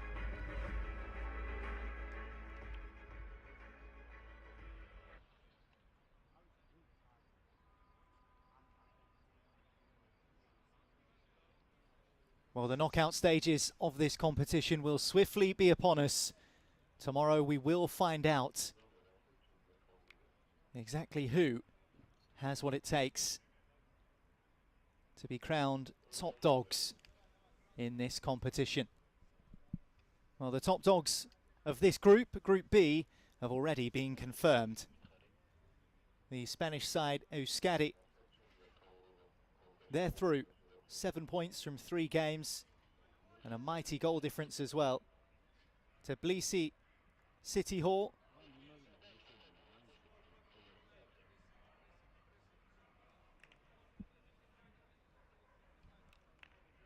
Alhara and Contra complete the remainder of Group A. But here in Group B, we're off and running. Just a question as to what kind of Bet Live performance we're going to see tonight here in Tbilisi as the sun sets on the Georgian capital. Will the sun set on Avangard's Grand Prix? The Georgians through thanks to 2 4-goal performances. 4-0 against Arizona of Cyprus on Wednesday evening.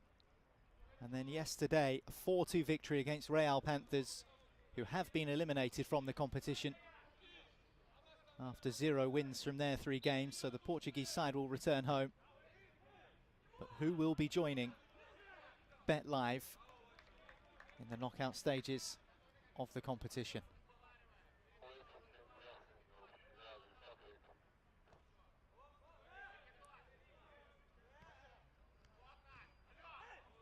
Arizona with a big win to keep their hopes alive in this group, beating Real Panthers earlier on this afternoon.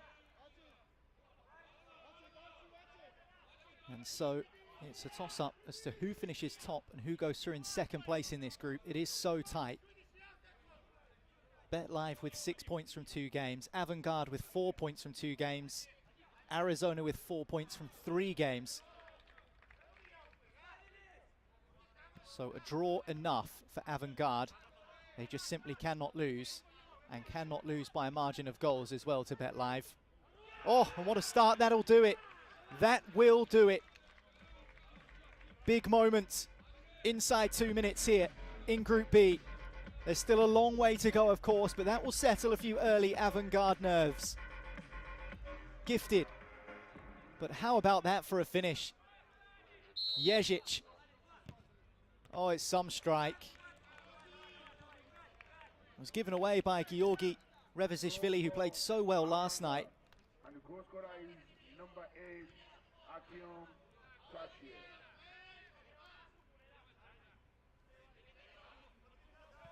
Great strike. Great strike. And a great start.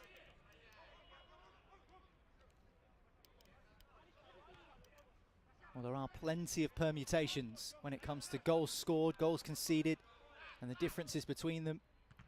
Just a correction on your goal scorer there, it's Tashev. And what a volley it was from him. Set down nicely. It never really worked itself out for Avangard.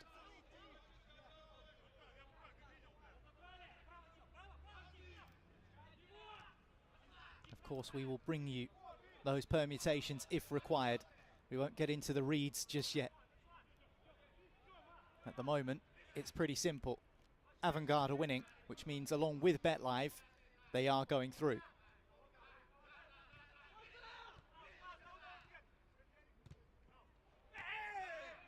Feels for a foul. Referee says no. Gumanuk. Now Stepanov. Lifted long by the goalkeeper.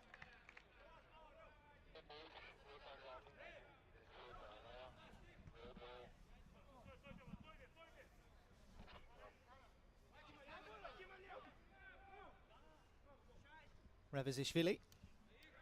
Now Elise Barashvili, 2 goal scorers from yesterday's game against Real Panthers. Elizabashvili. Well, good footwork from the Georgian, and he's clipped.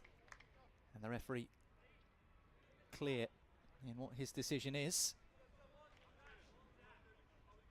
Well, just a little nibble there, and 1 too many from Alexei Bobu.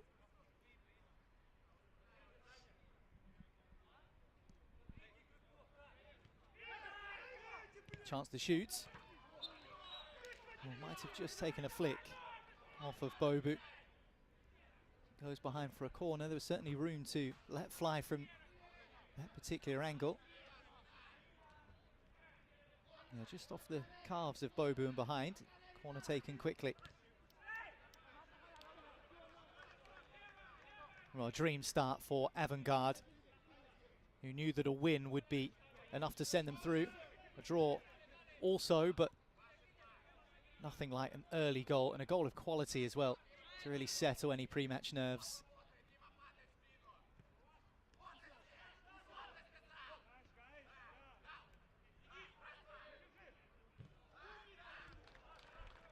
And flashing effort across the face of goal. Certainly come out with a real purpose, Avangard. This one fizzed wide by Gumanik. It was a good first touch on his left on the stretch, and it ran nicely for him. Just couldn't steer it inside that far post. BetLive have scored 4 goals in their 2 group stage games so far.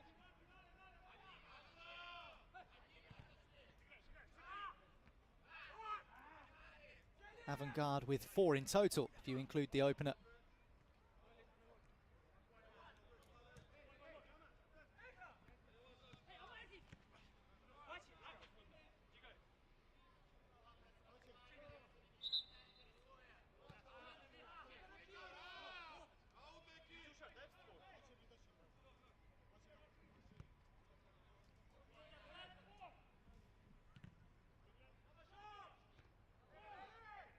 Good header from Togonidze. And again.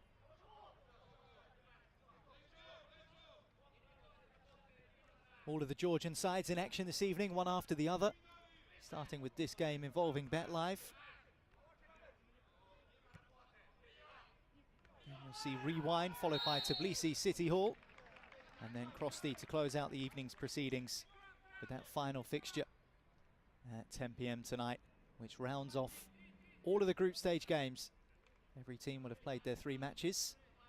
This is the final occasion for BetLive and Avangard in the group phase. And it's the Moldovans who lead, but they'll have some set-piece defending to do here. As Kaka Togonidze has stood over this one. Sets it back. Well, it was a nice idea, but the Moldovans wise to it.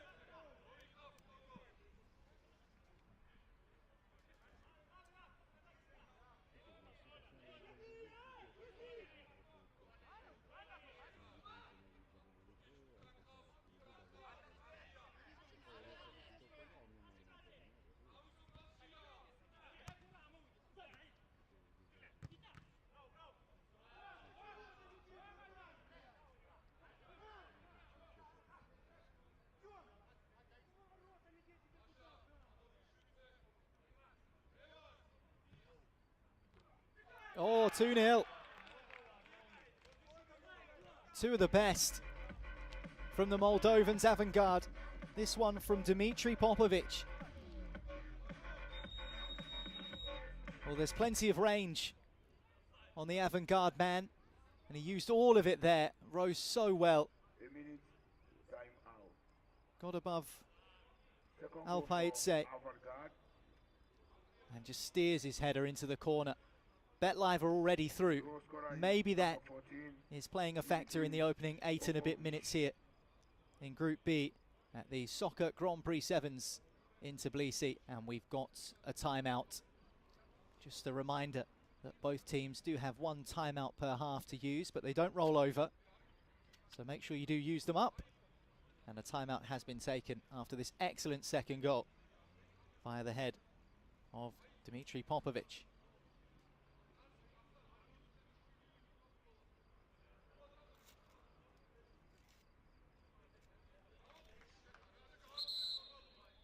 Well, when they had their team talk before the game, Avangard would have said the usual things that you hear down at pitch side.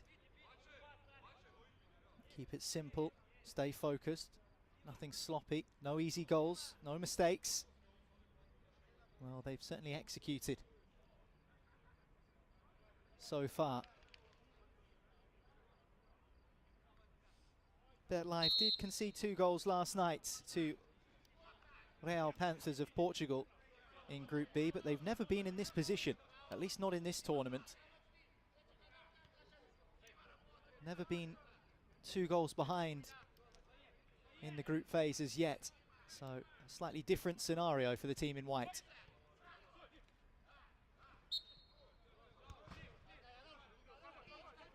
Well, as we know, in soccer, a 2-0 scoreline after just barely 9 minutes. It's not a surefire thing.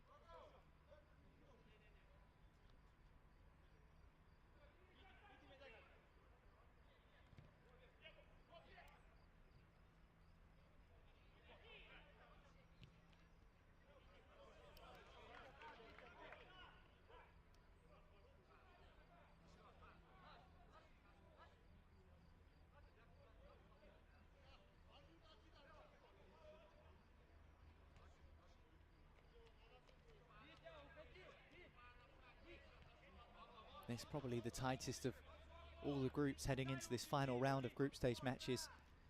But still qualifiers to be determined from Group A and Group D. Some sides in stronger positions than others, but certainly not a surefire thing. But it might be a surefire thing that Avangard are going to win this game, because they're now 3-0 up inside 10 minutes, and it's another header. Well, it was job done for BetLive yesterday, securing passage to the knockout stages. They're falling apart today. And the goal scorer is number 8,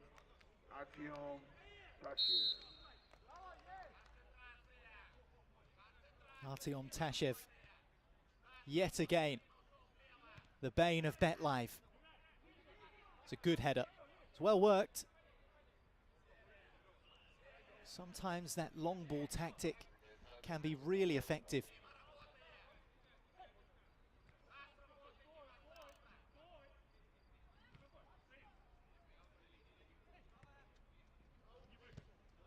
Saw it used to effect last night in the game involving Rewind and Tesla's Bar in Group D. Long ball forward, goalkeeper dropped it, and a goal was scored from it. More attractive on this occasion though, and credit to Artyom Tashev, who's got another goal. The first was an absolute screamer on the volley. This one a header to complement Dmitry Popovic's second goal for the Moldovan team.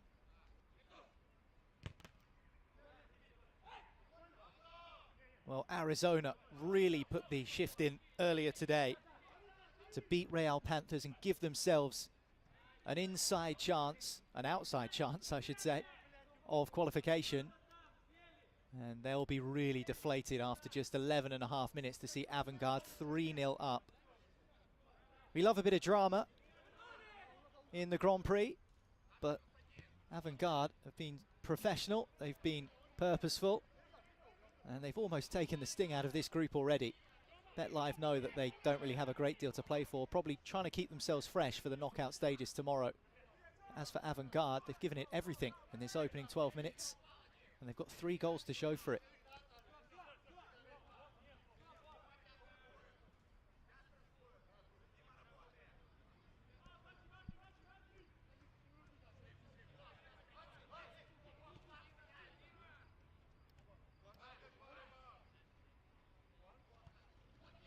Ugalava.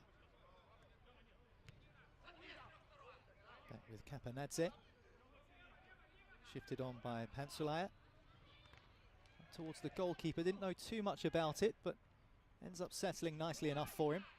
Here's Popovic for Avangard. Gifted straight back to BetLive. Now, a foul on Georgi Revizishvili.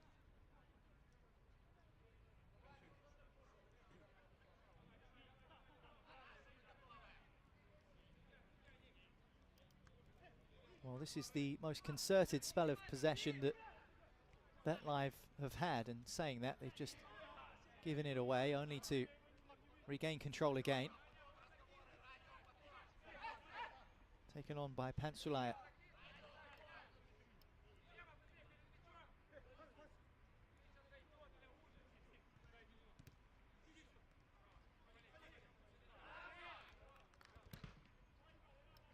Goal kick.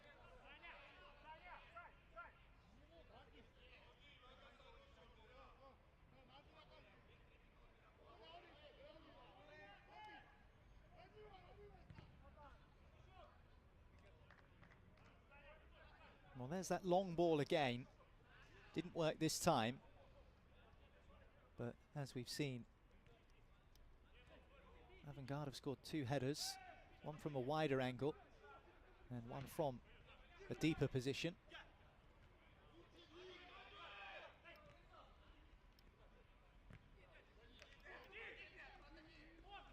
It's a nice take and manages to get the shot away, Denis Golubev.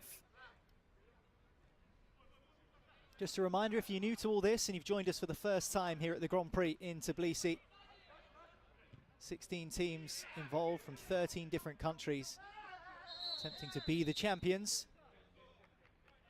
20 minutes per half. No slide tackles allowed. Kick-ins. VAR challenges. Timeouts. We've got it all. Thanks for being with us. Still 3 more matches to come after this one. We've had an action-packed day already. Bundles of goals.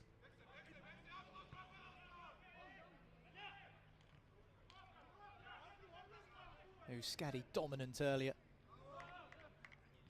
Thought we might see our first team reach double figures for goals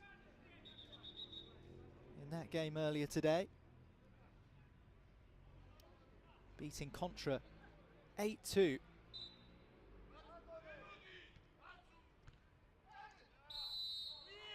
3-1 it was at half-time in that game. Plenty of quality football on display here.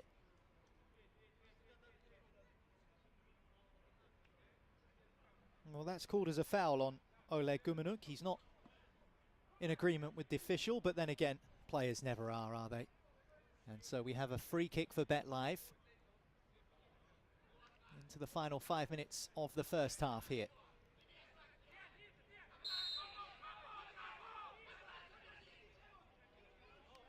Smash low. And it's stuck under the buttocks of the goalkeeper. Well, it was a low-driven effort. The goalkeeper wasn't sure where it was, but he managed to get enough behind it. Doesn't matter what you use to keep it out of the net. Combination of inner thigh and heel, I think. Regardless, a good save. Just wondered where the ball had gone for a second then.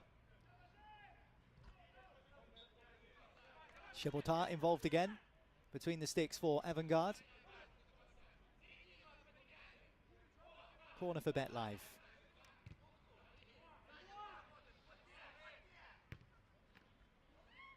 Oh, the goalkeeper's been sat down by a deflection, and a rather fortunate goal for BetLive. Well, Nika Pantzlaia isn't bothered. One on his tally for the tournament. Take a look at this. The shot from distance just goes through the Avangard player. I think it's Gumenuk. Straight through his legs, and that deceives the goalkeeper behind him. And it just falls so nicely.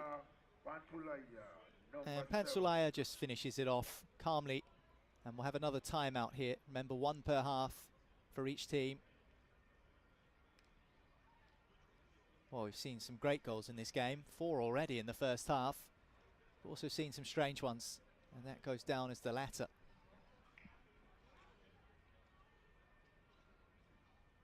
Pantzlaia rolling into an empty net. It was a decent first touch, considering he had absolutely no idea where the ball was going.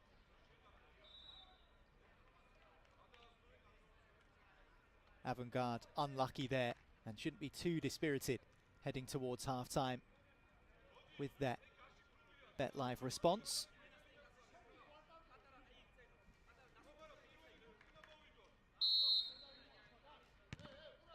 It's a shot from kickoff. Cameraman's fallen asleep.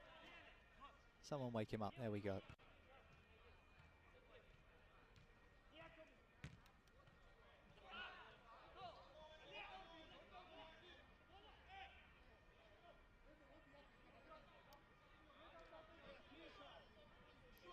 Well, this is the 3rd day now of the Soccer Grand Prix 7s, brought to you by Soccer Georgia and the International Soccer Federation. More information about the tournament and upcoming events can be found on the Soccer Federation website, including the World Cup in Oman and Alhara from Oman in action later on against Tbilisi City Hall. That game coming up at 9 PM local time here in Georgia.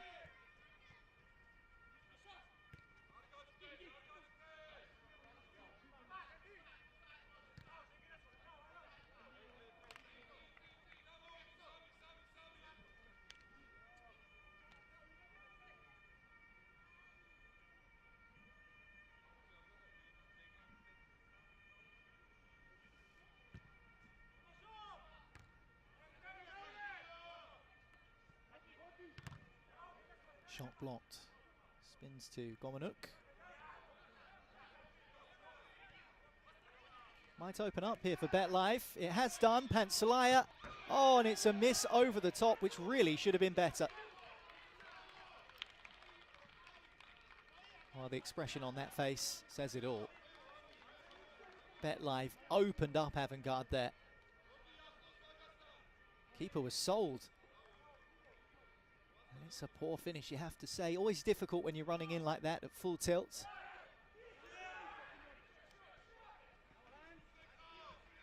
Avangard just need to try and regain a grip on this. If that had gone in 3-2, all of a sudden those jitters come back again. And BetLife right before half-time starting to turn it on a bit.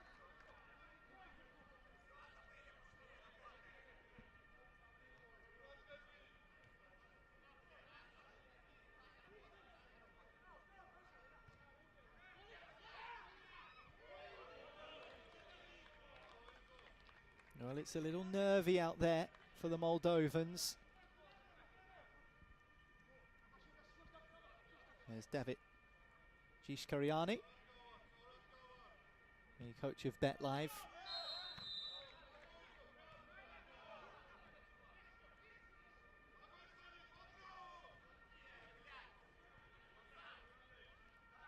That's a lovely turn.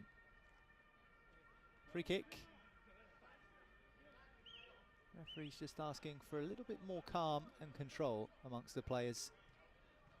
Of course, yellow cards in this format of the sport. If you are shown a yellow, you will be sin-binned, sent to the sidelines for 2 minutes. A red card, and you're off for the duration of the game. Late free kick in the first half here for Avangard.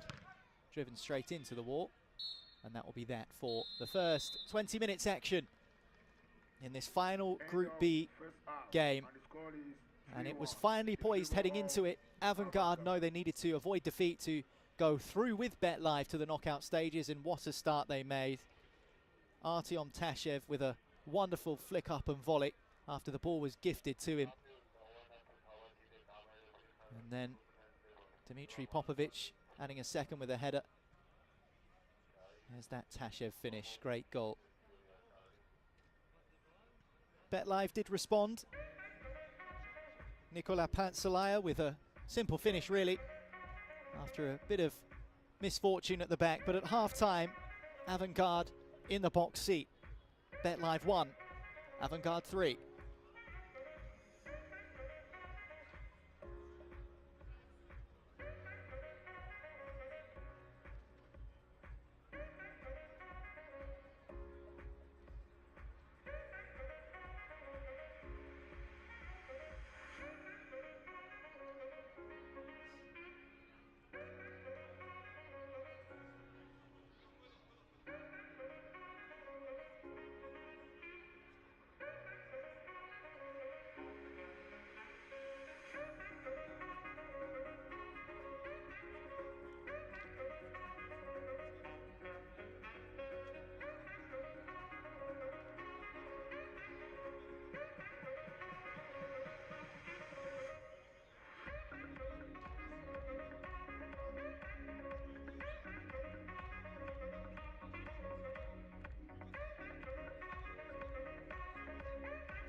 Well, after a short interval, we're back for the second half. 40-minute matches here at the Grand Prix in Tbilisi. And after 20 of those minutes, Avangard in control in Group B, knowing that they need to avoid defeat for qualification. BetLive, their opponents are already through.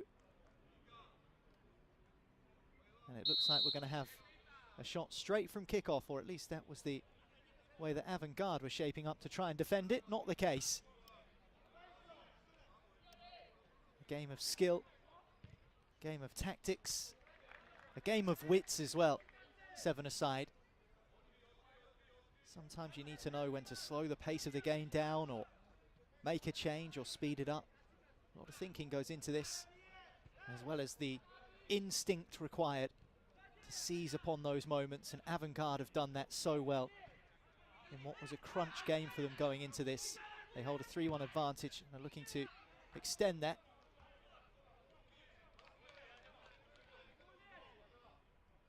This is Group B of the tournament. Real Panthers and Arizona, the other two sides. Panthers of Portugal, they're out. Arizona with a big win over the Panthers earlier today, put themselves in with a chance of qualification, but Avangard have put pay to that already, it seems. Although, in this game, things can change in the blink of an eye. BetLive, one of the hometown clubs, as are Tbilisi City Hall and Krosti are also a Georgian team. But next up, Rewind, or Rewind I should say, in Group D against Owen Mechanic. And an acrobatic save from Shebota, palming it behind. Let's take a look at this again. It was hit well, kept low under the crossbar. Well watched.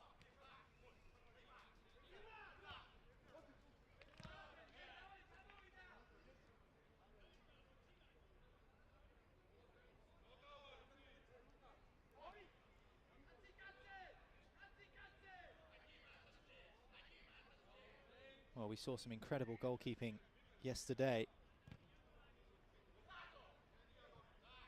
by Tbilisi City Hall's Georgi Nadaradze. Kept his side in it, in all fairness.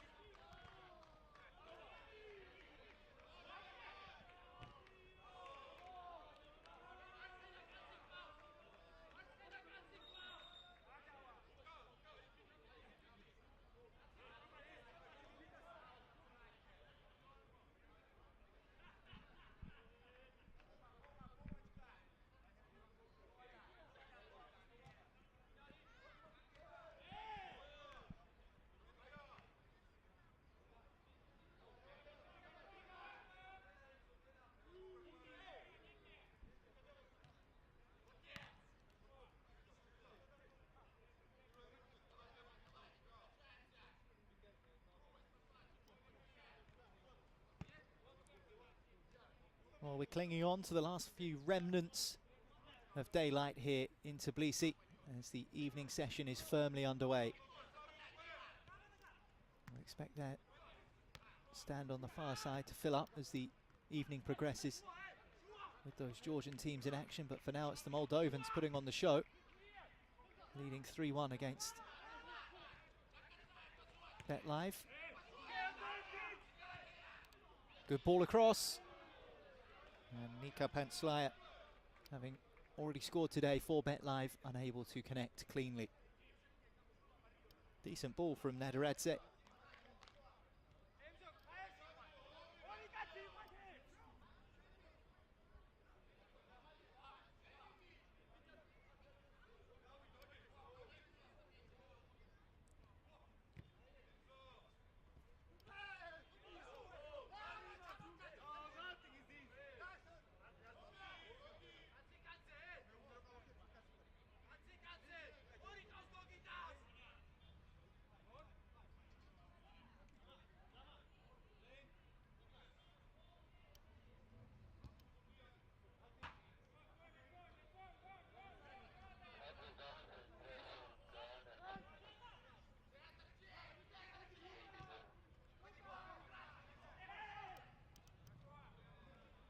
bit of a coming together on the edge of the box there.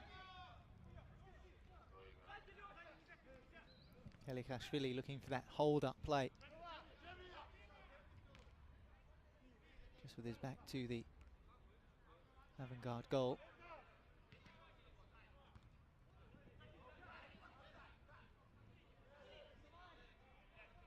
Chance to build again then for Bet Live. Into that central position it goes again. Well, determined defending from Avangard and from Alexei Bobu.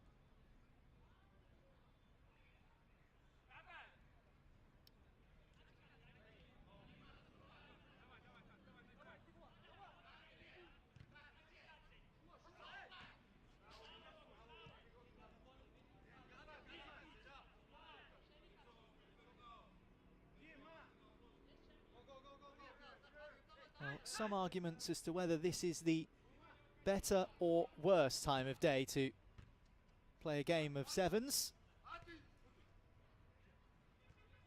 Of course, no beating sunshine now that the sun has set, but still, it's baked the pitch all day, and it is hot down there at pitch level.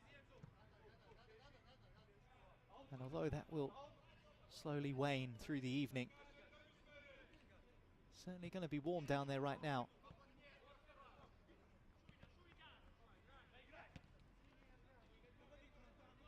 Not anything the hometown boys from Bet Live wouldn't be used to, though.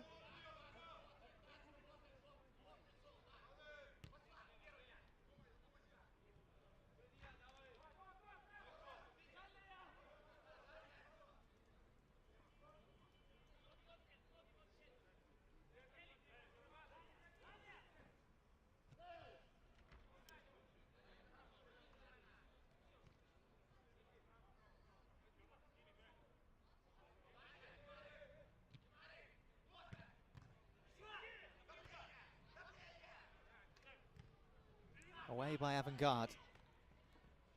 Down by number 8, Artyom Tashev.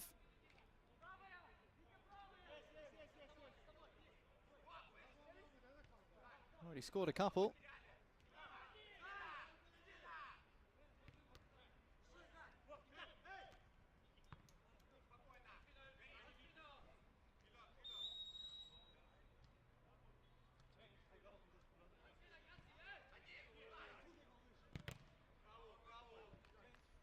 Well, it's a 3-hour flight across the Black Sea from Chisinau in Moldova to Tbilisi here in Georgia.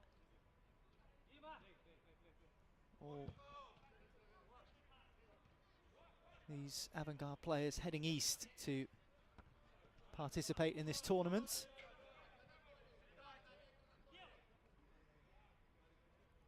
Teams from as far afield as the United States in the Diamond Dogs.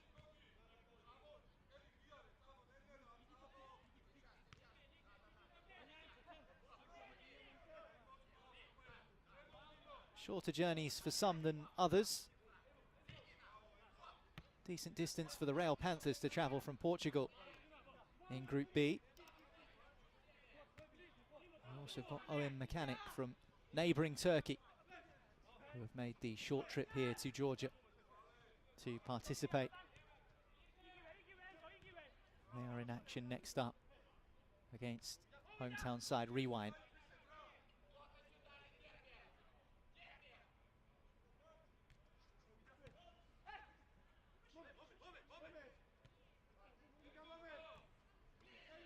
Well, Avangard will be pleased with this.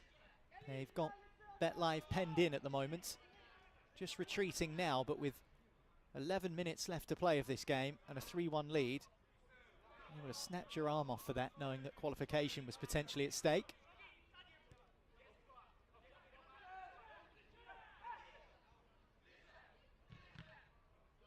Driven ball in, blocked away.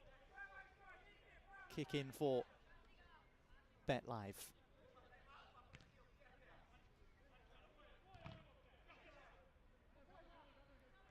Nadir Radzek trying to toe poke the ball into the area. Scored 2 goals, 2 wonderful goals last night in BetLife's 4-2 victory. One with the outside of his right boot, another with the inside, both from well outside the area.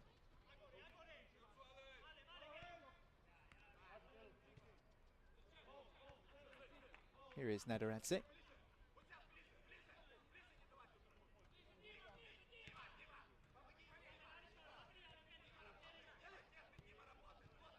This is nicer stuff from the Georgians. Knocking it around well with Kelikashvili. Nederadze. Set for Kelikashvili. Well, the whistle goes. And they're coming together, a clash between white and black.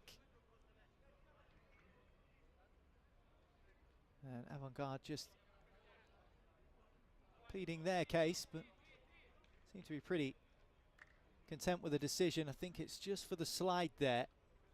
Remember, you cannot go to ground in soccer sevens, and although the contact was when the Moldovan player was on both feet, he did end up sliding into the challenge. So it's a free kick to BetLive, and if this goes in, this will be interesting. Just in terms of the state of mind of those Avangard players, 3-2 presents a different challenge to 3-1, of course. Some shoving and jostling to sort out. 4 in the wall. Komisaridze. Well, he left the free kick for Klimiashvili. Wasn't going on target anyway.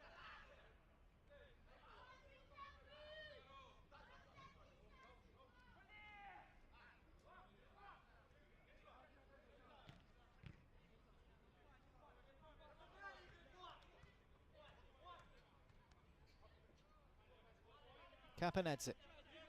Now Nederadze. That's another incredible save, and that right boot of Nederadze has been deadly accurate in the last 2 or 3 days of this tournament. As I said, scored twice last night. Both excellent finishes of varying styles and really testing Anatoly Shebotar in the Avangard goal. Here he is again, this time from almost the halfway line, swerving it towards that far corner. Didn't see an option he fancied, apart from the strike on goal, and a flying save from Shebotar. This will be the best angle. Well, not entirely sure it was creeping in, but with so much on the line, with qualification at stake, you can't blame Shebotar. So a timeout called, 1 per half for each team, remember. We do have video intervention in the tournament here. Each team will have 1 challenge apiece. That hasn't been required yet, but we have seen it earlier on today and indeed yesterday. And there was some real drama late in the day.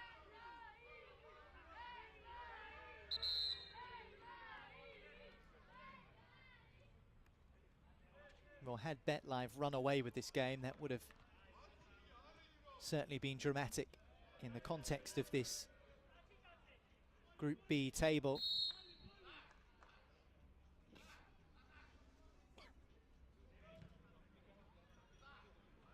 Arizona would have been watching intently, hoping for a BetLive win. Of course, the Georgian team know they'll be playing tomorrow.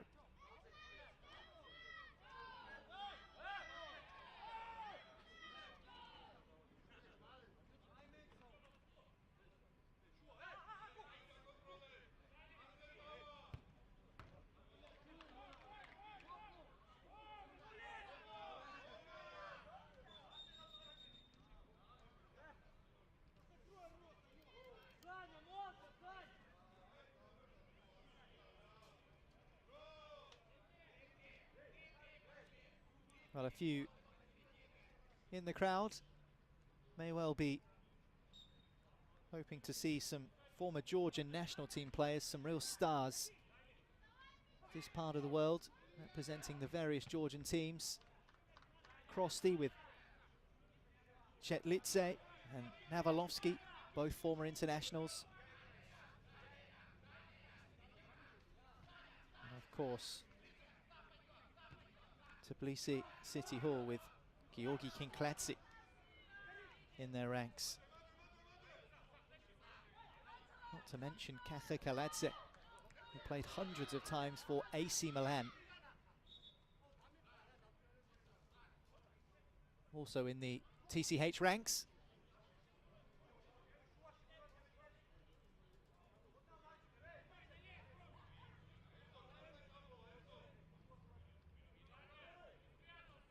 Krosti, along with BetLive, one of the Georgian sides who have qualified.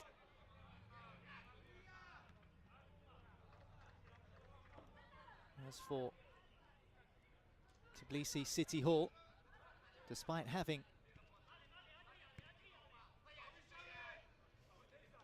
Kinkladze and Kacha Kaladze in their squad, haven't yet secured passage through.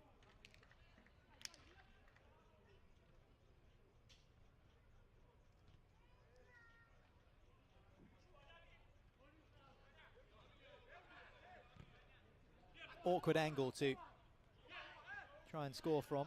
Ugulava fancy taking it on.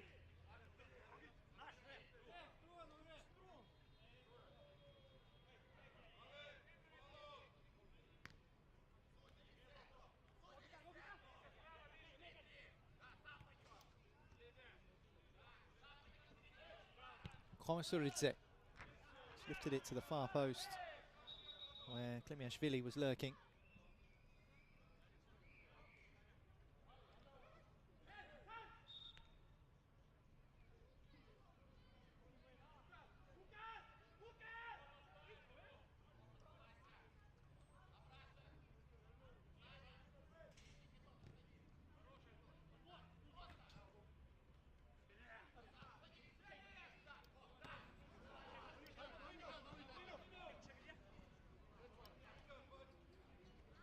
Komisuridze. Oh, it's a really good ball in, and it's a terrible miss. A terrible miss from Kapanadze. See the way he just collapsed to the ground in almost embarrassment. Oh, well, it's happened to the best of us. Hits his standing foot.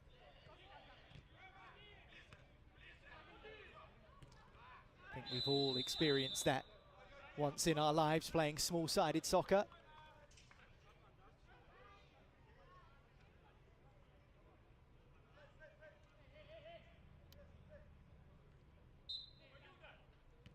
Remember, no sliding permitted.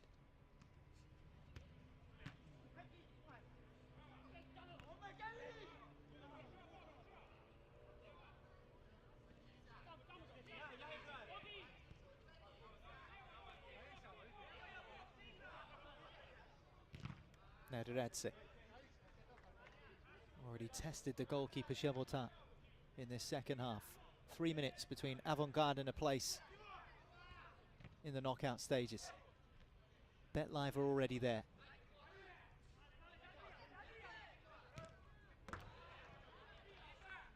Well, the Moldovan side will be in no rush to get things restarted with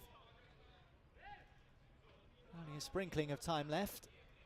There's the Yus Scatti team from Spain, already qualified convincingly from Group A with an 8-2 victory earlier this afternoon, and waiting to find out who they will face in those knockout stages.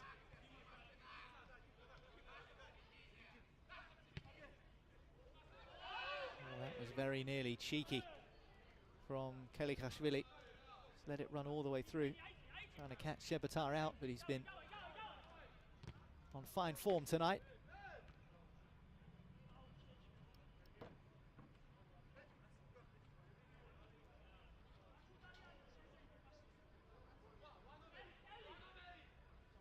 Well, Yus Scatti, the winners of Group A, you saw them in the crowd there watching on. They will face the runners-up in Group B. And this, of course, is a Group B affair. I think we can tell, though, at this point that it will either be one of these two sides, considering the scoreline I don't think will change too much now with just over a minute to play. Avangard and BetLive, they'll be going through. Wow, that was something special. What a header from Popovic. Never went in the end. Oh, Chunk Vitadze might well have got fingertips to that. I'm sure we'll take another look. Looked like it came back off the post from up here in the commentary box.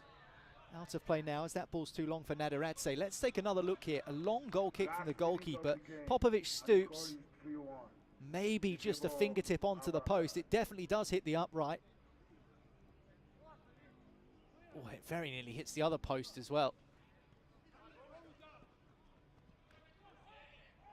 Well, Popovic has already scored with a header today. That was Avangard's second in the first half.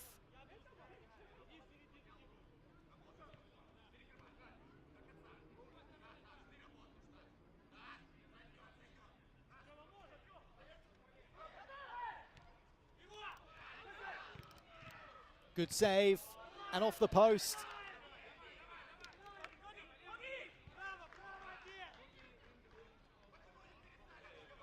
The time is over. Well, we've reached the 40-minute mark. Both of these sides going through, but at the moment, Avangard going through top of the group.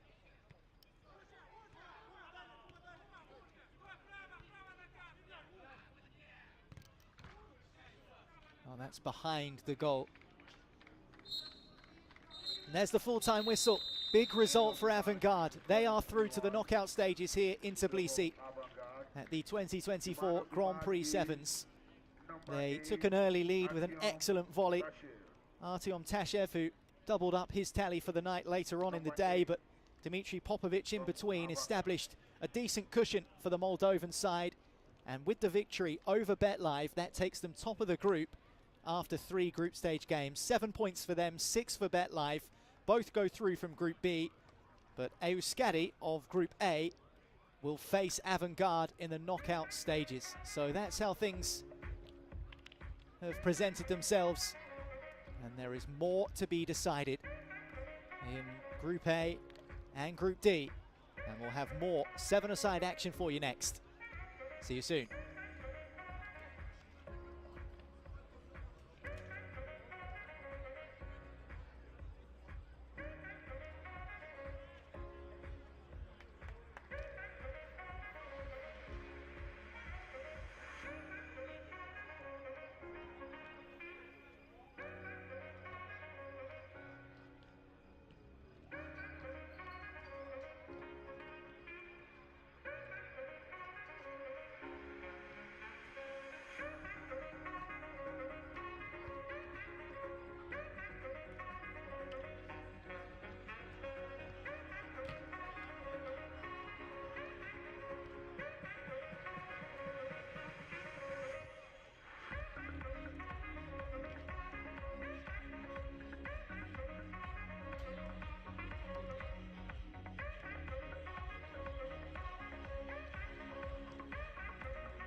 It's Group D at the Grand Prix in Tbilisi, Georgia. And this game sees OM Mechanic of Turkey taking on Rewind, the side from right here in Tbilisi. Well, Sarmat, the Ukrainian side, have already qualified from Group D. Mechanic of Turkey, they're going home. This is their final group stage game. But as for Rewind, it's between them and Croatian side Teslas Bar Yaren as to who goes through and join Sarmat in the knockout stages tomorrow. The Turks in the red, Rewind in the blue, and Rewind tied up 2 apiece with Teslas Bar last night.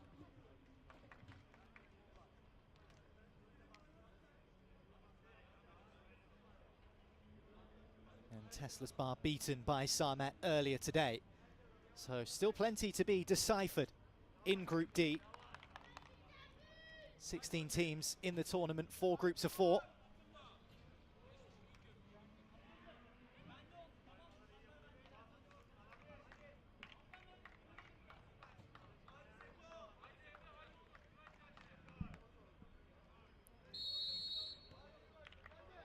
Away for the first 20 minutes then of this final group stage game in Group D.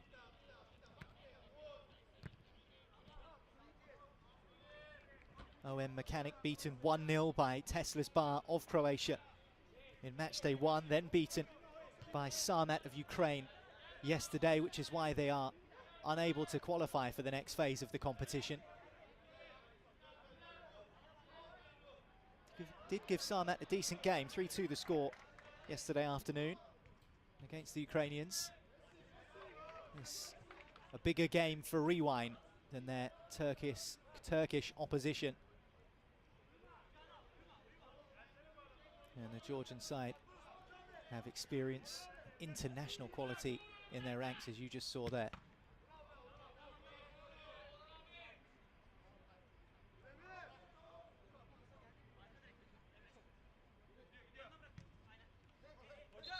Well, questions as to whether that ball even entered field of play.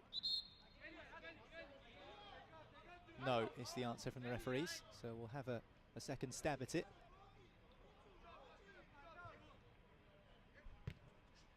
Low ball in.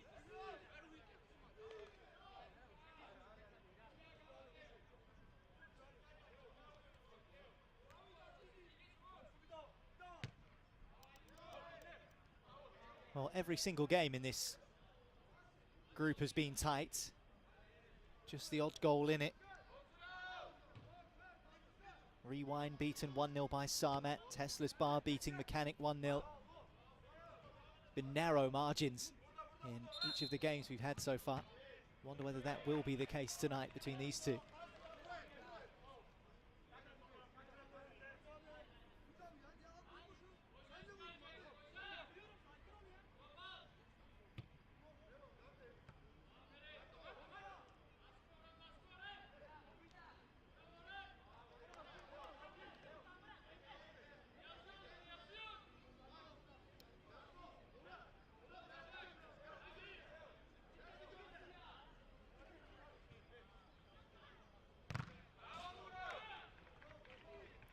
Well, Tunka Perchen thought, why not, as it dropped to him there on his left foot. Defensive work for Rewind early on. Well, there's evidence again of the devilish kick-in rule. Have to keep your feet behind the white line when you're taking a kick-in. Can't step on the pitch in any way, otherwise that kick-in will be overturned and awarded to the other team. We've seen sides give up some really promising positions because of that rule. Easy to just lose concentration. Plenty at stake on this Friday evening in Tbilisi as the final group stage matches take place.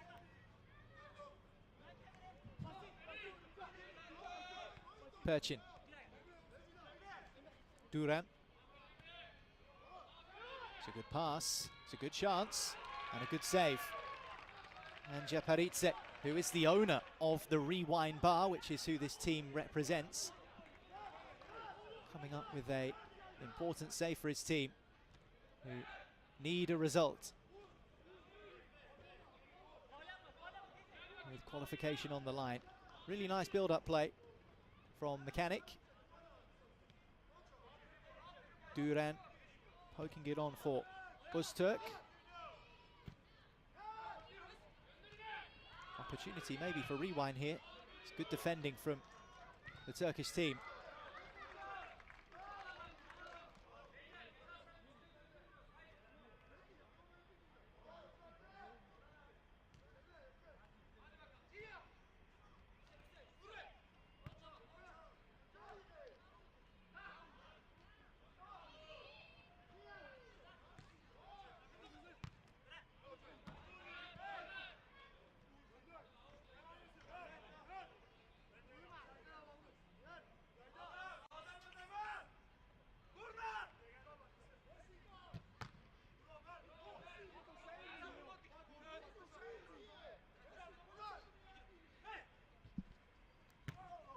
Good chance, good save. Rewind, of course, in need of a result. Mechanic are out, but they can really break some Georgian hearts. And with saves like that, Koldash involved, keeping the ball at bay. Let's see this again. Well, there were bodies impeding his view. Effort from Mervelashvili, palmed away from danger.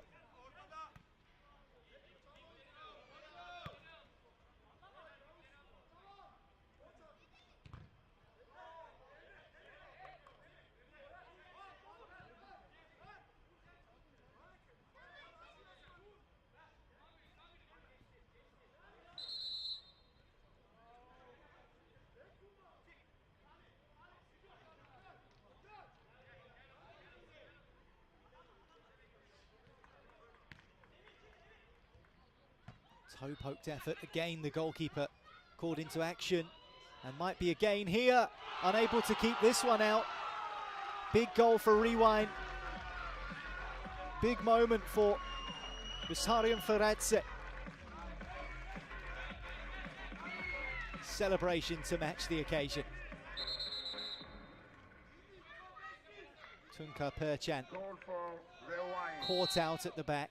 And the goal scorer is number 15. And this time, nothing Koldash could have done about it. Feradze. Lashed across of him. And into the side netting.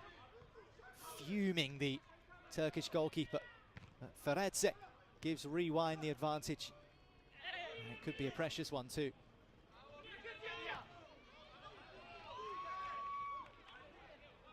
Well, you could hear what the home crowd thought of it. Well backed here, Rewind. Go on, have a third go. And he's managed to squeeze it through. And once again, Koldash coming up with the goods for Mechanic.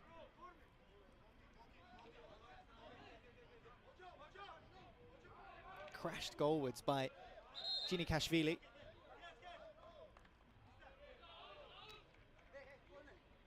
Let's have a look here. Well, that's the third attempt at trying to get the ball through to Ginikashvili. Again, a good save, and the resulting corner eventually amounts to not much.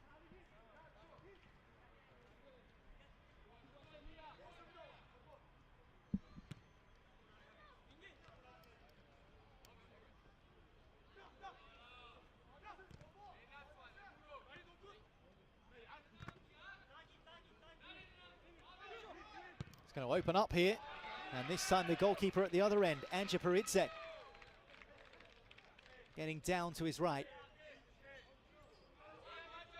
preserving that 1-0 lead for Rewind.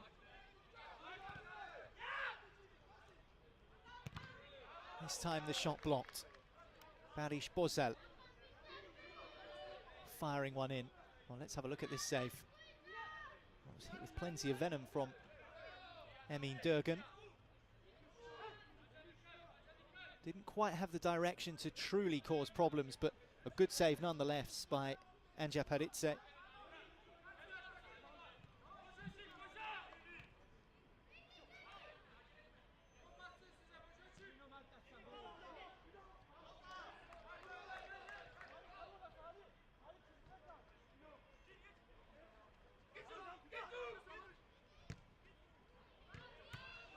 Oh, well, that would have made things more comfortable for Rewind inside 10 minutes.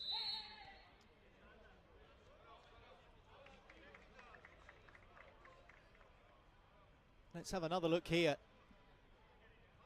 It's a really dangerous pass in. And the side-footed effort comes back off the post, off the outside of the post, and the goalkeeper was covering that near side. But that still goes down as a good chance and a missed chance for the Georgian team.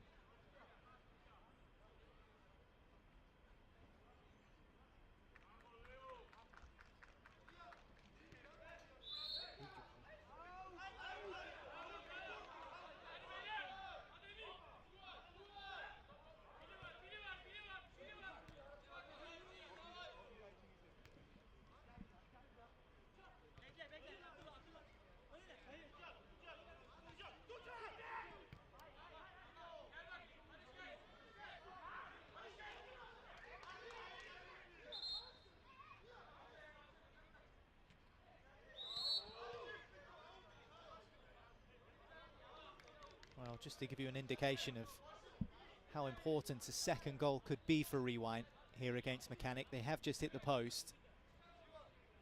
In Group D, they are now level with Teslisbar, the Croatian side who were in second in the group. 4 points after 3 games, and with the score as it is at the moment here against Mechanic for Rewind, they have also got 4 points after 3 games and the exact same goal difference. Dead level. Both in real terms and in goal difference terms.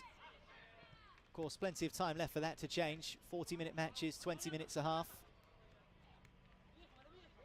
Bit of pulling and pushing and shoving, and the triangles never really appeared there for Rewind.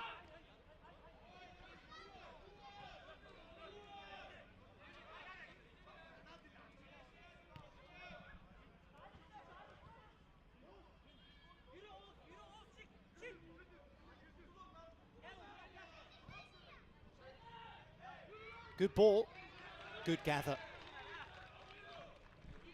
I mentioned earlier on today how effective that long ball through the centre can be. Often the ball kept on the ground in 7v7, and understandably so. As teams look to try and find their way through with well-constructed attacks and patterns of play. Sometimes that long bomber over the top can really cause chaos. Here it is from the goalkeeper, well outside of his area, straight to his opposite number, well swallowed by Anja Paritse. It's a kick in for the Turkish side, Mechanic. And rising at the far post was Tunkaseren Perçan.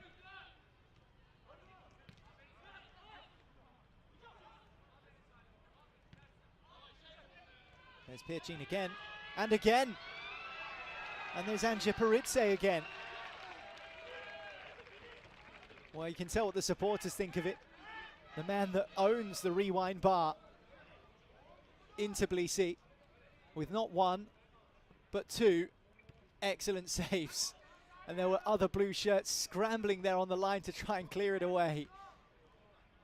Well, qualification means a big deal to all of these sides, all 16 teams, of which 4 are Georgian and well backed in the capital, as you'd expect. A minute's time out. Well, a minute timeout has been called. One of the two sides deciding that a breather is required.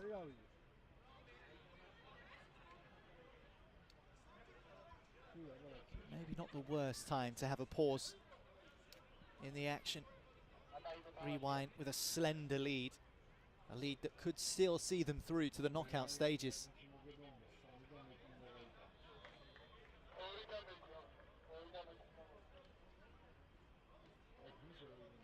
Well, here's how it's 1-0. Bit of a lapse at the back from Perçin.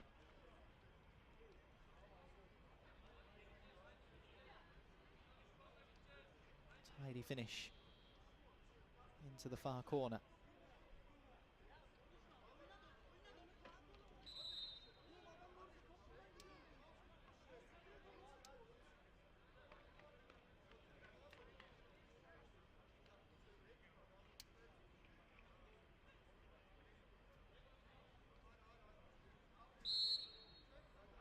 Well, we might not require delving into the rule book, but as things stand, there is nothing to split Rewind with this 1-0 lead over Mechanic and Teslisbar Yaren of Croatia in terms of who goes through. They're level on goal difference, they're level on head-to-head because they both drew 2-2 with each other yesterday here in Tbilisi. Of course, we will bring you the relevant and required information if necessary. I don't want to get too bogged down with goal difference and what's needed just yet. Simply put, Rewind need to win. If they win by 2 goals, then that settles things. But if it stays at a 1-goal margin, and as I said, all of the games in Group D have been so tight, decided by the odd goal here or there, expecting that to be the case again.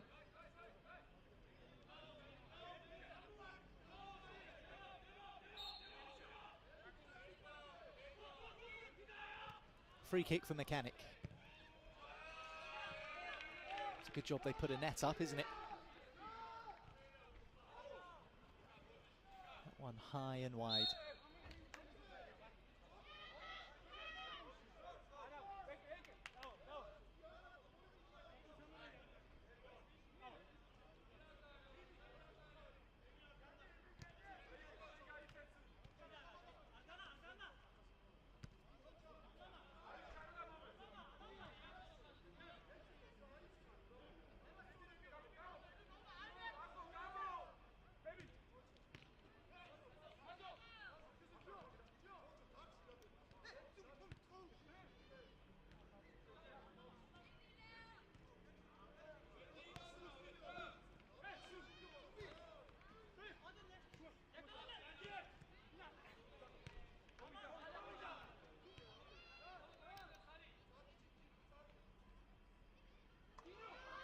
Rewind on the march, looking for that second goal that could prove so decisive.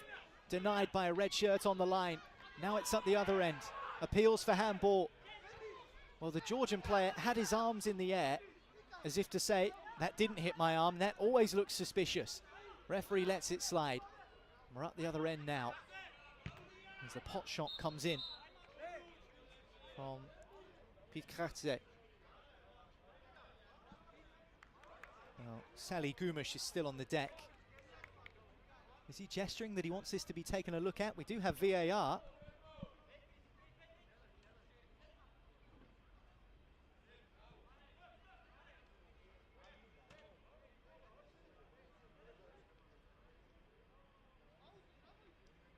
Well, hard to tell entirely. Looked like it hits the gut of Rewind's Georgi Berbikrashvili.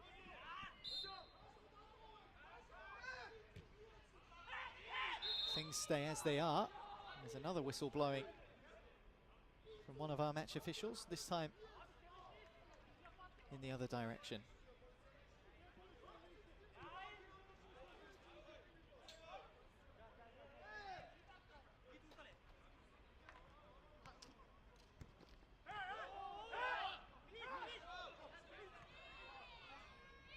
So Rewind 1, Mechanic 0 here in Group D at the Soccer Grand Prix Sevens in Georgia.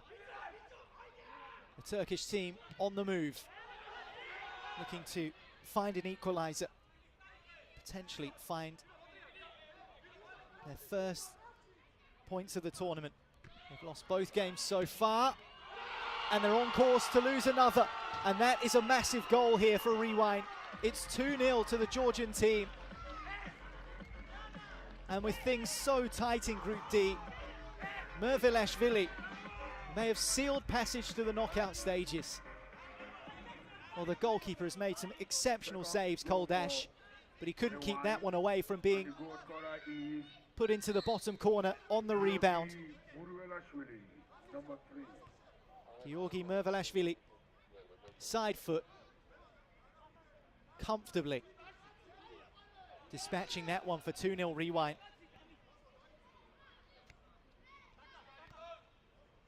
Needed to keep his composure. Seen chances like that missed all too often. And 7-a-side.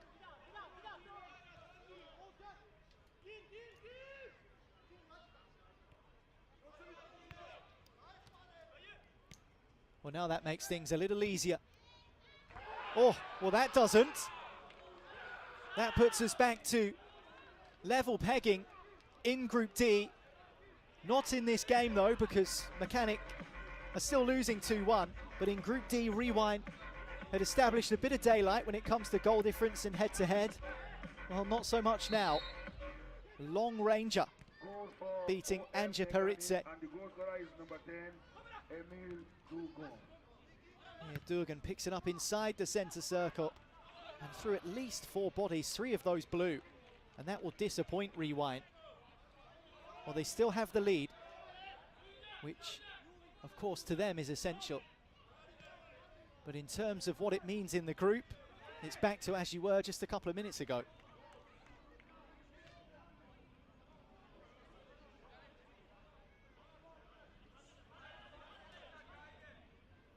Just confirmation of Emin Durgun scoring for OM Mechanic.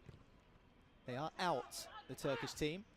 Won't be able to make it through. Rewind still can, but it's a bit of a toss-up between them and Teslisbar. The Croatian team will be watching on ardently as Rewind have another chance, denied by Koldash.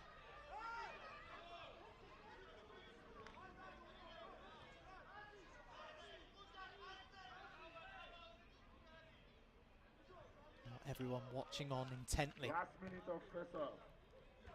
as the first half draws to a close. Well, decisions being given, and there are frustrations and tempers boiling out there. Well, OM Mechanic have nothing to play for. I think they're just trying to get themselves a result for pride more than anything. Ginikashvili. Well, he was screaming and was about to take a corner or a kick in over in that far quadrant, but it's the Turkish team who gets us restarted.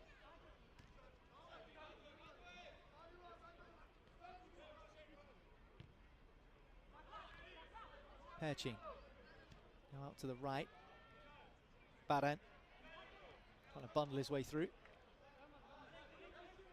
Be a kick in for Mechanics goal scorer Durgun. We've played the first 20 minutes.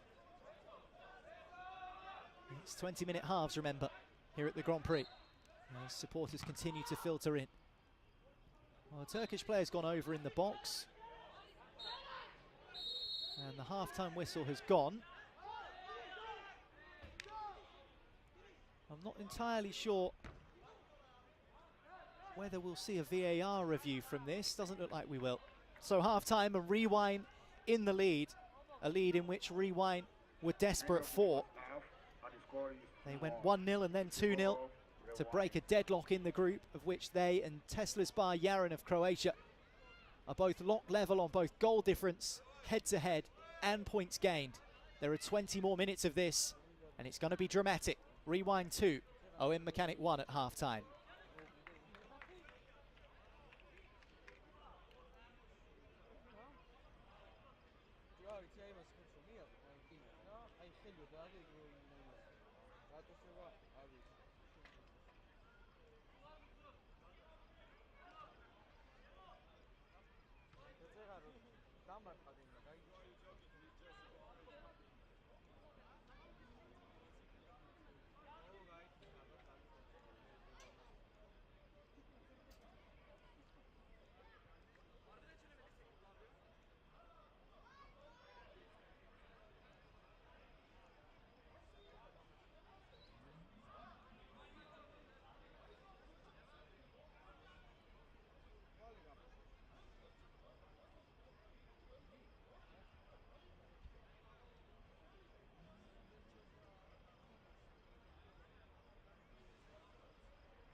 Well, I hope you've taken a deep breath at half-time, because get ready for this.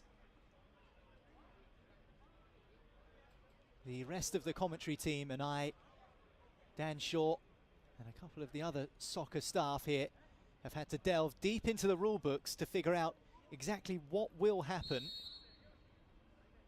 if the group ends locked level. We'll get to it shortly as Owen Mechanic get us restarted for the second half here. 20 minutes left for Rewind to try and squeeze their way through to the knockout stages. Mechanic in possession, in the red representing Turkey. Rewind of Tbilisi in the light blue, needing another goal. And might they find it here? Well, Koldash has denied them more than once in this game already, and he did again there, the Turkish goalkeeper. Rewind looking for that rapid start to the second period. Another effort comes in, deflected away, and the whistle goes.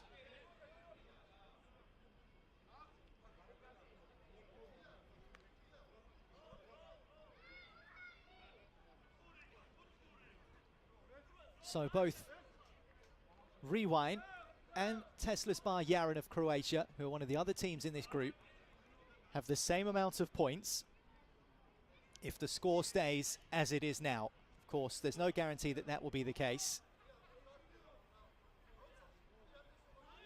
If they can't be split on points, it goes to head-to-head. But Rewind and Teslisbar Yaren yesterday drew 2 apiece. Then it goes to goals scored and goals conceded, and both teams have near identical goal-scoring records as well. It's really, really close.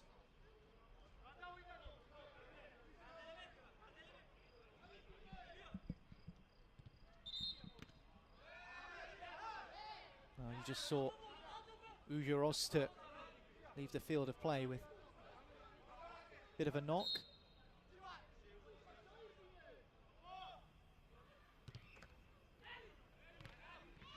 Oh, it's a good save, really good save from Koldash. Down to his left side, tipped it away from the post. It was sneaking into the corner. Simply put, Rewind need to try and score again. A win is at the minimum what they need. Could even be in a situation where both Teslisbar and Rewind may have to square off to play a playoff match to decide who goes through. Of course, plenty of time yet before it becomes the eventuality. Well, it's been a brilliant tournament so far in Tbilisi. These the final group stage games. As Ginikashvili wore one in the face there.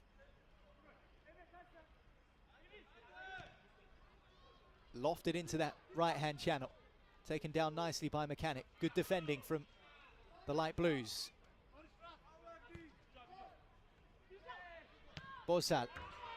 And a left-footed effort from the man in the mask, who is Birkan Kilic.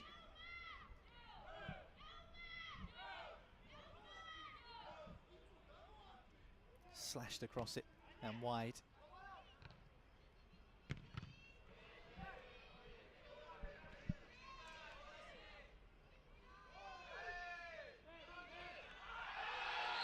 Oh, appeals for a foul. And a bit more tangling happening on the ground. We do have VAR. And of course, yellow cards result in a sin bin of 2 minutes. Red cards mean that that player is dismissed for the remainder of the game. Well, let's take a look again at what's actually happened there. It's a jinking run inside. Just 2 players coming together, it looks like to me. 2 red shirts converge on the blue. Well, it was Slightly heavy collision from Chihat Yel. And then it looks to me like there's a little bit of afters there from the men in light blue. But it is Rewind who have been given the free kick in a really good position. Koldash has been denying them on a number of occasions. 3 red shirts in the wall. It's Jinky Kashvili.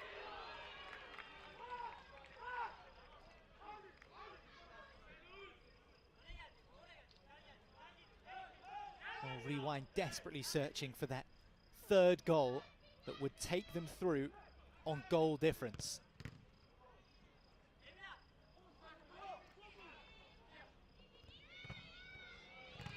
Beaten away and blocked by the Turks and lashed wide by Rewind. Koldash slips and gives it away. Might that be costly? It's a nice pass out to the right.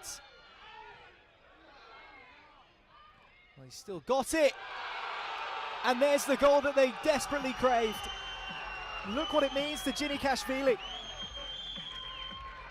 It means that Rewind are now ahead of Tesla Yaren in the group. That is a crucial goal. 2-1 saw them going out. 3-1 means they're going through by virtue of a better goal difference as it stands. Well, there's no offsides in 7-a-side. Ginikashvili on the post. Good old-fashioned goal hang. And that's sometimes what you need.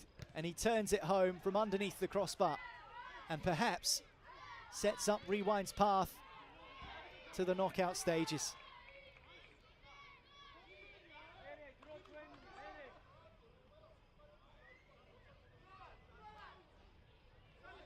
So just to bring you up to speed, here in Group D, Sarmat, the Ukrainian side, are qualified. They're through.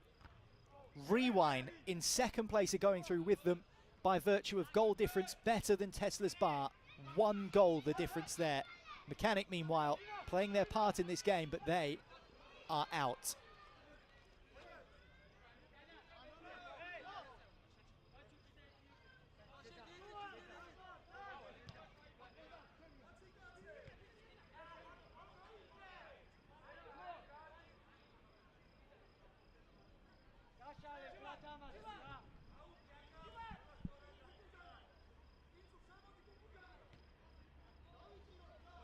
Well, when friends and relatives ask some of these players what they were up to on Friday night, some of them might say, I was playing in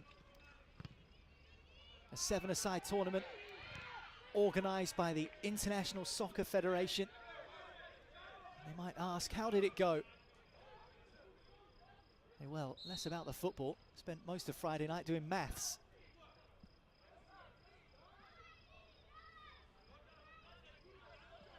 Message not simple. 3-1 means a lot because it means that Tesla's Bar are out in favour of Georgian side Rewind.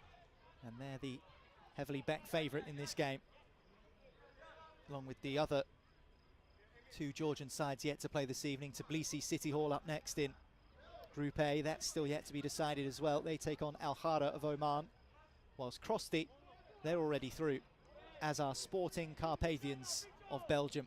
That's the final game of tonight, 10 p.m. local time here in Georgia.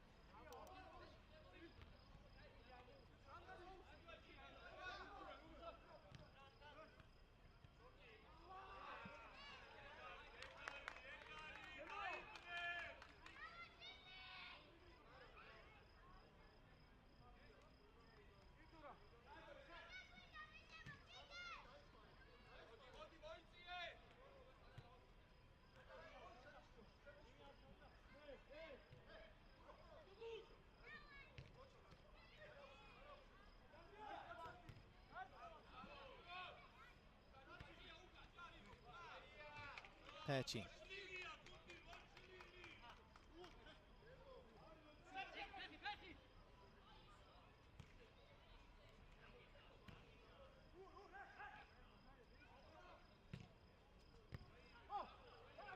Wide open up here for Rewind. The masked man Kilic was in the right place.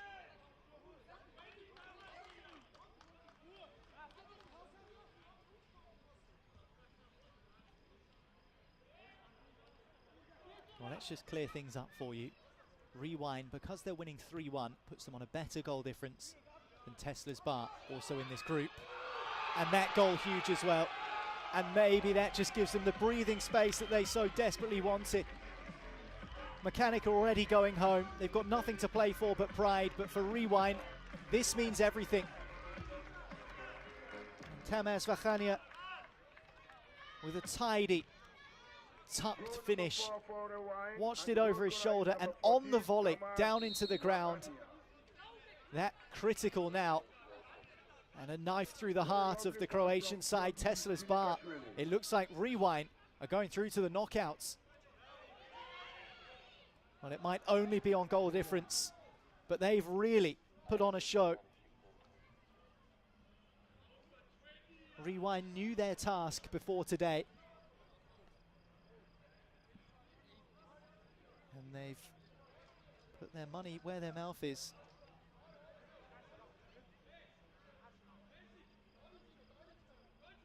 Rewind have scored 6 goals in the tournament now, which sees their goal difference superior to the other sides around them.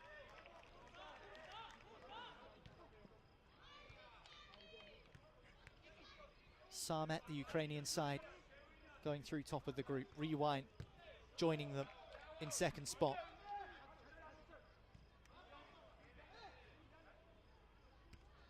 Unless Mechanics score a couple of goals in the final 9.5 minutes, Rewind have got knockout stages sewn up.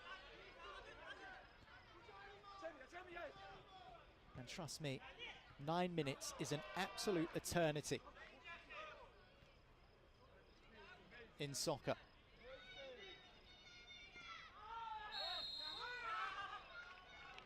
Well, frustration for OM Mechanic. Ginikashvili had already lost control of the ball, and the challenge came in, and he was clipped.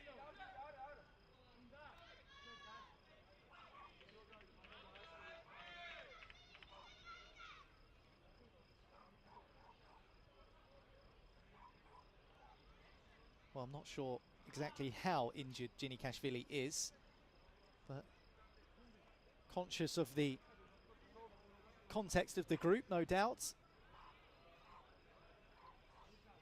It's hard to tell how much the players of Rewind actually know about the situation.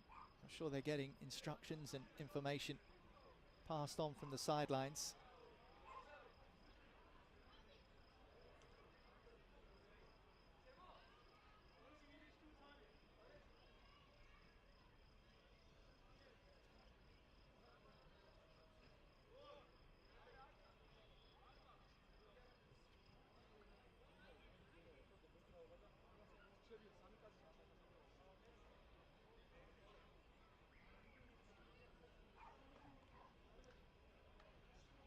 Well, there are 4 Georgian teams in this tournament of the 16 that entered, quarter of them from here in Tbilisi.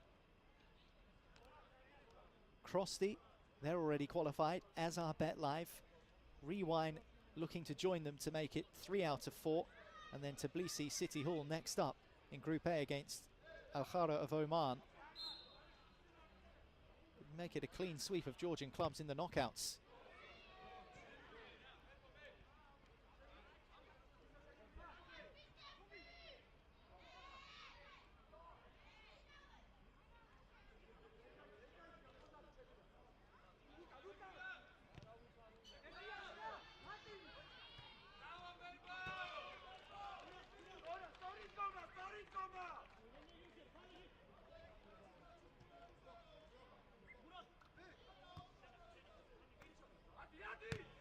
Durgun.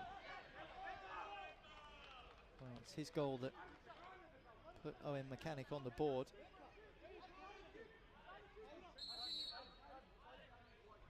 When he did score that goal for the Turkish side, sent a few jitters through the Rewind ranks, but far more peaceful now as far as they're concerned.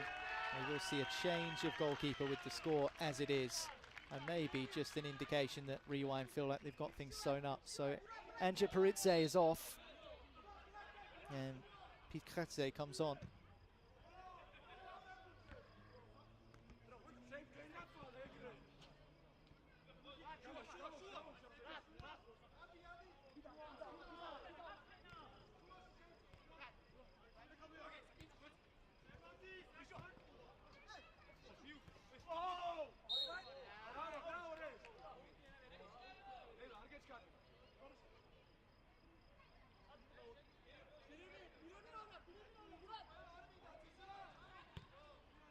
Rasmadze.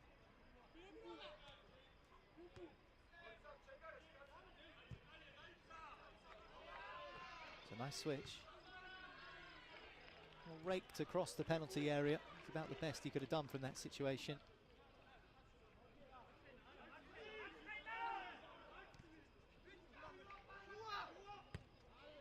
It's a bit of a quirk of the Rewind team is they have two different coloured kits, a home shirt and away shirt that they brought with them to the tournament.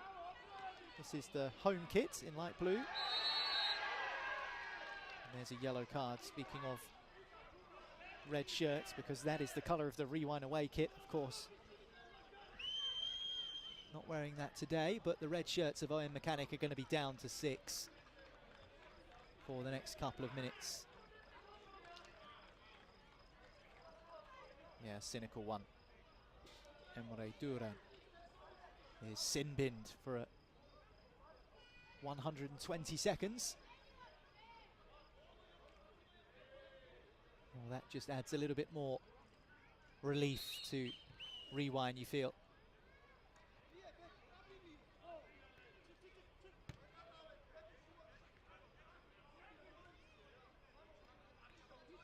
Still 5 and a bit minutes to go, but the Turks having a man less. Just about keeping the ball now for Shota Tupuria's side. Or maybe add another goal. That'll work. Holdash says, "You're not scoring past me again." Made some good saves. In all fairness to Rewind, it has been the Mechanic goalkeeper Holdash who's been the busier of the two, and by some distance as well.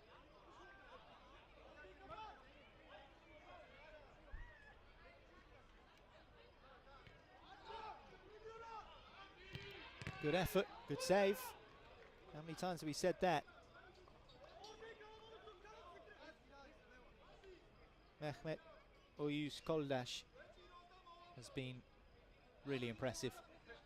Disappointment for him is that he's had to pick the ball out of his net so many times during this tournament. They shipped 3 to Sarmat, just the one to Tesla's Bar. Tesla's Bar were good value in that game on Wednesday afternoon against Mechanic, the first game of the tournament, the first game of Group D.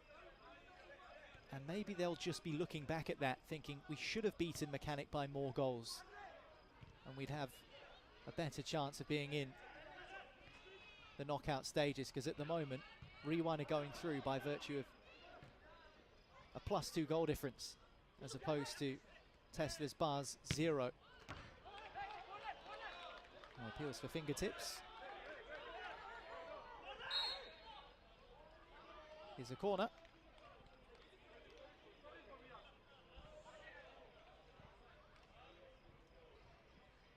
Lachania with the save. Across it comes, taken down well.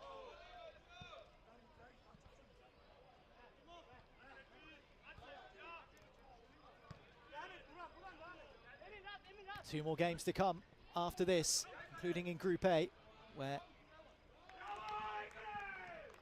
another position in the tournament for tomorrow in that second phase is up for grabs. Group C already sewn up, and if things stay as they are, as will Group D be sewn up, because Rewind will be watching the clock, no doubt. 3 minutes to play.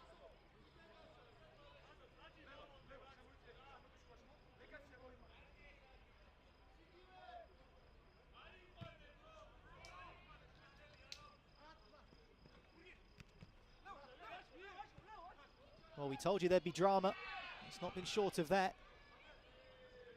Mechanic have come to Georgia and given a good account of themselves.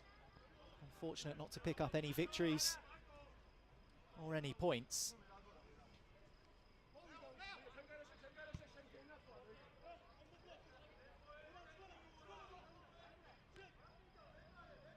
Just about game management now for Rewind.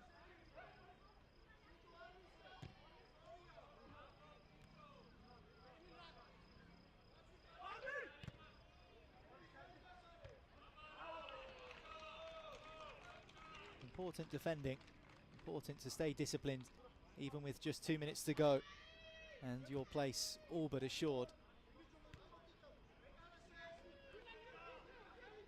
in the elimination round. When was the last time you saw a goalkeeper take a shot? Only in soccer. Well, he's done enough stopping it going in at the other end, Cole Dash. Thought he'd have a dash himself. And why not? Of course, super competitive. But it is about these 16 teams coming to Tbilisi and enjoying the occasion as well.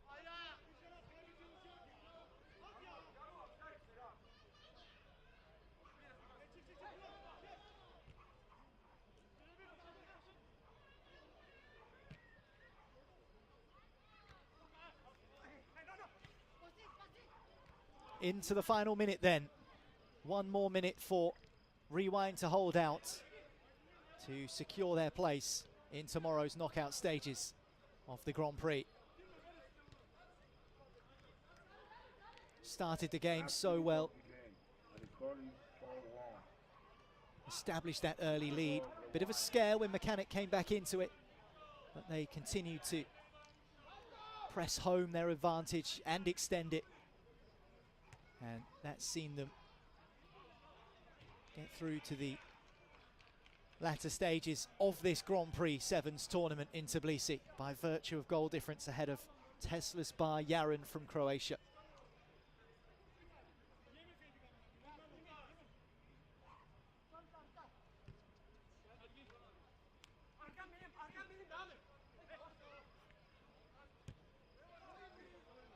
Well, I mentioned earlier on, when do you ever see goalkeepers taking shots only in soccer? Well, even in this group earlier today, Teslisbar Yaren scored via their goalkeeper against Sarmat. Sarmat, the side that progress as group winners in Group D, as we reach the end of the 40 minutes allocated, and Rewind just waiting for the whistle now. They don't care whatever antics take place. And there is that whistle. And Rewind are through to the knockout stages, courtesy of a 4-1 victory over OM Mechanic. They needed to win by more than 2 clear goals in order to overturn the goal difference deficit that they had against Teslisbar Yaren. The two sides, Teslisbar and Rewind, were level in their head-to-heads as well. So those extra couple of goals that Rewind managed to score have served them really well. And in the battle of the bars, it's Teslisbar who drop out of the competition. Commiserations to them. They've been an entertaining watch, arriving from Croatia. But it's the hometown team from Tbilisi, Rewind, who go through as runners-up in Group D, along with Sarmat. Well, more group stage action to come as we round off these final group stage games. Next up is Tbilisi City Hall, another Georgian side, against Alhara of Oman in Group A. You won't want to miss that because there's plenty of drama and plenty at stake, no doubt, in that one. Krosti against Sporting Karpat to round off the evening. But next up, Tbilisi City Hall, who have Georgi Kinkladze and Kacha Kaladze, two Georgian football legends in their side. They take on the Alhara side of Oman. Oman, the hosts of the next Soccer World Cup later this year. See you shortly. But here in Group D, Rewind, they're through. They beat OM Mechanic by 4-1.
Game 23 of 24 in the group stages of the Soccer Grand Prix Sevens in Tbilisi, Georgia.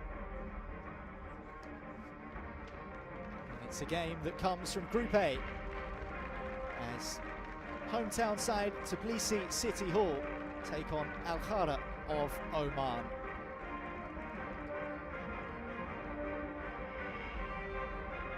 Plenty to be decided here in Group A. Tbilisi City Hall in the stronger position, starting this final group stage game in second position. Yus Scatti of Spain have already scooped top spot, they're through. But it's between these two sides, Tbilisi City Hall and Alhara, for that final knockout place from this group.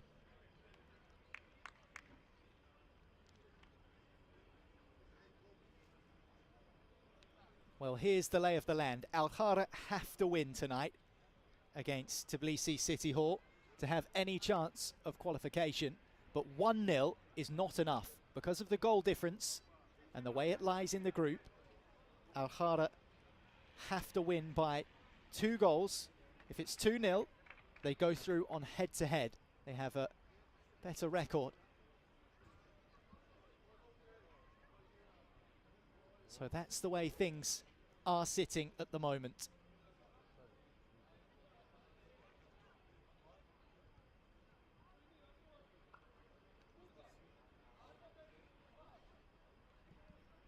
So plenty of equations to figure out in the final stages of the group format here in Tbilisi.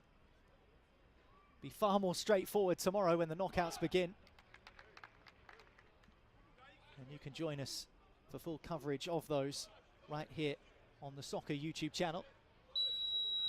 And we are underway in the final group game of Group A. When I say the final group, this is the final group to be decided, because in Group D everything's already sewn up.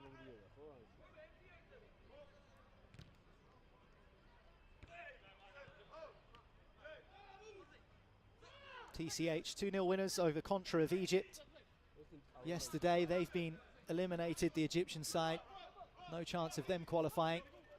But still an opportunity for Alhara if they can beat Tbilisi City Hall by the correct margin of goals. A draw will not be enough. Even a 1-0 win would not be enough. Has to be 2-0 or at least 2 clear goals. And they're looking to find that opener already after just 50 seconds on the clock. Alhara in the red, of course, representing Oman, and Tbilisi City Hall in the dark shirts.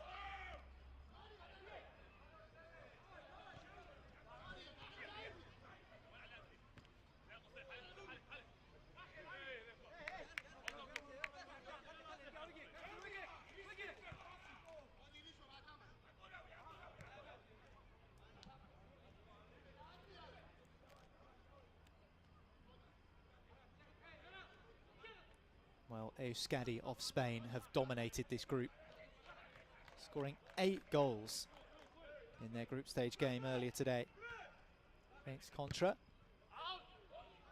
That puts them by far and away at the top of the group, with a superior goal difference to not just everyone in their pool, but everyone in the tournament, really. They look like the team to beat at the moment. Yus Scatti Football Rapido from the Basque region in northern Spain. But it's not about Yus Scatti for now, although they were in attendance earlier on.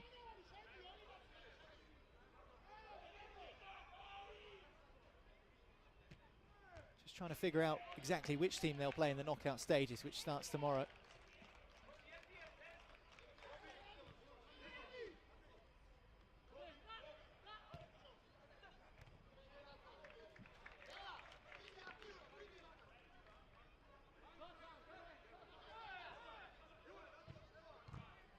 Good effort. First save of the game. Drops to Al-Shamsi.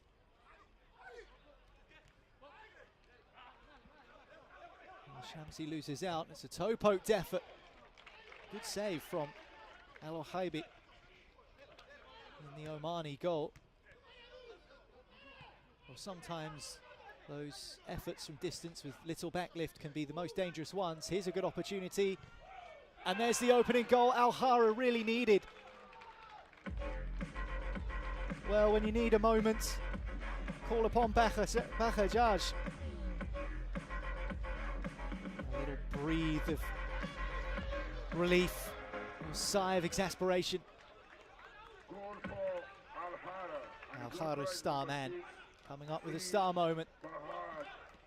Bajaj cuts inside one and then another, and from that close in, he's never going to miss. Fires it high over the keeper. Great finish.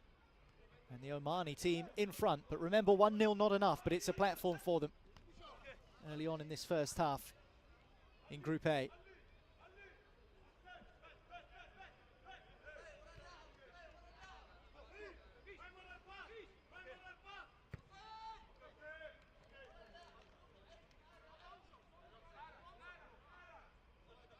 Well, Tbilisi City Hall have two legendary former Georgian footballers in their squad. Georgi Kinklati, who played for Manchester City, the Premier League champions, of course, from England. Alhara on the hunt for that swift second. They found it. They have found it.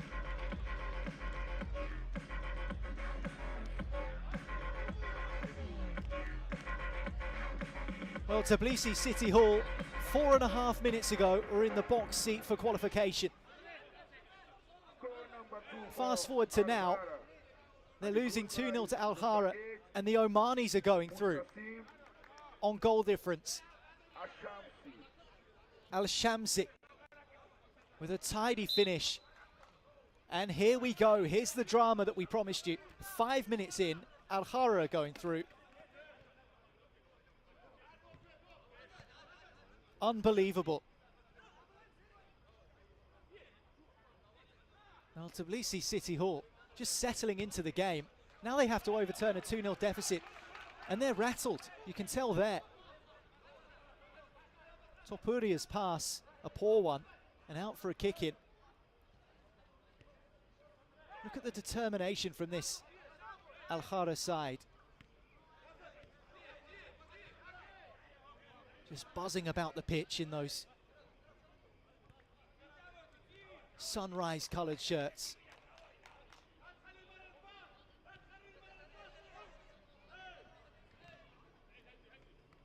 Bajaj opening the scoring. Al-Shamsi adding a second.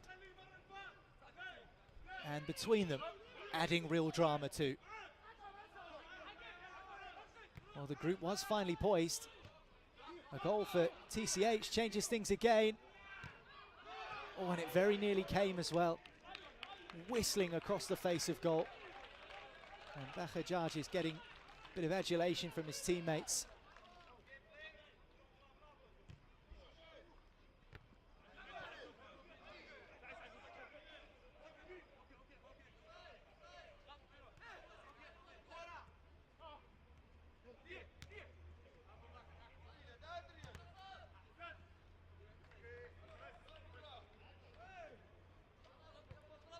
Well, if Tbilisi City Hall score and make it 2-1, they're the ones going through on goal difference. Keep up with it if you can. Welcome to the Grand Prix. So much excitement, so much drama, so much tension, so much passion. Means so much to these teams. 13 nations represented. 16 sides hoping to, by Sunday, be the champions. Alhara with another opportunity, this time steered wide. Looked like Saeed Al-Shahri storming through the centre. It was, and it was a good chance too. Goalkeeper came out, made himself big, and maybe that was enough. Nadiratse, the man between the sticks for TCH. Made some really important saves last night in their 2-0 victory over Contra. 24 hours later, here they are, and they're 2-0 down. And that might be 3 if they're not careful. Move breaks down for Alhara. So with a 2-0 scoreline to the Omanis, they're through. If Tbilisi City Hall score and make it 2-1, they're through. Still so much soccer still to play, of course. 20 minutes a half, 40-minute matches.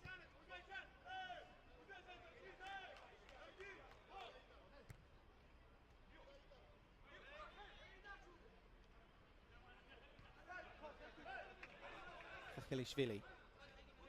Now Kurdatsi. On for Kushishvili. Comes here to Napishvili. Moving the ball well here, City Hall.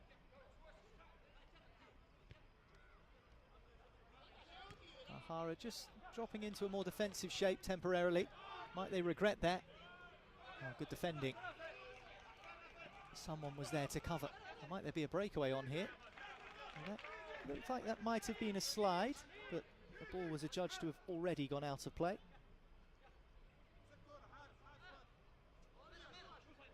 Bakhajaj. Well, he's the one that makes Alhara tick. Of course, you'll see some of these players on display at the World Cup in Oman later this year. Late November, early December. More information on that can be found online. This tournament here in Tbilisi. Brought to you by Soccer Georgia and the International Soccer Federation.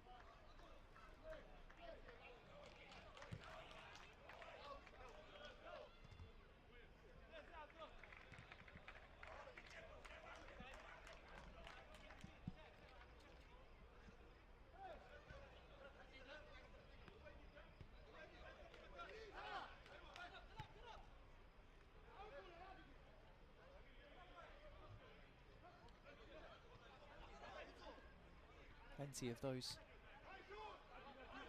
red and yellow shirts behind the ball. Just digging in at the moment.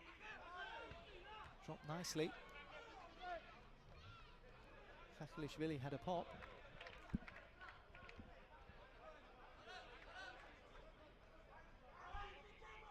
Remember, each side does have a timeout per half to use, and we haven't seen one of them requested just yet. Bowled out by Nadiradze. Taken by Kurdatsi. Given away though. Alhara return possession to their opponents. Well, they closed the space down really well, the Omani side. That maybe wasn't their finest moment just there. Yafai unable to control it. Well over halfway through this first period in Tbilisi. This final game of Group A. At the moment, Alhara going through, courtesy of this 2-0 lead they have. Need more goals, really.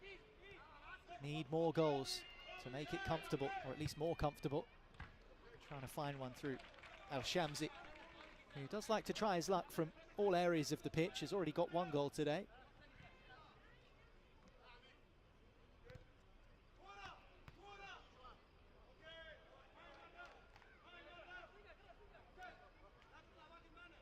Nadiradze.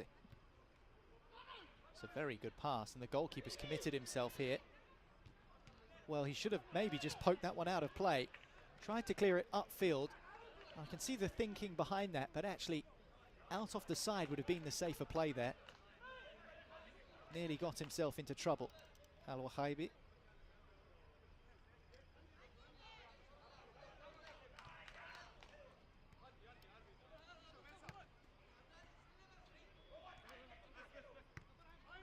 Touched off by Kakilishvili.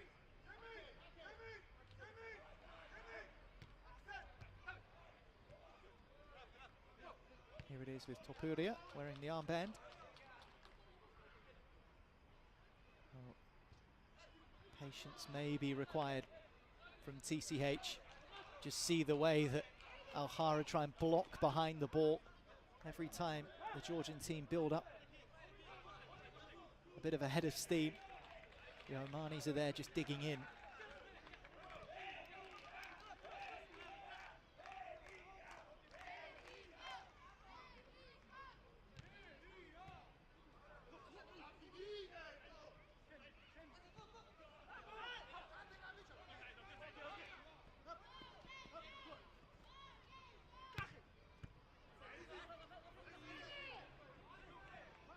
one thing you can say about Alhara, they came out at the start of this first half with a roaring intensity. And they've stayed relatively calm throughout, despite their 2-goal advantage, which sees them tentatively through to the knockout stages. Although they just need to be careful because TCH have this sort of quality. A piercing pass. And there's exactly what I'm talking about. And now Tbilisi City Hall are going through to the knockouts. Standoff at your peril in soccer. Georgi Napishvili has dispatched to make it TCH 1, Alhara 2. And now the Omani side are being dumped out. Deflected effort into the path of Napishvili. And look at that. You can defend as well as you want, but how do you defend that? A great volley with his left. Unfortunate deflection off of the knees of Al-Shamsi. And it just fell perfectly for the Georgian to thunder into the top corner and send City Hall into the knockouts as it stands.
Como, Meria, Meria.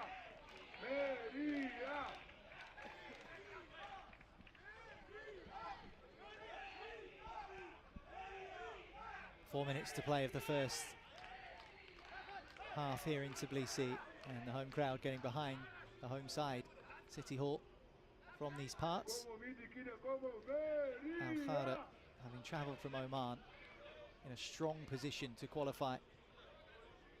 City Hall not going to give up the ghost yet, though. They were second in the group heading into this game. Given up some ground to Alhara. Remember, head-to-head does play a factor in deciding who goes through if things are tight in the group, and that certainly is the case.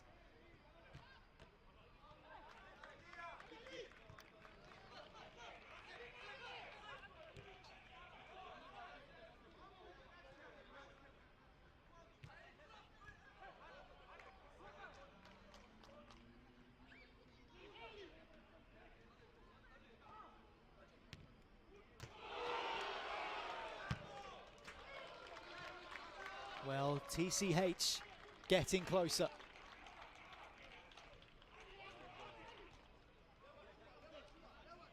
Let's take a look at this. Off the post, and Al-Wahaibi was absolutely rooted.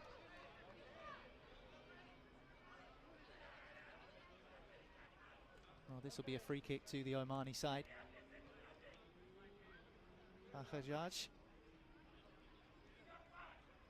pulled back to his feet.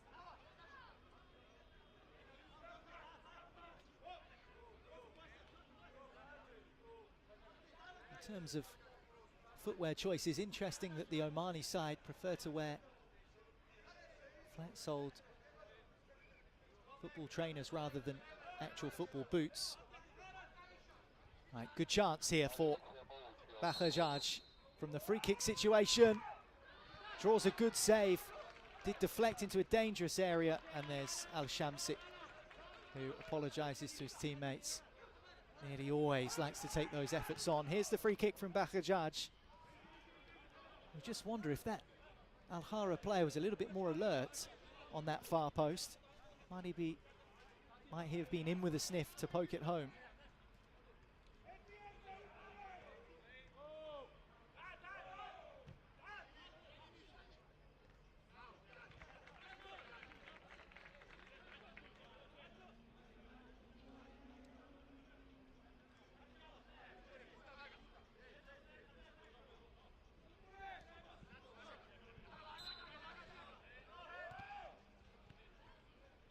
Bahajaj. Ball just sticks to him at times, but he's been bounced off of it on this occasion. TCH trying to march their way forward through Shikradze. Last minute of first half. And the score is 2-1 in favor of Alhara. There's our stadium announcer for the tournament this week. He's had some fun, as have we, up here in the commentary box. And there's still more drama to come. Another 20 minutes of this. It's been an enjoyable watch so far, as have all the games really. Only the 1-0 in the tournament. Oh, bullied off the ball there, Bahajaj. Yeah, just the one goalless draw in this tournament in the group stages. But then again, we have seen an 8-2 only this afternoon.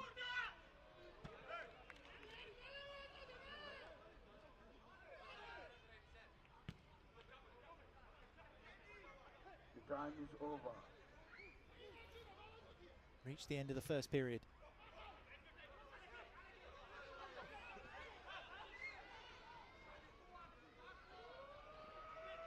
Can Alhara find a way through? Not before the half-time whistle. TCH 1, Alhara 2 at the break. Alhara knew that they needed to win, and win by a margin to ensure passage through to the knockout stages. Tbilisi City Hall in a good position in the group heading into the game, managing to find an equaliser through the left boot of Napishvili after Bahajaj and Al-Shamsi had given Alhara the 2-0 advantage. It's finally poised heading into the final 20 minutes in Group A. Don't go anywhere, as the fate of this group will be decided next. Half-time, Tbilisi City Hall 1, Alhara 2.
So it's Group A, and it's the second half of Alhara against Tbilisi City Hall. The Omani side, Alhara, in the red and yellow jerseys.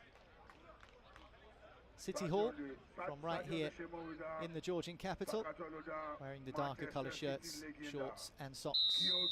And back underway for the second half, and the second half sees Georgi Kinkladze, the former Manchester City player, wearing number 10 on his back, just at the bottom of your screen there in the white boots, introduced at the break for TCH, who are looking to try and secure their place in the knockout stages, as are Alhara, who very nearly scored a third goal through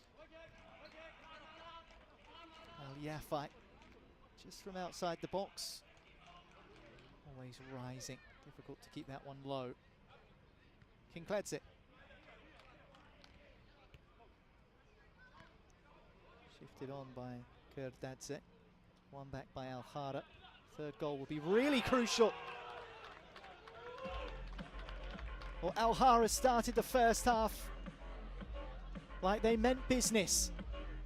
And business has picked up here in the second after just 50 seconds since we restarted.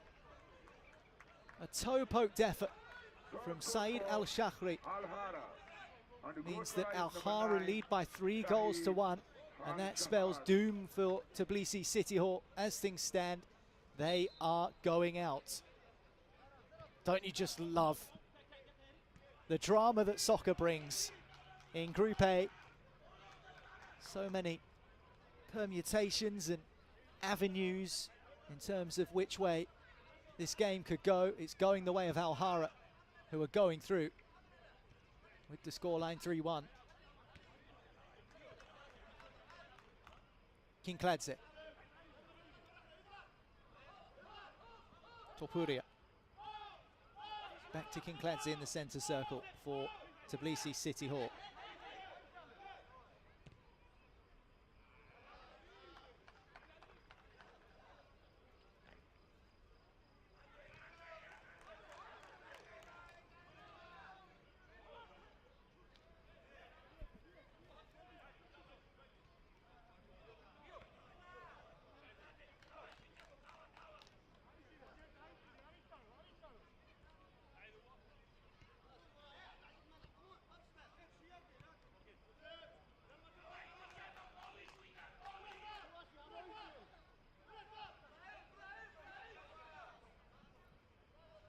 TCH in trouble in terms of the result.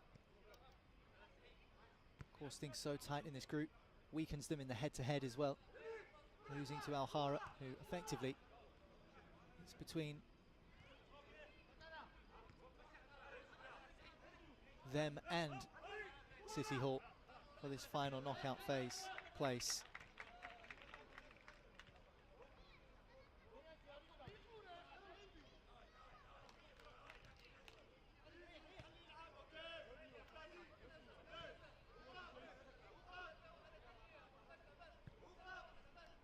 Credit to Soccer Georgia, who have put on a entertaining tournament, of course sanctioned by the International Soccer Federation, and no doubt will be set for more enthralling games tomorrow as the knockout stages begin. They won't begin with TCH though. They'll begin with Alhara, who along with Yus Scatti of Spain are the teams set to progress from this group. Changes at the break not only include Kinkladze, but also Natabishvili, wearing 17 in the light blue boots, and the bald head he's been introduced to. Well, Alhara content just to try and sit on this 3-1 advantage. There are only 24 minutes played, and every minute can feel like an eternity in 7-a-side when you're trying to dig in.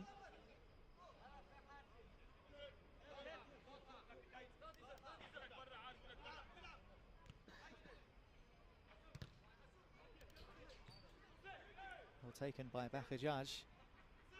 He's going to try and worm and weave his way through. Some throw from Naderadze. Just spotted Napishvili in a good position. And here is Napishvili.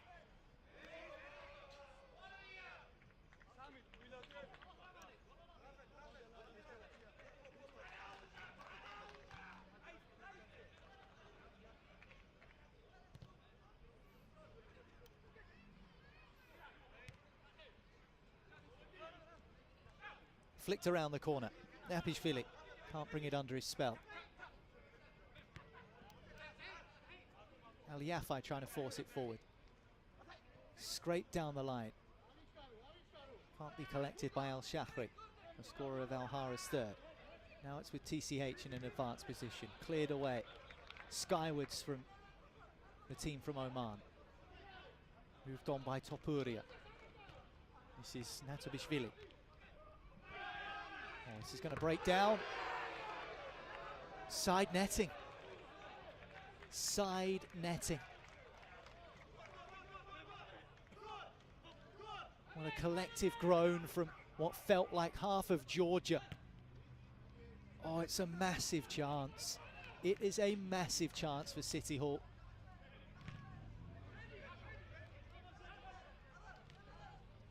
Alhara very firmly let off the hook there. Toe-poked effort drawing a save out of Al-Wahabi. Corner.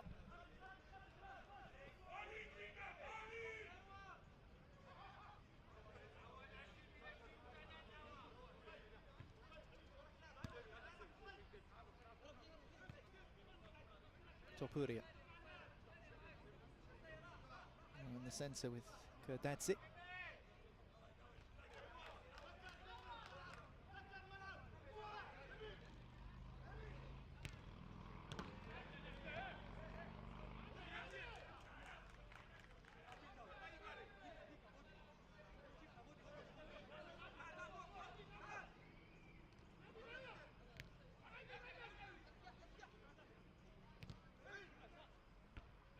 It was only a short stint on the sevens surface for Georgi Kinkladze. Well, appeals for a penalty. Big appeals for a penalty from Alhara. Oh, look at that legend. Kinkladze, former AC Milan player. Look at the little smirk on his face as well. He is registered to play. Obviously, he doesn't look like he's going to be playing in his civvies, but Kinkladze in and amongst the TCH squad that was handed to us. Maybe just an opportunity to strike fear into the opposition. But Alhara have turned up tonight with no fear at all. They've taken on TCH and they've been better. Missed opportunities for City Hall. The most recent one just a minute or so ago would have made it 3-2, given them a sniff of qualification. Alhara going to continue to build on their fine work, scoring 2 early goals in the first half and an early one in the second.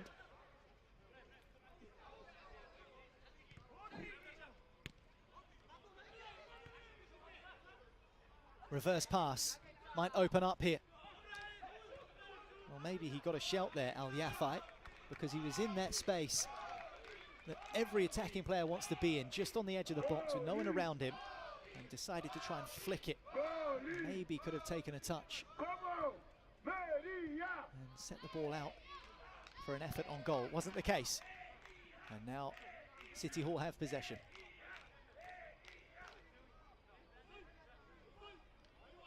Demetradze. Khakilishvili. Topuria.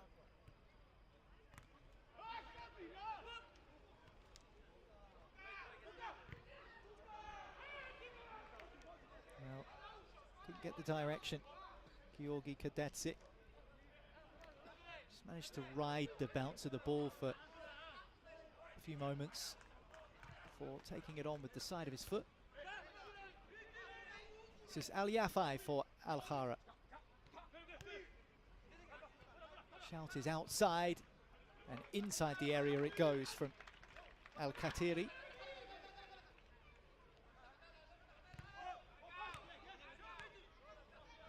Nicely done by Al-Shamsi.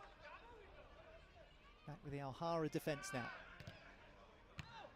Oh, it's a gift, but Al-Shamsi is in there. Takes up good positions, the Alhara man.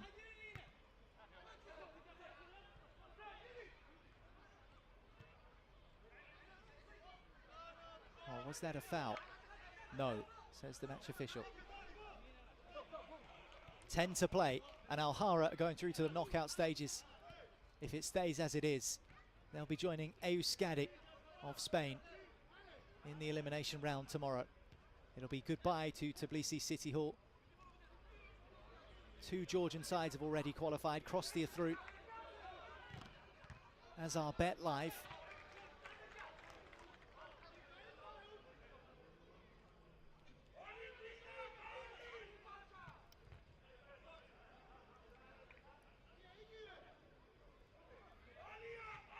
Corner for TCH.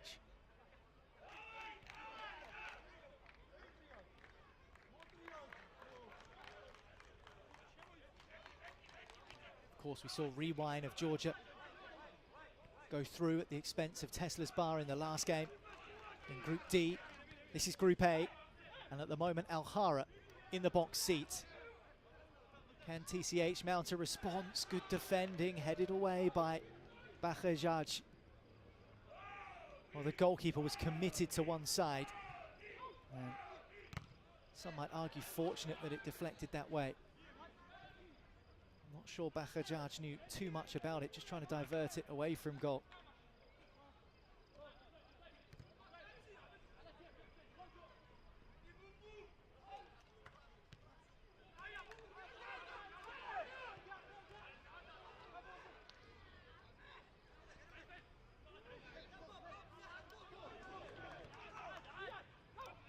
Threaded through. It's a good build up from TCH. Skill doesn't come off. Just getting a touch scrappy now. Both sides trading possession. Plenty of turnovers in the heart of the pitch. Alhara just need to get control of it. 8 minutes to play, 8 minutes between them and the knockouts. TCH aren't going to give up. 8 minutes is a eternity in 7-a-side. Good save. And that's exactly why. Things can change in an instant. If that sneaks in, 3-2. And the nerves begin to jangle for Alhara. Well held by Al-Wahaibi. Made a good save down to his left just there. He's trying to set his team away with Saeed Al-Shakhri. Well, here is that save. Effort comes in from Khakalishvili. Hard to tell if it was creeping into the corner, but did his best to take no chances, Al-Wahaibi. He might be called into action again here. Goal kick.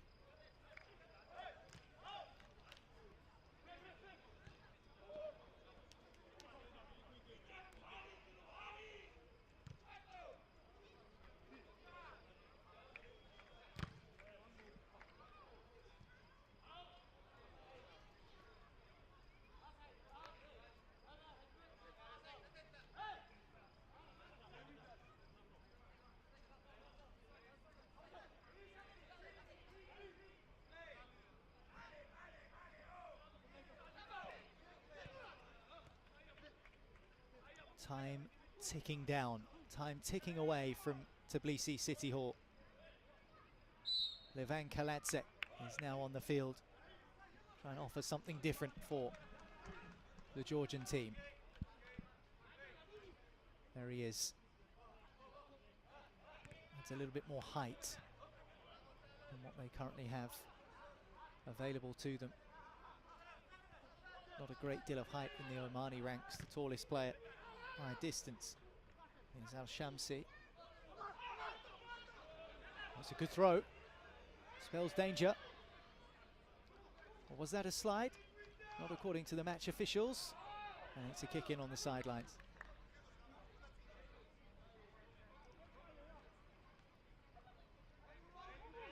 Nice flick.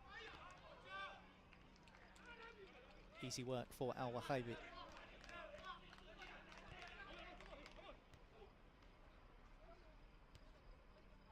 Moved inside by Alhara.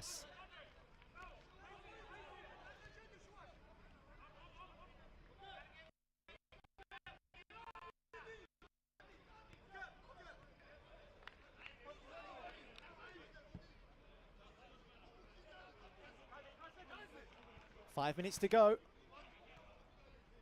TCH need to find something. They need to crank it up. Otherwise, they're crashing out.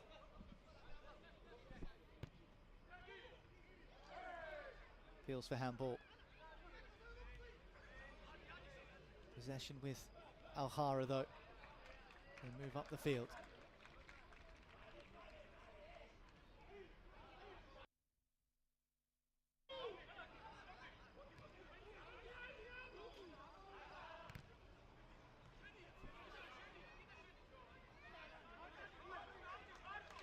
You can feel the tension inside the stadium here in Tbilisi. Plenty of supporters in attendance offering their support this Friday night. No doubt to Tbilisi City Hall, who are going out of the Grand Prix Sevens here in Georgia, if things stay as they are.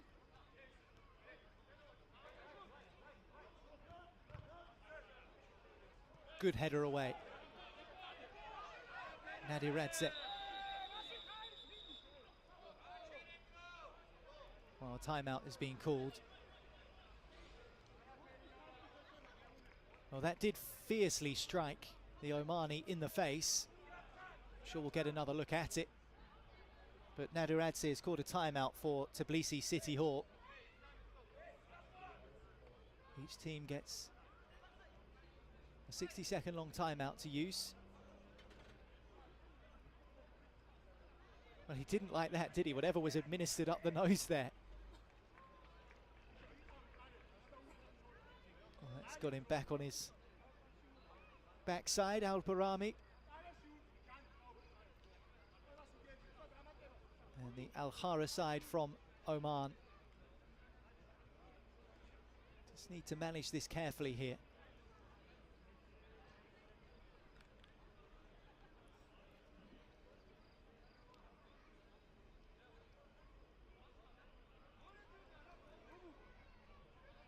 Well, City Hall needs something, anything. At least 2 goals for a start. They knew that a draw would have been enough for them to go through to the knockout stages. They just simply could not lose tonight. Tbilisi City Hall, if they wanted to progress, they are losing. They're losing 3-1. Things might still change though, but not with efforts like that. Kurdatsi trying his luck.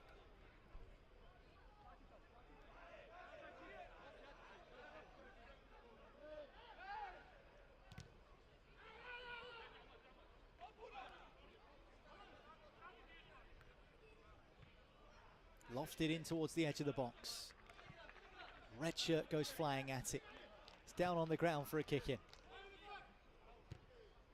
Just feel the tension building and brewing as an effort comes flying in on the scissored volley from that left side. Alhara trying to scratch it away. They've managed to force their way through with Al-Shamsi, and now they've hit the outside of the post, have they? Yeah, it certainly looked like that was the case, so it's wide anyway. And we're back underway nice and sharply because Tbilisi City Hall can't afford to waste any time here. 3 minutes remain, just under. They need 2 goals to be dead short of qualification. Against the backboard. Well, here's a look at that Alhara chance that would have sealed it. No, it's wide. Thought it might have just taken a nick off of the post. Not the case. Regardless, had that been converted, Alhara would have been in a much more comfy position.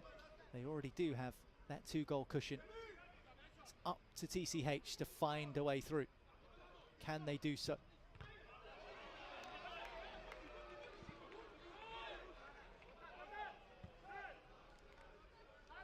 Well, Mana Al-Barami has worn not 1 but 2 for his side, square in the face.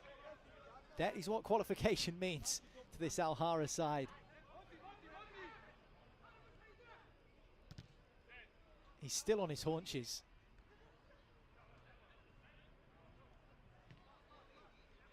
goal for Alhara would settle it. A goal for TCH and things would get interesting in the final 90 seconds. Goalkeepers come out of net to aid the cause.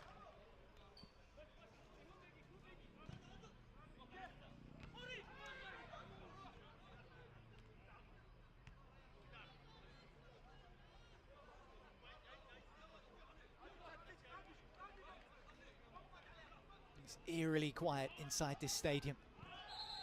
Everyone in favour of the Georgian team, Tbilisi City Hall.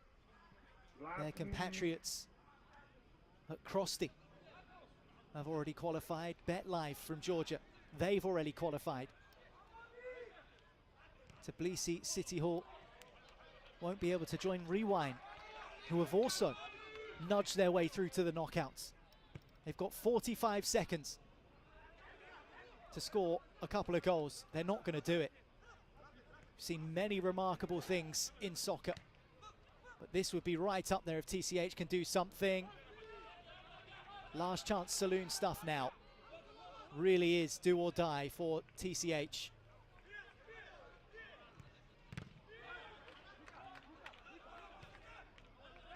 Smashed away.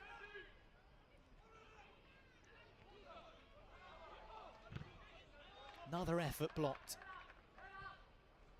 10 seconds left on the timer. Might just have a jot of additional time. Foul goes Alhara's way. And that might just do it for the Omani side. They might well be through to the knockout stages.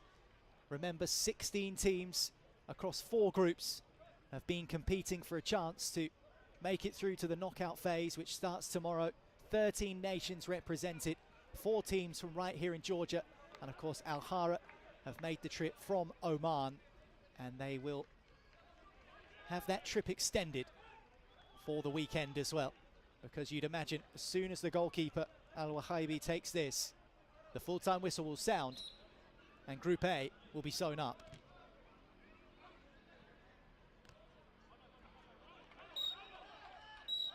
There is that final whistle. And that final whistle means that Alhara of Oman are through as runners-up in Group A.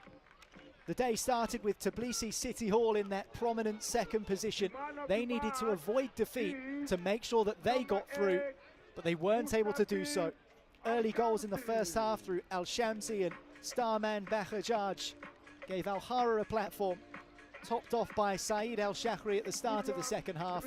Tbilisi City Hall did manage to find one back, but it was never going to be enough. Final score in Group A, Alhara through. They've beaten Tbilisi City Hall by 3-1.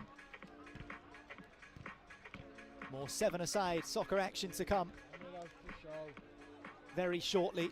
The final group stage game on the way next for you. And it comes from Group C as the Sporting Carpathians take on Krosty. Both sides have qualified, so that'll be an interesting test to see exactly who will be determined one of the favourites for this tournament here in Tbilisi, Georgia. We'll see you shortly.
Sarmat.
In 24 hours' time, these two sides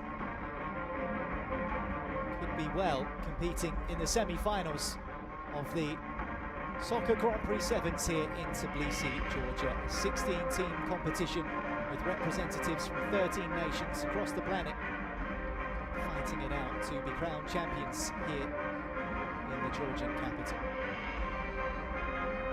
After 24 group stage games, we arrive here, the final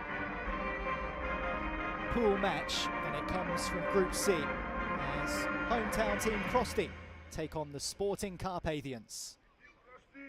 Well, the Belgian-based Carpathians, along with Crosti, are already qualified for the knockout stages, so this a tussle to see who comes out in top spot.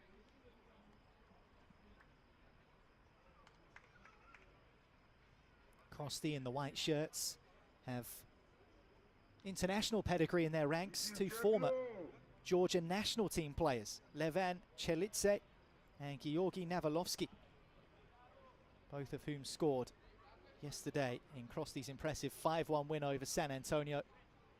Krosti 4-2 victors in their group stage opener against Diamond Dogs of the USA. 2 wins from 2, 3 from 3, and they're comfy and top of the group, and arguably will be delivered a more favourable draw in the quarter-finals. Knockout action begins tomorrow at 11 AM local time here in Tbilisi, and the semi-finals take place around about 24 hours from now. But who will be featuring in them? Well, both of these sides will at least be in the quarters. They'll be hoping they can go all the way, and maybe it's a bit of a barometer to see who indeed is in prime position to take home the trophy.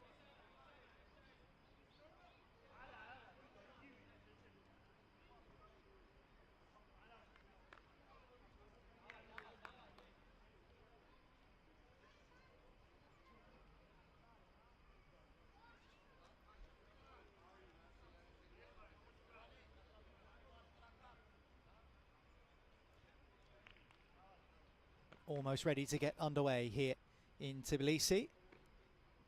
Sporting Carpathians in the dark shirts and the blue socks and shorts get us started, whilst Krosti in the white kits with the black shorts and the white socks, backed by the local crowd here in Georgia. Both of these sides already qualified, as I mentioned.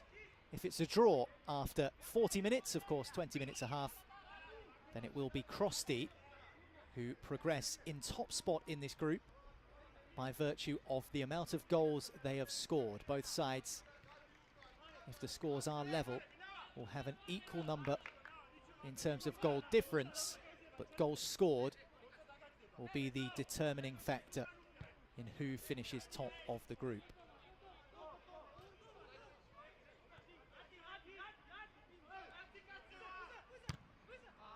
First effort of the day comes from Sporting Carpats.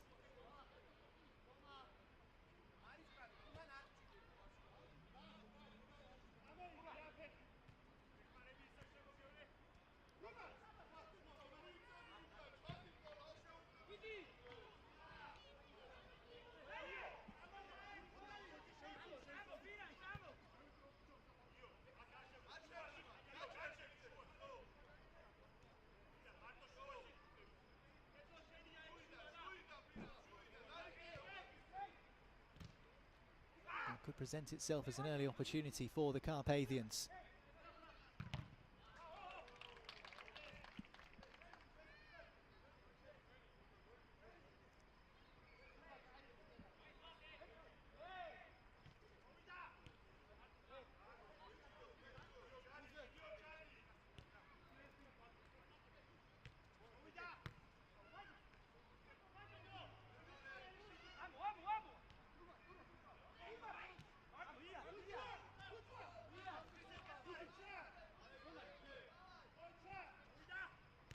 Well, whoever does finish top of this group, Group C, will take on Rewind. And if it is Krosti who finish on top of this pool, then it'll be Georgia against Georgia in the quarterfinals. Rewind, of course, securing their qualification earlier on this evening.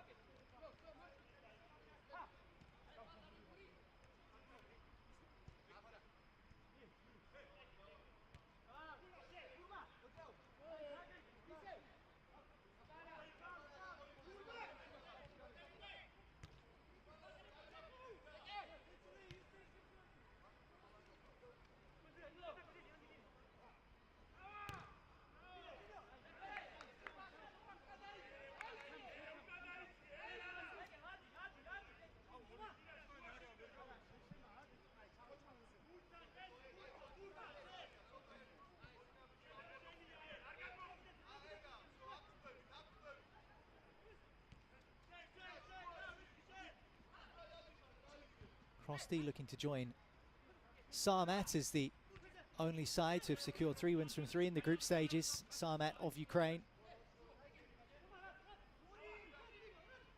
Certainly staking a claim to be considered one of the favourites for this tournament. Particularly results-wise anyway.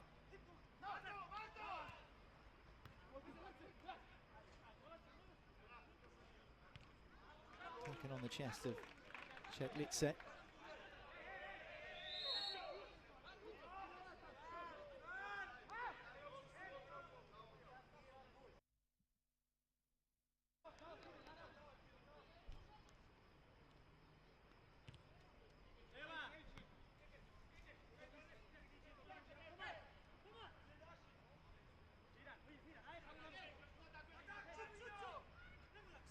He thought he was going to wind up for the effort. He did eventually on his left foot, throwing himself in the way for Krosti.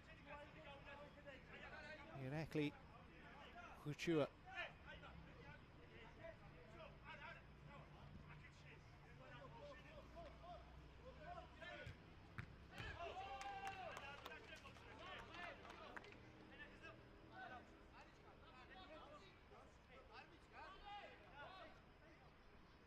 Just a reminder, coverage begins tomorrow from 11 AM local time. And if you're based in Europe watching this stream, it's 3 hours ahead of Central European time. If you're in the UK, 4 hours ahead of BST. Set a reminder on your phones. You don't want to miss it. The drama's been too good. Are we going to end the group stage phase with a bang here between these two sides, Krosti and the Sporting Carpathians? 2v2 at the back here. Decided to go it alone.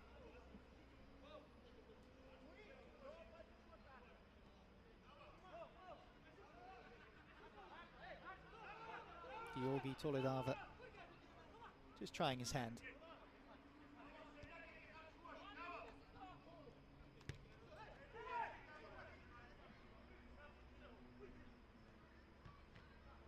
Driven in towards the near post.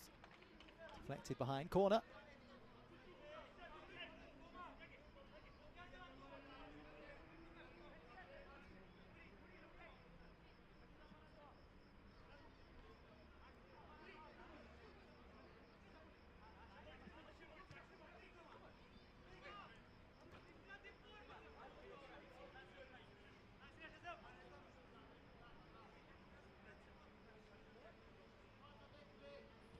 You just wonder, with temperatures around the 30-degree mark in Tbilisi at this time of year, and the fact that there could be as many as 2 games for these two sides tomorrow, how much intensity there will be to try and finish top of this group. Both sides are through, both Sporting Carpat and Krosti. Poked away, and the team in white maybe trying to generate something from the centre of the pitch here with the experienced Chetlitse.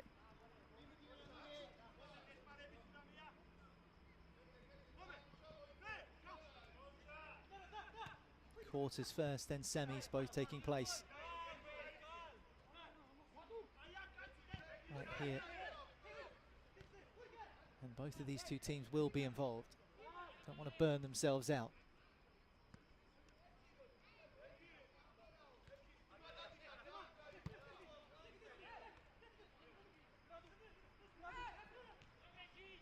Shifted into the box, and foul goes against the Carpathians.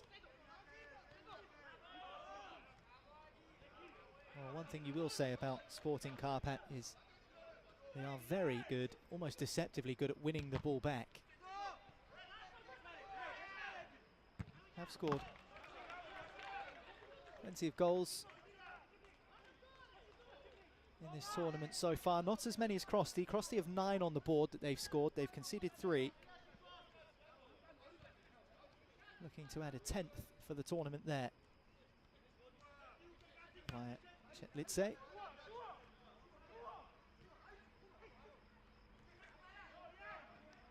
Maybe attacking isn't quite Sporting Carpathians' biggest strength, but as I mentioned, the way that they close down the space and win possession back, certainly capable. Here they are again, putting the goalkeeper under pressure this time. Outside of the boot ball over the top, and it's a lovely pass as well.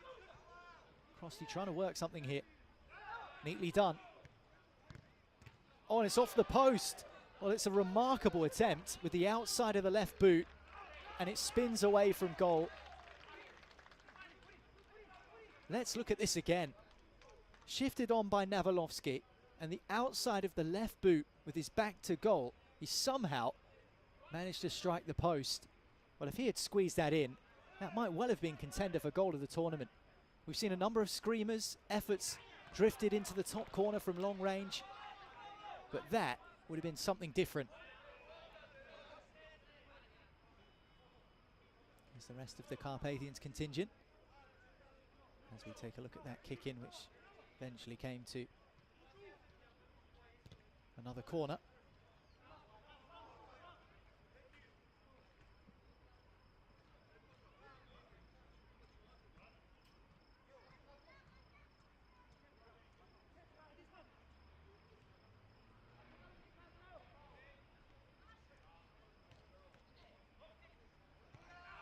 Reverse pass into the box. Dealt with by the side from Belgium. Scratched forward. Dealt with by Crosty. Bit of space beginning to open up here. At least 3 dark-coloured shirts back there, poking it away from Ekizeshvili.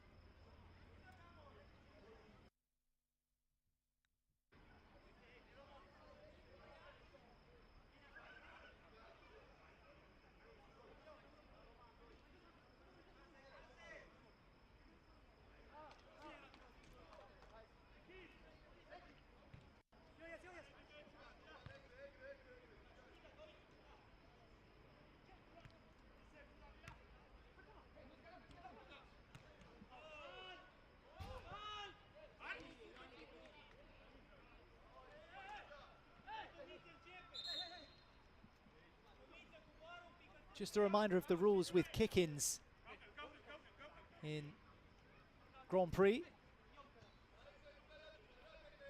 You must keep both your feet behind the line to take a kick-in. Any portion of your boot is on the pitch and over that white line, and it will be overturned and given the other way. We've seen that a lot, not just today, but yesterday too, right throughout the group stages, in fact. And maybe teams don't notice it, but overturning possession in a dangerous area can really come back to bite you.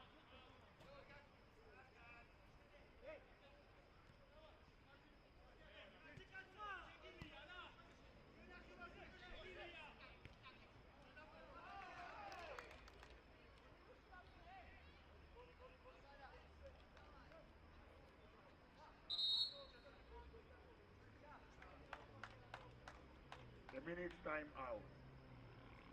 Well, 12 minutes on the board, goalless in Group C. It's final group stage game of the tournament between Crosty of Georgia and Sporting Carpathians, who hail from Belgium. And we will have a timeout. Both sides do get the opportunity to use a strategic timeout, 1 per half of a minute's break. They don't roll over. So if you don't use it in the first half, you can't in the second. They don't accumulate either. You can't take a 2-minute break in the second. It's one and done. And a chance to engage some collective thinking amongst these two groups of players who are yet to be separated, both in terms of scoreline and indeed in the group when it comes to goal difference. So goals scored will be the separator between these two teams. And at the moment, it falls in the favour of Crosty when it comes to finishing top of the group. Of course, Carpathians already qualified for tomorrow's knockouts, as have Crosty. It's just a matter of deciphering that 1-2.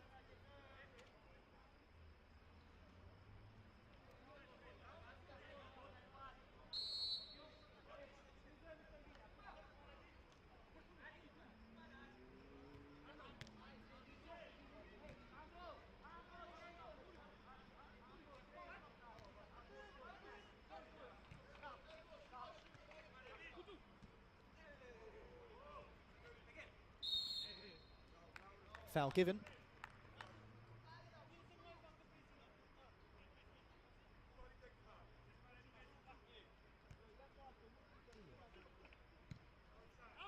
Well, we've had an action-packed 3 days, full of drama and excitement and goals. And especially considering these two sides will be in action again tomorrow. Maybe just a slightly chilled end to proceedings here at the Grand Prix 7s in Tbilisi. It's a lovely knockdown, by the way.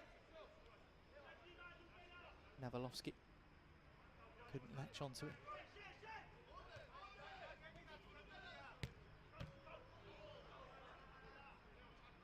Effort from Sporting Karpat blocked.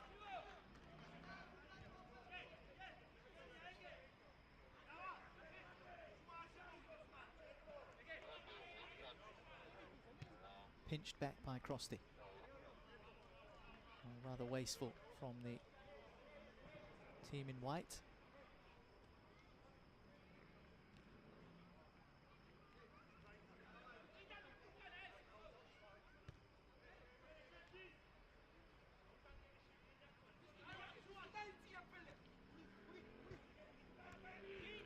Karpat looking to construct.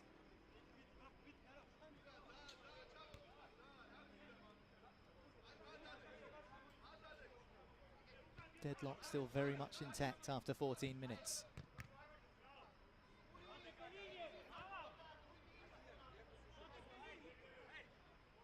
Well, video challenges are in operation today.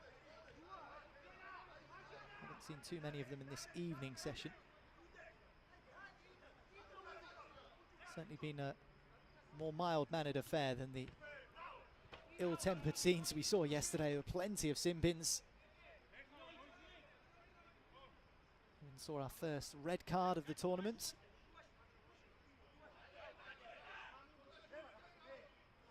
First and only. Let's hope it stays that way. Well-timed tackle. Prodded away for a Krosty kick-in.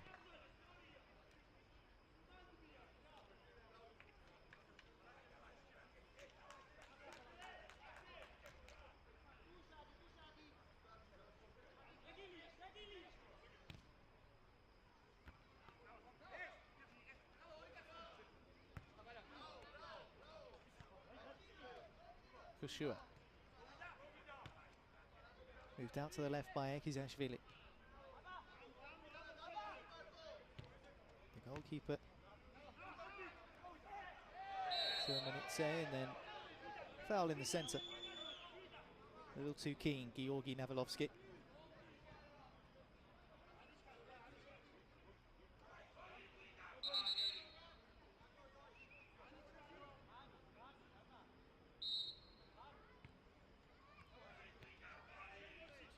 Take the free kick.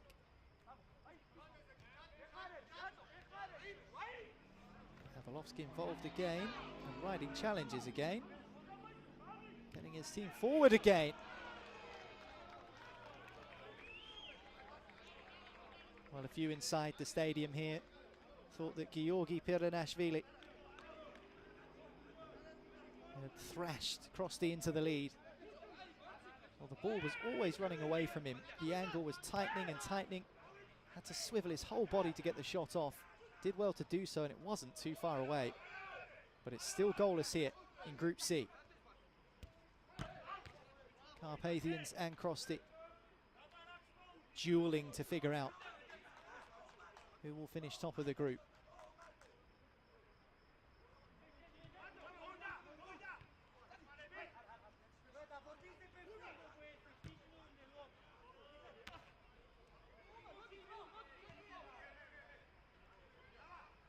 Navalovsky. Well, you can tell he's class, can't you?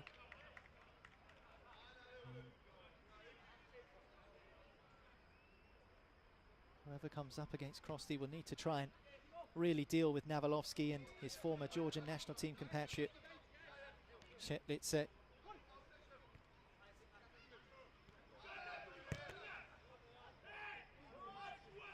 Blasted into Ekizashvili.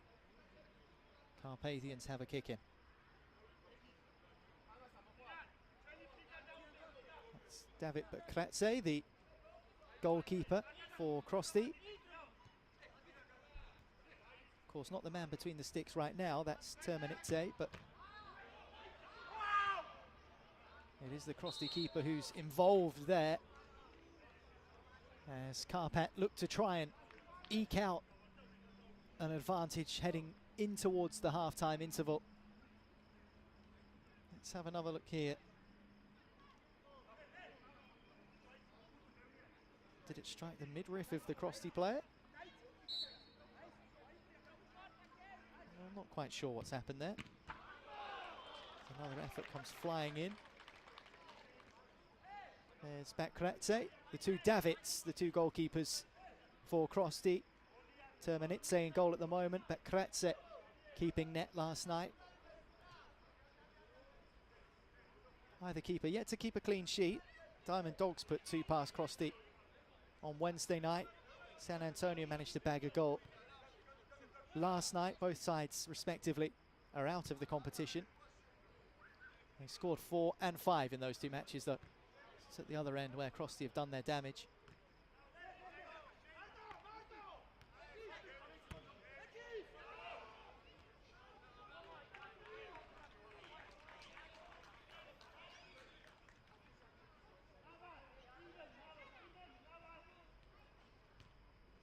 Into the final 60 seconds then of this first half in Group C. Last minute of the half.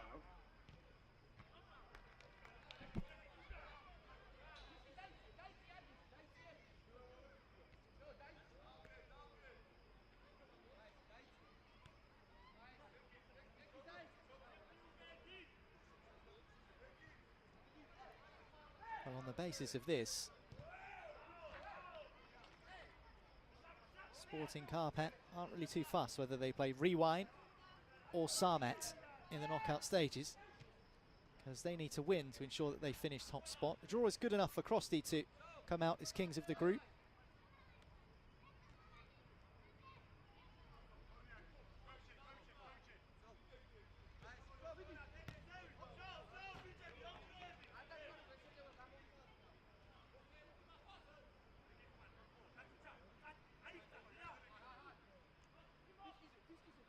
Time is over.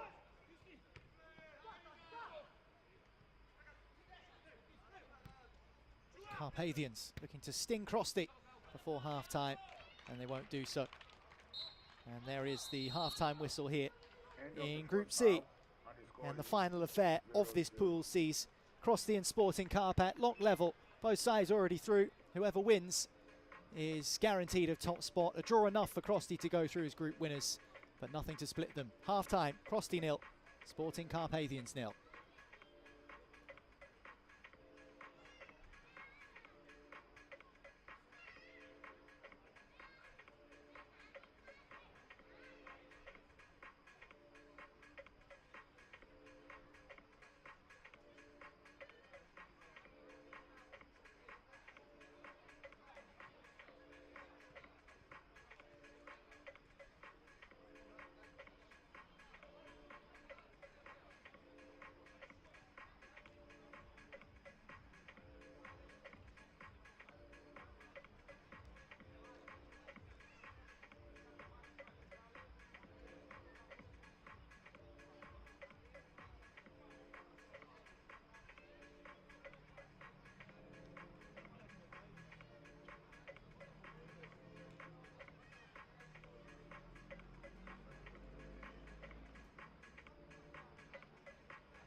So it's Krosty who kick us off for the final 20 minutes of the group stages in the Soccer Grand Prix Sevens in Tbilisi.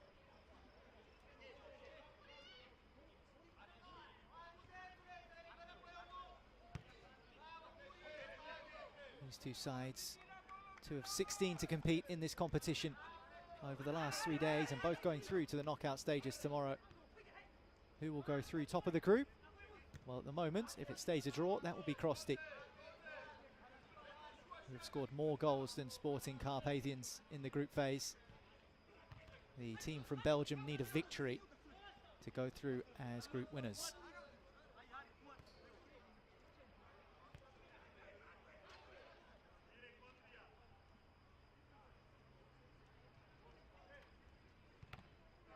Well, we mentioned how Krosty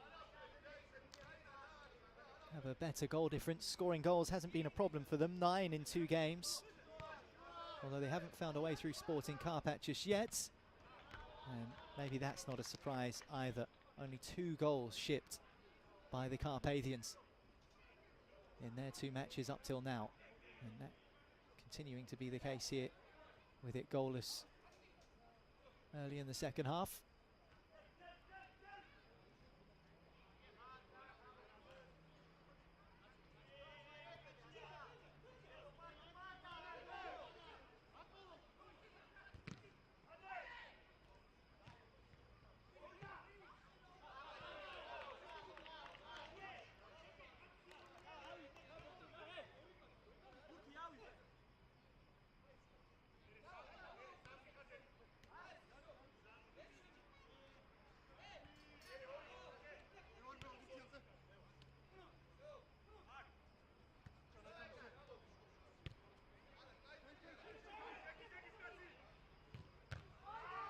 Flies in, knocked away.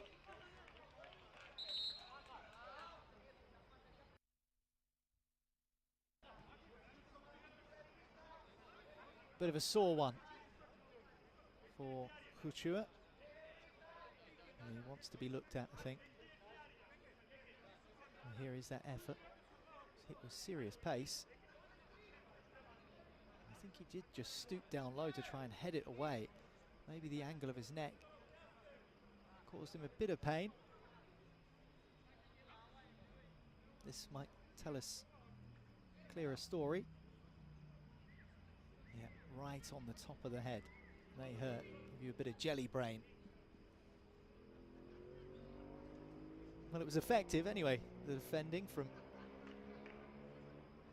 Krosty. A few smelling salts.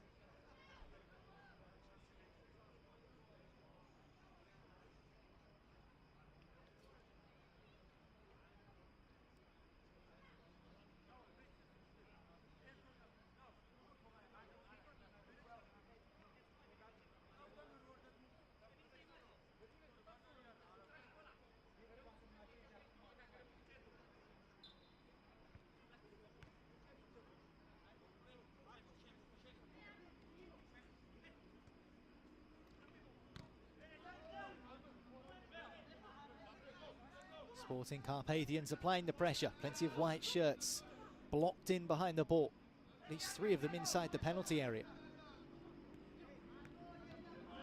Belgian team looking for options, looking for a way through, looking for a goal that would put them top of the group.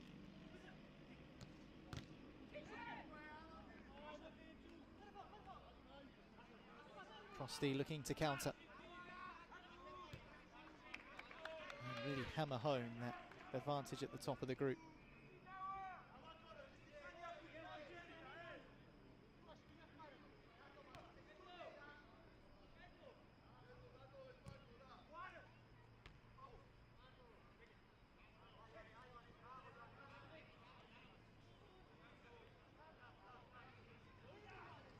Modelovsky.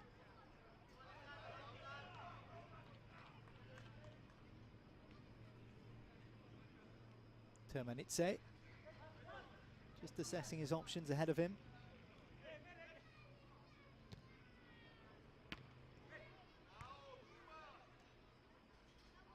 Navalovsky again trying to go on the outside. Well, the ball never went out of play. Did look like it might have trickled over the line. Play on, say the match officials. And now it's with the Sporting Carpathians. Bit of space on this right side. Options in the penalty area. Shooting is the option. And scoring is the outcome. And it's a goal that puts Sporting Carpathians top of the group. They are already qualified, but at the expense of Crosty, they go top of the table. It's a goal for Well, Crosty were just backing off and backing off and backing off, and Sporting Carpathians took the advantage.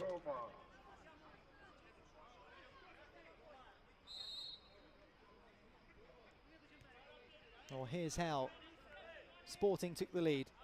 Left-footed effort, and there was a player on the line to nod it home. Remember, 7 aside, there's no offsides. Goal hanging, it's part and parcel. And the shot might well have been going in anyway, but diverted in with that close range header just to make extra short.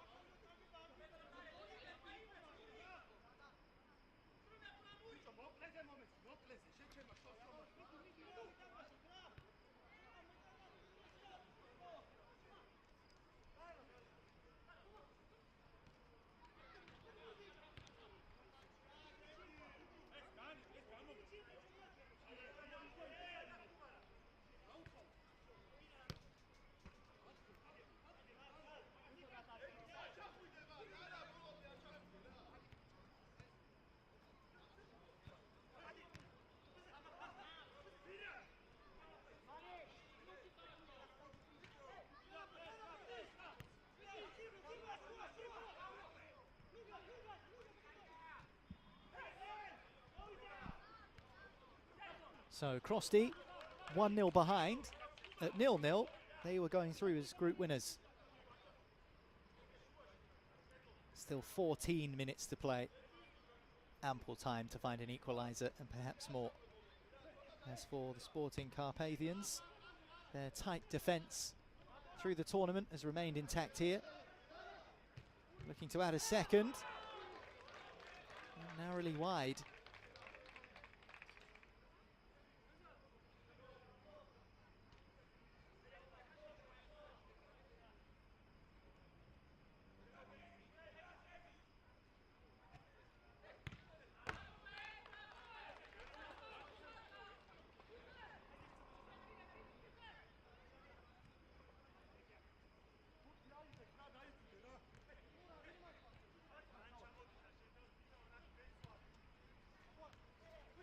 Not a million miles away from goal number 2.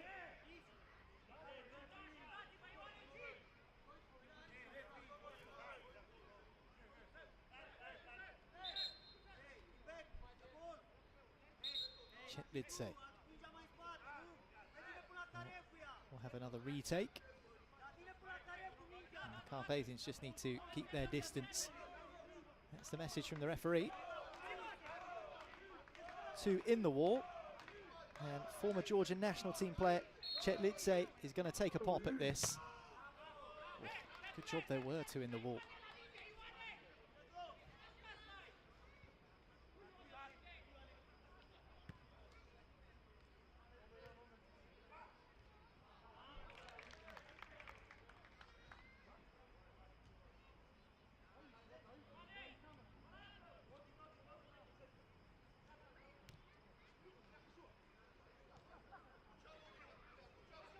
Come on. Crosty. Crosty.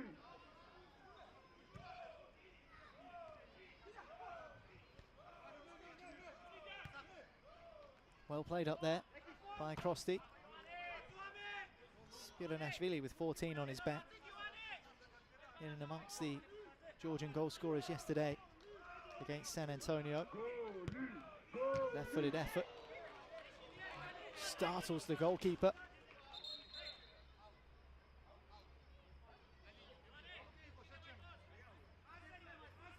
This was a fizzing drive from Chetlidze. Goalkeeper in the way.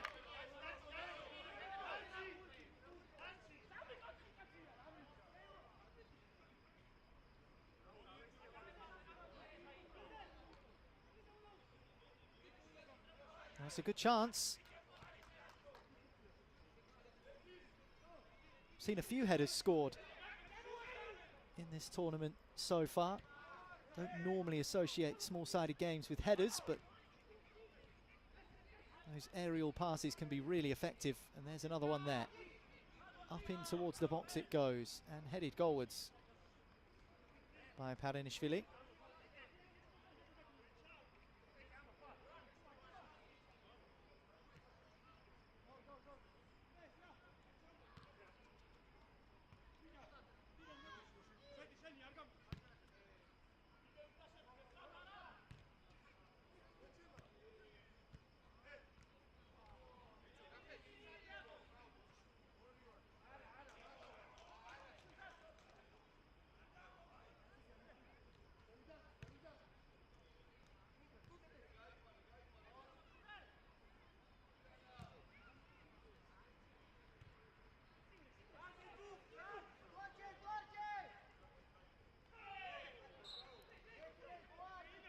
It's a clear foul, a clear block. Well, the games tonight have been played in good spirits. Remember, a yellow card equates to a sin bin of 2 minutes on the sidelines. There are 9.5 left to play here in this second half.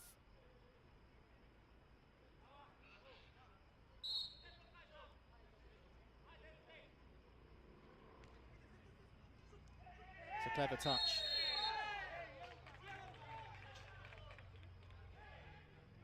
Oh, a clever touch that draws a foul.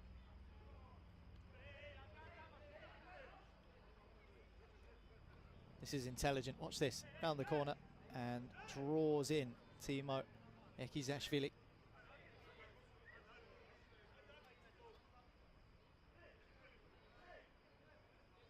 A second for the Sporting Carpathians. I feel might just seal that top spot in Group C, although nothing is certain in soccer, as we know.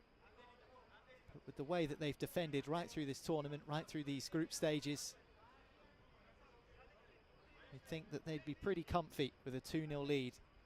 And Krosti, we know they have firepower.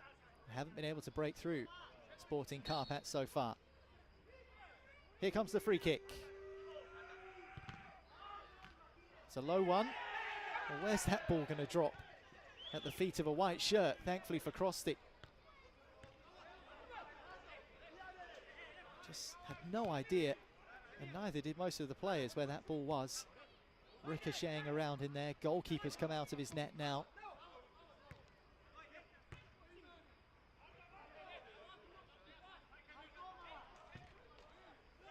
Driven towards the far post. And 10 out of 10 for effort.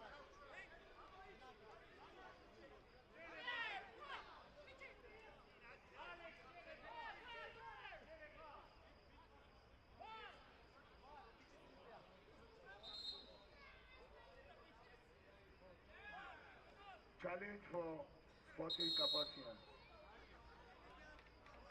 Well, remember, we do have video intervention, and the Sporting Carpathians want to take a look at this.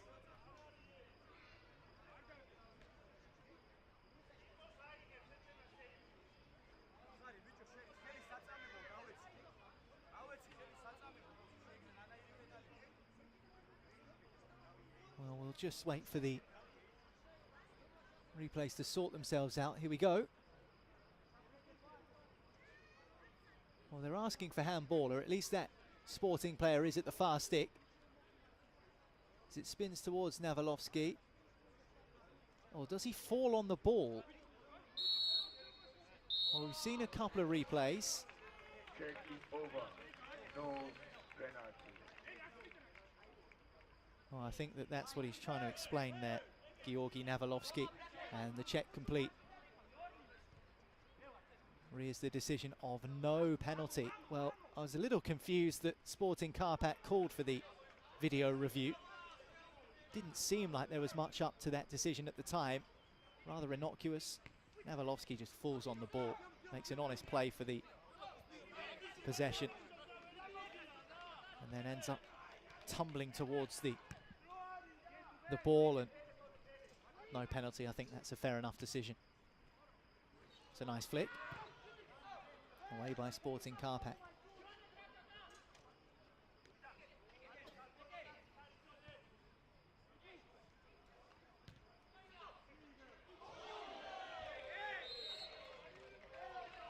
Well, you often see special sights in soccer, and we have done at the Grand Prix Sevens here in Tbilisi all week so far. That had the potential to be something special.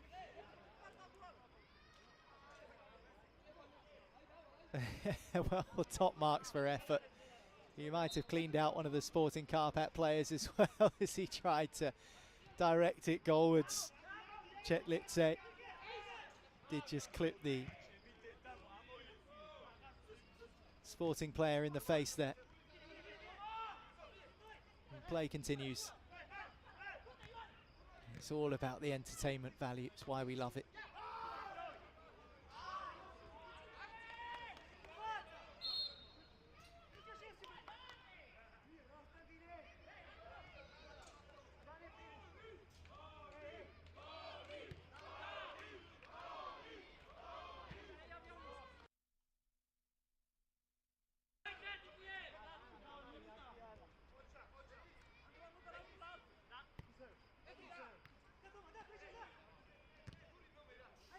Forward from the goalkeeper. So decent chest. To a difficult position. Georgi Piranashvili. The clear target up there. Well, that's the Carpac crew. Backing Sporting Carpathians.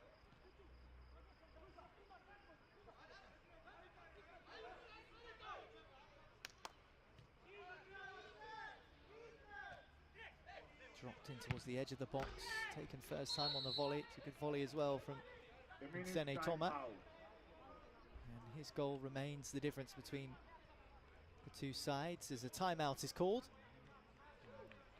Well, Krusty need to find parity, and if they do, they'll go through as group winners. If not, then it will be Sporting Carpathians who move on to tomorrow and the quarterfinals to take on Rewind, another Georgian team, one of 4 in this tournament.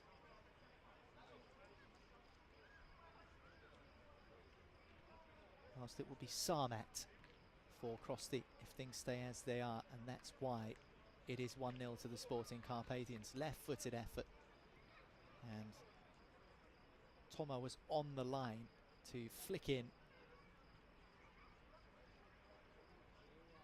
That's the difference between these small-sided games and conventional 11-a-side football. Is defenders tend to have this habit of just pushing out of the box, stepping up. No offside here. No need to try and beat that trap. And fair play to Toma. Just stood on the line and made use of every single inch of the pitch to divert home that left-footed shot. And it's that goal that remains the separator between these two.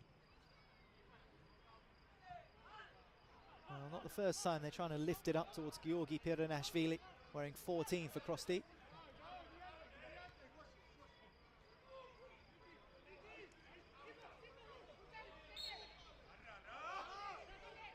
Kashfani just having one too many nibbles.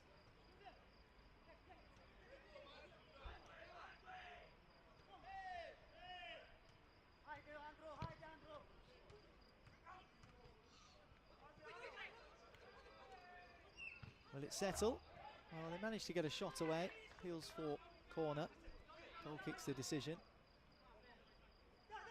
Kashfani managed to find a way out. Well, muscled to the ground. This is a good opportunity for 2-0, and he went for the cheeky little lift over the goalkeeper. 2-0 would have definitely seen Sporting Carpathians come out on top of this group. Instead, it's saved by Termanidze. And there's an incredible volley. Piranashvili. A perler. Well, we've had to wait 36.5 minutes for Crosty to really flex their muscles, and it's a goal that puts them back on top of the group, and what a way to do it. Chested down and bang. Yes, please. How about that for your Friday night dinner? Whack. Get some of that down you. Sporting Carpathians, just the third goal they've conceded in the tournament. And sometimes you have to hold your hands up and say, there's not a great deal we could have done about that. So now it's Crosty that will play fellow Georgian side Rewind, and another effort whizzed in by Piranashvili. All of a sudden, with 2 minutes and 30 seconds to play, things have really started to heat up.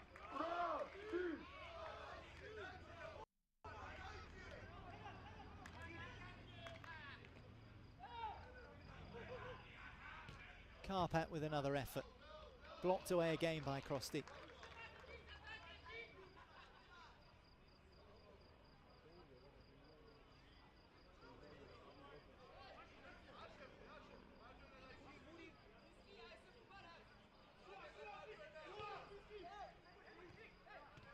Karpat looking to find a way through again, and the flick brilliantly saved by Termanidze and cleared away by those white shirts on the line. 2 minutes remain of normal time in this final group stage game of the Grand Prix. What a group phase it's been as well, and it's not over yet. These final 2 minutes as entertaining as anything we've seen today, and whipped over the top. Well, it's not 0-0 as the scoreline reads, it is 1-1. We'll get there eventually, trust me, it's 1-1. There we go. All it needed was the goalkeeper to have his laces tied up, and we're all tied up at one apiece. Here's a look at that effort again from Piranashvili. Lifts his head and picks his spots, just too close to the goalkeeper. Into the final minutes of the final group stage game of the tournament. Of the game, and the score is 1-1.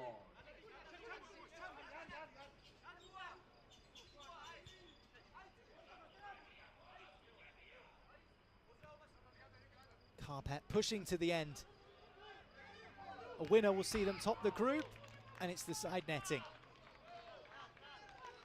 Just for a second, I think a few around the place felt that that had drifted into the back of the net.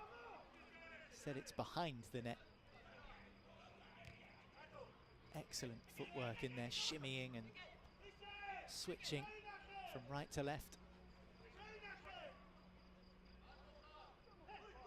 Crosty are going through his group winners. They'll play Rewind, another Georgian team, and this place tomorrow will be absolutely packed for that game. You just know the support will be fantastic. Rewind against Crosty, two sides from Tbilisi.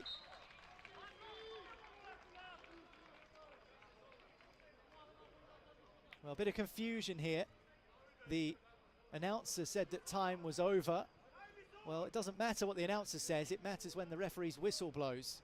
And I think that that's what some of the Crosty players are arguing. But now, time has been called, and the curtain comes down on an incredible group stage here in Tbilisi. It finishes with a 1-1 draw between Crosty and Sporting Carpathians in Group C, a draw which takes Crosty through as the group winners. Sporting Carpathians follow them in the knockouts, but what an evening of drama it's been, what a day of drama, what a 3 days of excitement here in Georgia.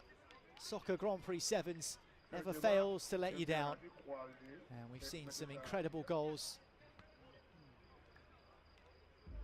some undeniable drama, and we do it all again tomorrow. Make sure you join us on the Soccer YouTube channel, as we'll have live coverage of all of those quarterfinals and the semi-finals before Sunday's big one, the third place playoff. No, I'm only kidding. Who will be crowned the Grand Prix champions. Make sure you join us tomorrow. But from us today, that's all. Thanks to everyone here and everyone behind the scenes. We'll see you there.